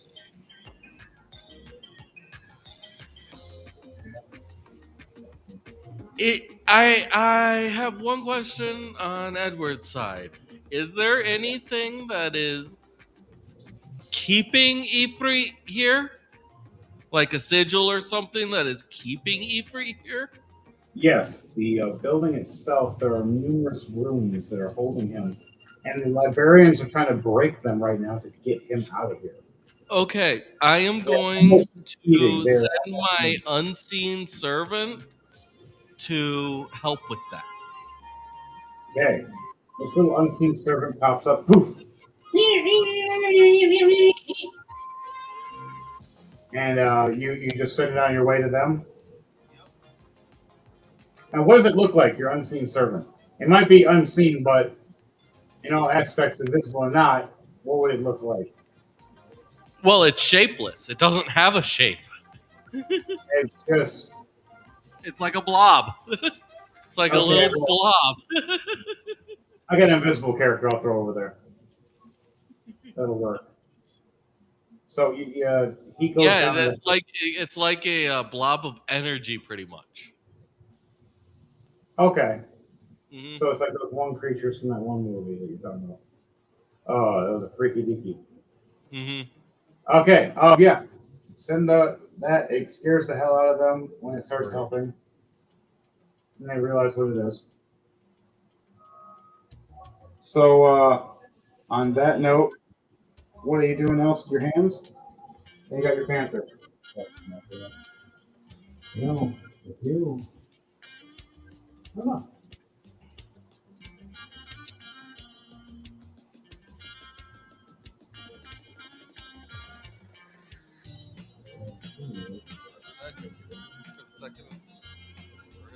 Are you right?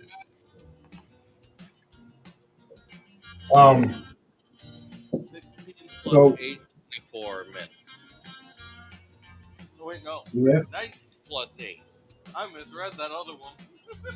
I saw the 9 and thought that it was just a 9, but I didn't realize it had a 1.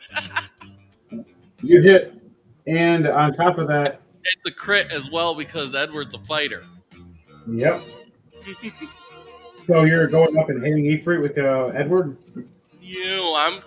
As Edward, he's tossing a ball of acid.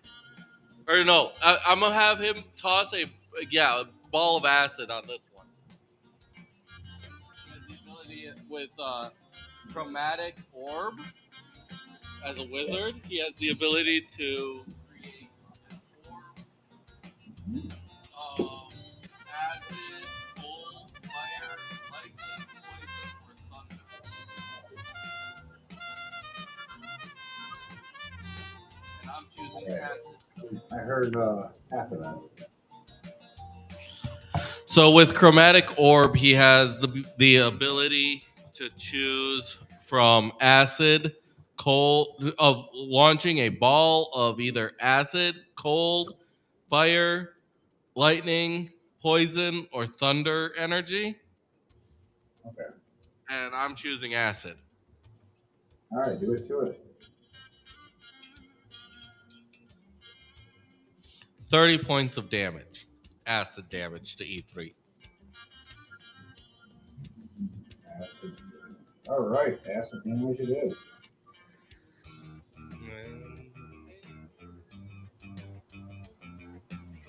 Panther is going to go up and for a slash attack.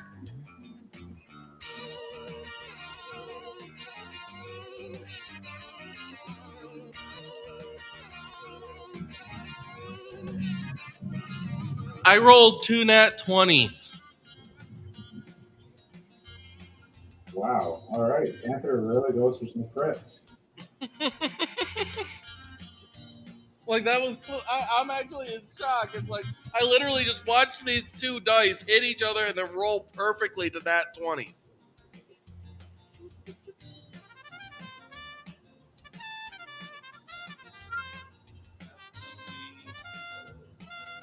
Smoking a cigar. Calm down.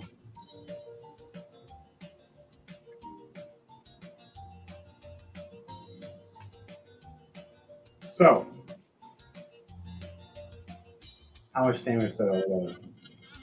So it's 3 damage, but since they're doubled, it's 6. Okay, cool. 6 damage. All right. What else do we have? Anything else? Yeah, that's all. All right, your turn is done. Zenta, my man, is now your turn.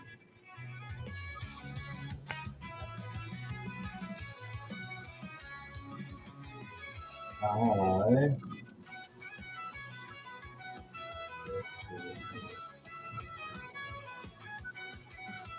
This is farm. Yep. Oh snap! Oh snap! Uh, a 12. What happens? He takes 49 points of damage, and his max is reduced again by 49 points of damage. Okay. He is not like me. I'm not sure what's going on.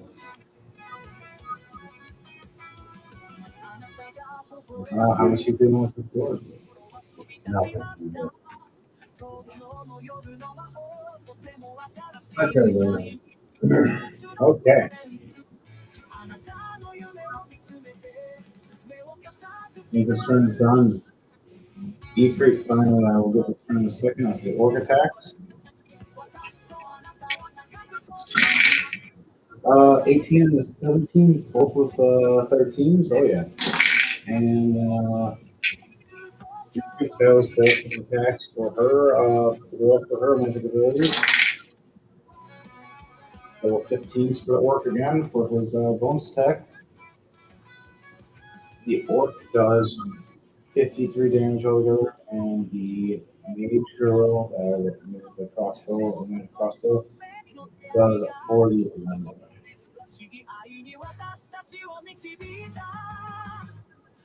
Efreet's hurt, but he's not even a heads up yet. He's just pissed off. He's gotten hurt a little bit, but as Devante says, there are sigils and runes on the walls, or ways to send him home.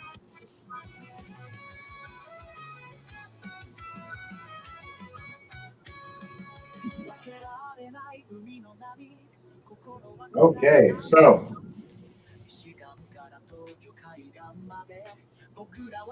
Efreet now his turn. Walks up,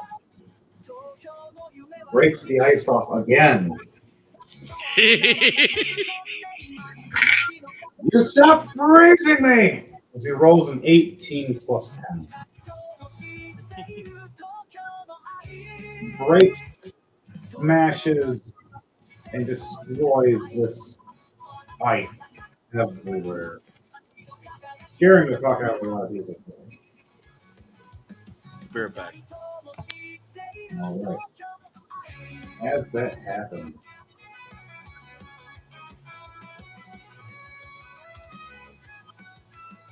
Efreet walks up and faces off against Mayhem that's on top of him, smashing and hitting at him. Grabs him over his shoulder. Four. Grabs him, and then Mayhem succeeds with an 18 plus. Okay. Yep, Mayhem doesn't get crushed by Efreet, but gets thrown off, taking 100 bludgeoning damage to the ground, but it's reduced to half for his werewolf form and cut again for his berserk.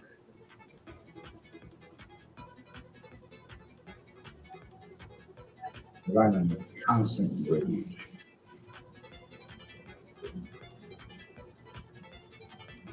Mayhem, Efreet ends his turn. Now it's the librarian's turn. Zenta, do you want to roll a perception check for me, please?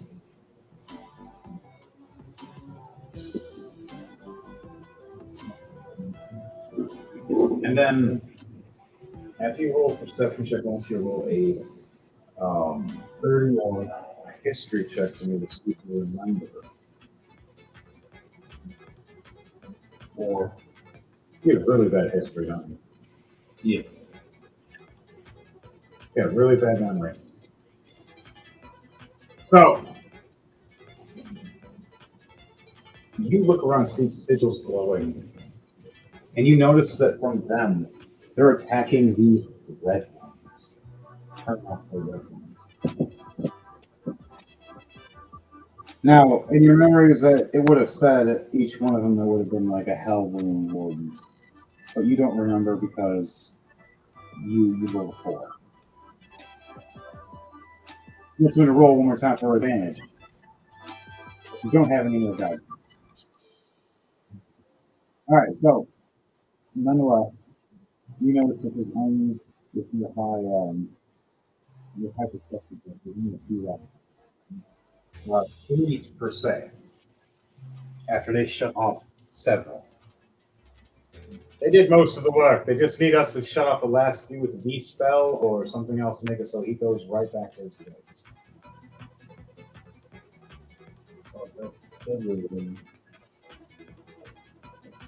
You're ruining everybody's day right now? No, I'm just trying to fuck up the room. Alright, you say that to everybody and everybody hears you. So, turns ends, now it's back to Mayhem. He pops a health potion. Gains 24 health. And then goes and attacks. Completely misses with 2 threes.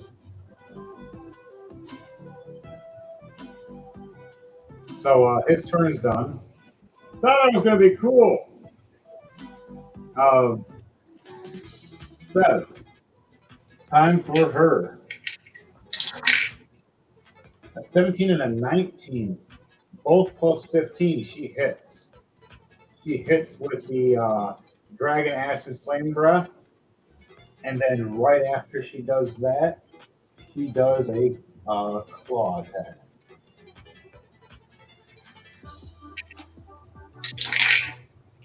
140 damage and then 87 damage. So, good damage. Eater's almost at a half, but not fully.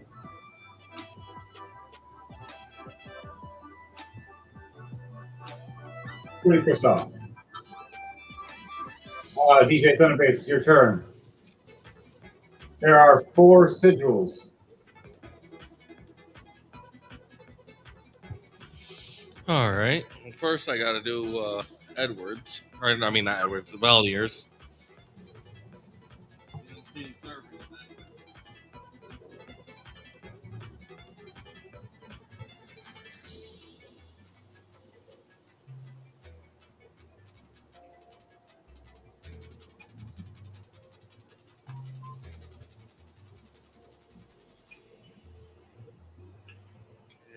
A 15 plus 6, so a miss on my Ray of Frost.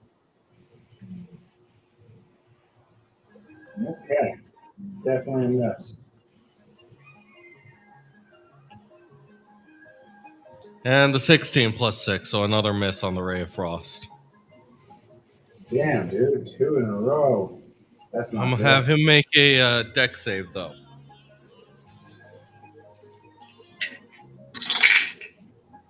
A 12.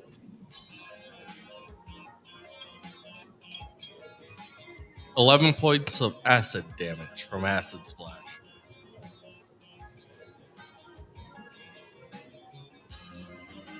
Okay. Now, you finally hit the half. 19 plus 10 from the crossbow. So 29 to hit. 29. 9 points of damage. Okay. And a nat 20 for the dagger. Nat 30. 30. No, nat 30 because it was a nat 20 plus 10. Oh. You're right. I'm wrong. 11 more points of damage from the dagger.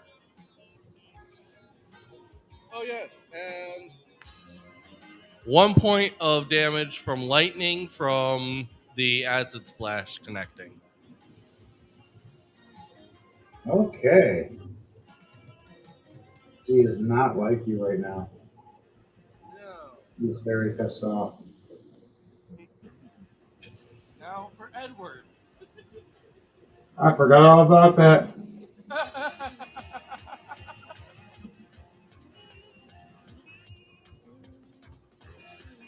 Deck save.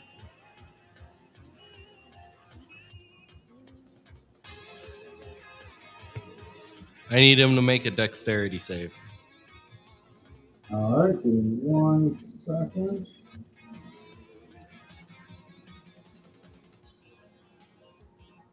Thank you. Dexter, you said.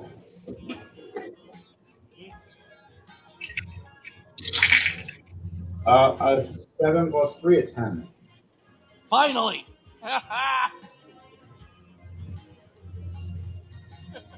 He failed and lowered down his points right now because of his past. 8 points of acid damage from Dragon's Breath.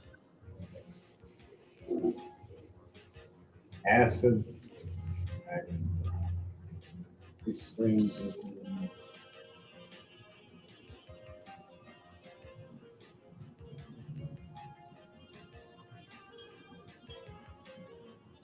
Nat 20 plus 8, 28 to hit for the chromatic orb. So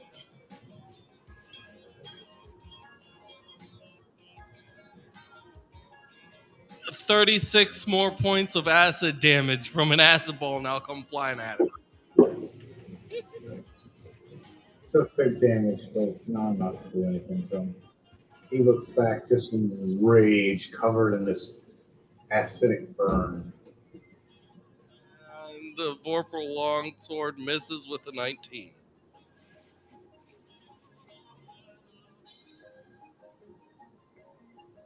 Now, for my panther. Goes for 2 claw attacks again.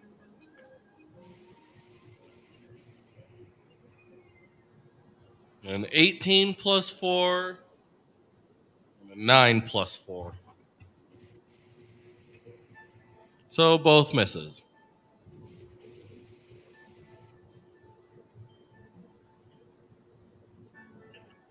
And that concludes. And then the Unseen Servant.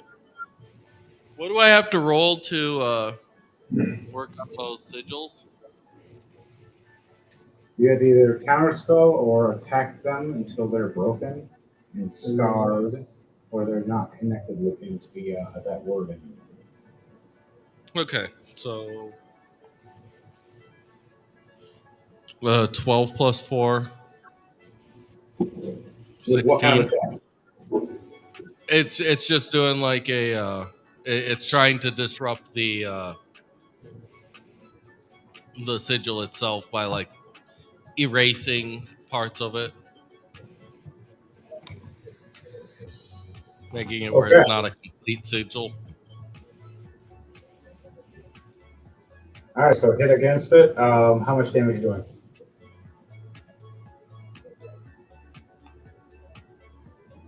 4 points of damage. 4 points. Yep. Okay. It doesn't scar into it. You see it flicker, but it's still active. And that's all I can do right now. Okay. You need at least one more point. HP is 5 points per sigil. Unfortunately, I can only attack once with that. Still got hands. No, the hands acted on Balnir's. Oh, you're right. Yeah, your turn's done then. Yep. Zenta, back to your turn, homie. E3 is freaking out and raging and just slapped Mayhem and slammed him down to the ground. He's trying to do a reaction right now to open up a portal to hell, bring monsters in. What are you going to try to do? Also, 4 levels back. What the hell, so much gold? 19 critical save.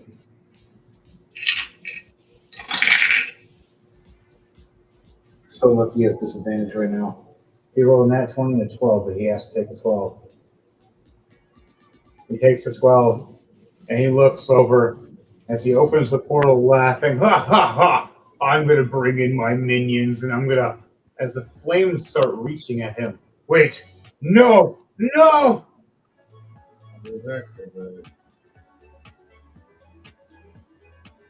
You tricked me! You tricked me! Anything else you say, Zenda, before he gets sucked into his own portal? I felt that. Where are you? And he gets sucked right in. Flaming portal. And it seals right up.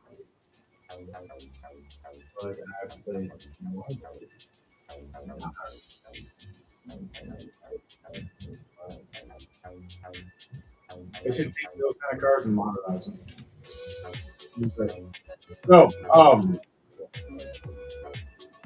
that note, All the monsters appear. The sigils finally are almost blocked off. There's only a couple left as they stop and go, wait, if he's gone, we can keep them for now. But we need to edit them to be able to turn off at will.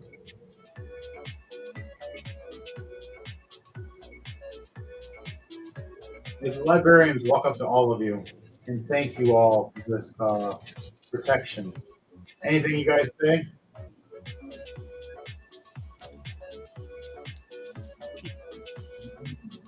Edward and Balney are just catching their breath right now. Zenda, for you, it's your two buddies that are dead. Both come up to you as ghosts.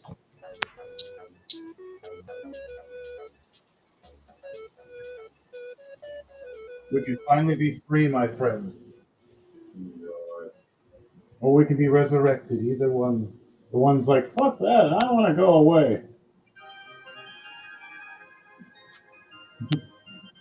We want to be resurrected. One guy says yes, and the other guy says no. What are you doing this? 300 years? No! And the other one starts laughing. You're stuck with me forever, bitch. No! Only 200. Well, they look up as librarians walk up and touch the spirit's head and release them so they can finally go on their way. And lock in new seals all around, setting it so evil cannot come in with dirty intentions ever again. And they leave psychics now to stay in the room to protect everybody.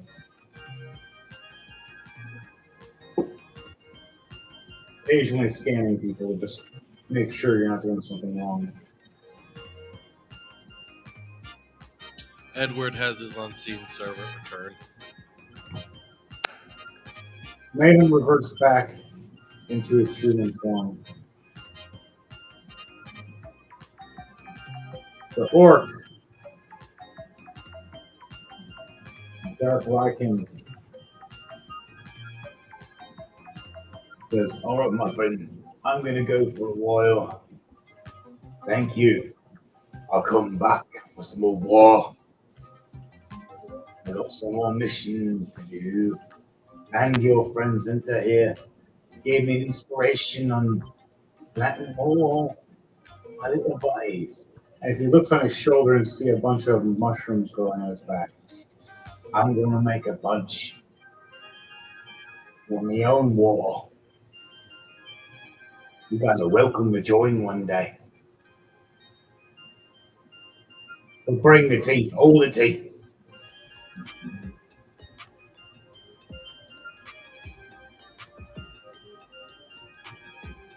The girl, Anna. Hey, thank you all. I depend on it. Can you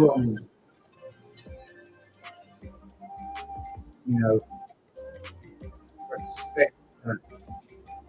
I don't want to think anymore. My dad's son. Tonight, I just told him a book. With his final stories before he died.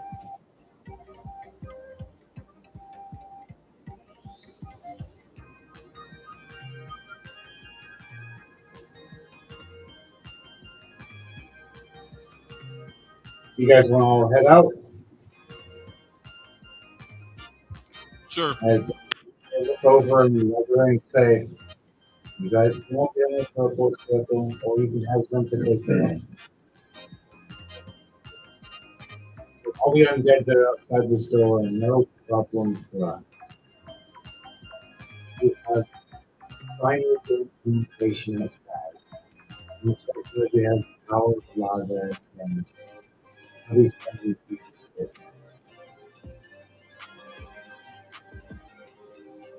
Yeah, you guys, as it's working man that knows you walks up and hands you the book.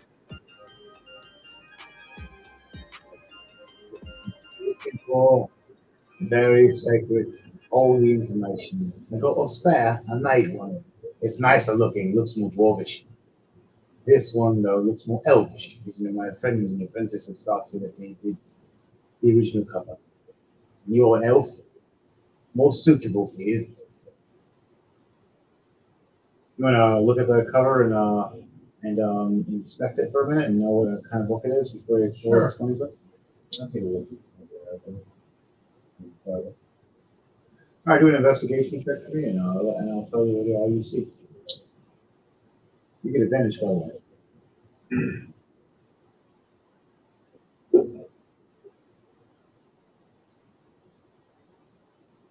16. 16. You see, it's the magical book of copying magic and obtaining knowledge. Infinite pages. It may not look super big. It looks like a medium-sized to small-size elvish notebook with a leaf symbol on the front with the infinite symbol on top of the leaf. Every time you flip pages, it tells you a little number sigil.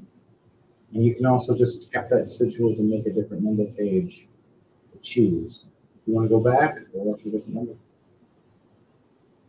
It absorbs, copies other books, manuals, names, and scriptures, and spells. Good for learning a lot of different abilities.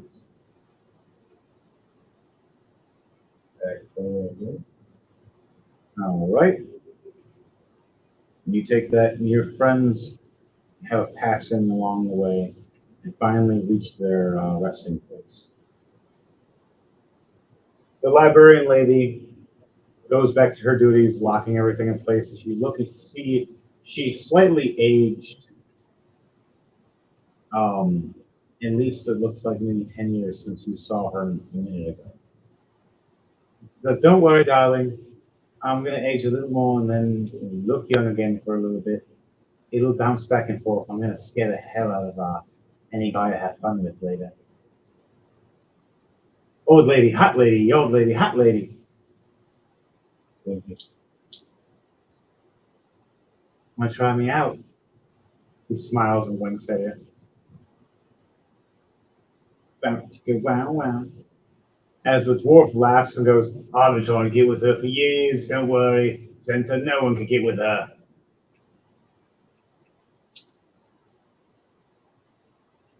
Mind you, he doesn't realize she just hit on you. She likes tall elves because she's an elf. So, on that note, we all get to a teleport circle. We all teleport back. There's a bounty of treasure chest as well. That lady didn't have a chance. We open up to the Blood Saints kingdom. Everybody's there and starts healing us right when we get back. So everybody takes a full long rest. Everybody regenerates and heals. Everybody gains 500 gold and 1 platinum. And then whatever magical items and gear you found, you get to keep as well. You also note that you didn't get to kill Ifrit, but you got him halfway at the time, and you get to send them back packing pissed off. With no bragging rights, stuck and lost for the past at least 300 years. And wondering who the hell's been sitting on his throne as he's been doing like via Wi-Fi. Stupid call shit. On that note, guys, was there anything else you guys' characters want to do before we end this out tonight? What does Zenta does for the end of the night before next time he is ready? Goes back to All right, daily routines. nothing good and clean. And in case to go to your garden, maintain it. Stuff like that. All right. And occasionally smoke your special HP. I mean, go for it. But you have it. You've set the other Moonweaver template from trainee sitting at the doorstep of your temple, waiting for you to return so she can start learning being under you as a, how do you say, an apprentice instead. If if she passed your test. So that does that for you, Valnier and Edward Knight, as you both are all hanging out together right now. What do you guys say and do as you end the night with you guys? Well, I was just gonna have Edward Knight disappear again through the shadows off to his next journey. So And Valnier is And like, Valnir is going to go and hang out right with you, disappears. Oh, I guess never mind. Valnir just heads to a mountainside hot spring. Relaxing those muscles. Mm-hmm. And then, yeah, because that sword swing hit you real good. You needed that. Your character's all black and blue, like your tattoos. But at the end of the note for that, you Mayhem and Luno go back and rest with you. All the rest of the guys go back and do their thing with you. They put up fortresses and protect around for everybody. We find out where the next portals are and try to prevent them as early as possible. Edward Knight goes off doing the missions mostly by himself. Forting some plans. Are you? You know what? Yes. Right. But on that note, guys, girls, girls, we're done with the bullshit. It's a crazy cloud out there. To you all, good night. Anybody else say anything before we're done for tonight? DJ, does anybody say anything for you before we hit this button? Just make sure to also check out the new album Illumination out today. Like, share, and subscribe, people, to Rolling2Die and DJ Thunderbase. By the way, check this out. He's going live in the club, on the street, let's give it up. He's gonna rock ya, he'll make you move. Let's get together, enjoy the groove. He's got that beat you can't resist. Just join the celebration, please, I insist. We'll be jumping all night to this kicking jam. They'll talk for days after about this epic grand slam. It's a party, a party. It's getting started. It's happening in this place. DJ Thunderbase, it's electrifying. It's energizing. It's everything in your face. DJ Thunderbase, DJ Thunderbase.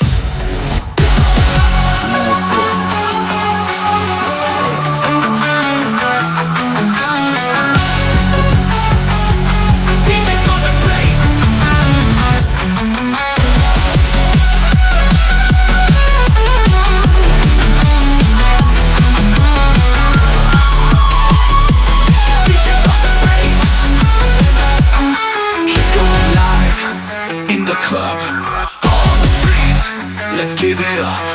He's gonna rock ya, he'll make you move. Let's get together, enjoy the groove. He's got that beat you can't resist. Just join the celebration, please, I insist. We'll be jumping all night to this kicking jam. They'll talk for days after about this epic grand slam. It's a party, a party. It's getting started. DJ Thunderbase, it's electrifying, it's energizing, it's everything in your face. DJ Thunderbase.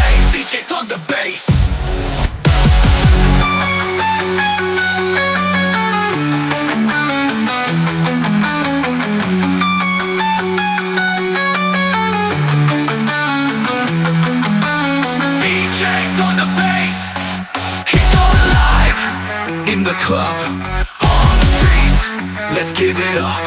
He's gonna rock ya, he'll make you move. Let's get together, enjoy the groove.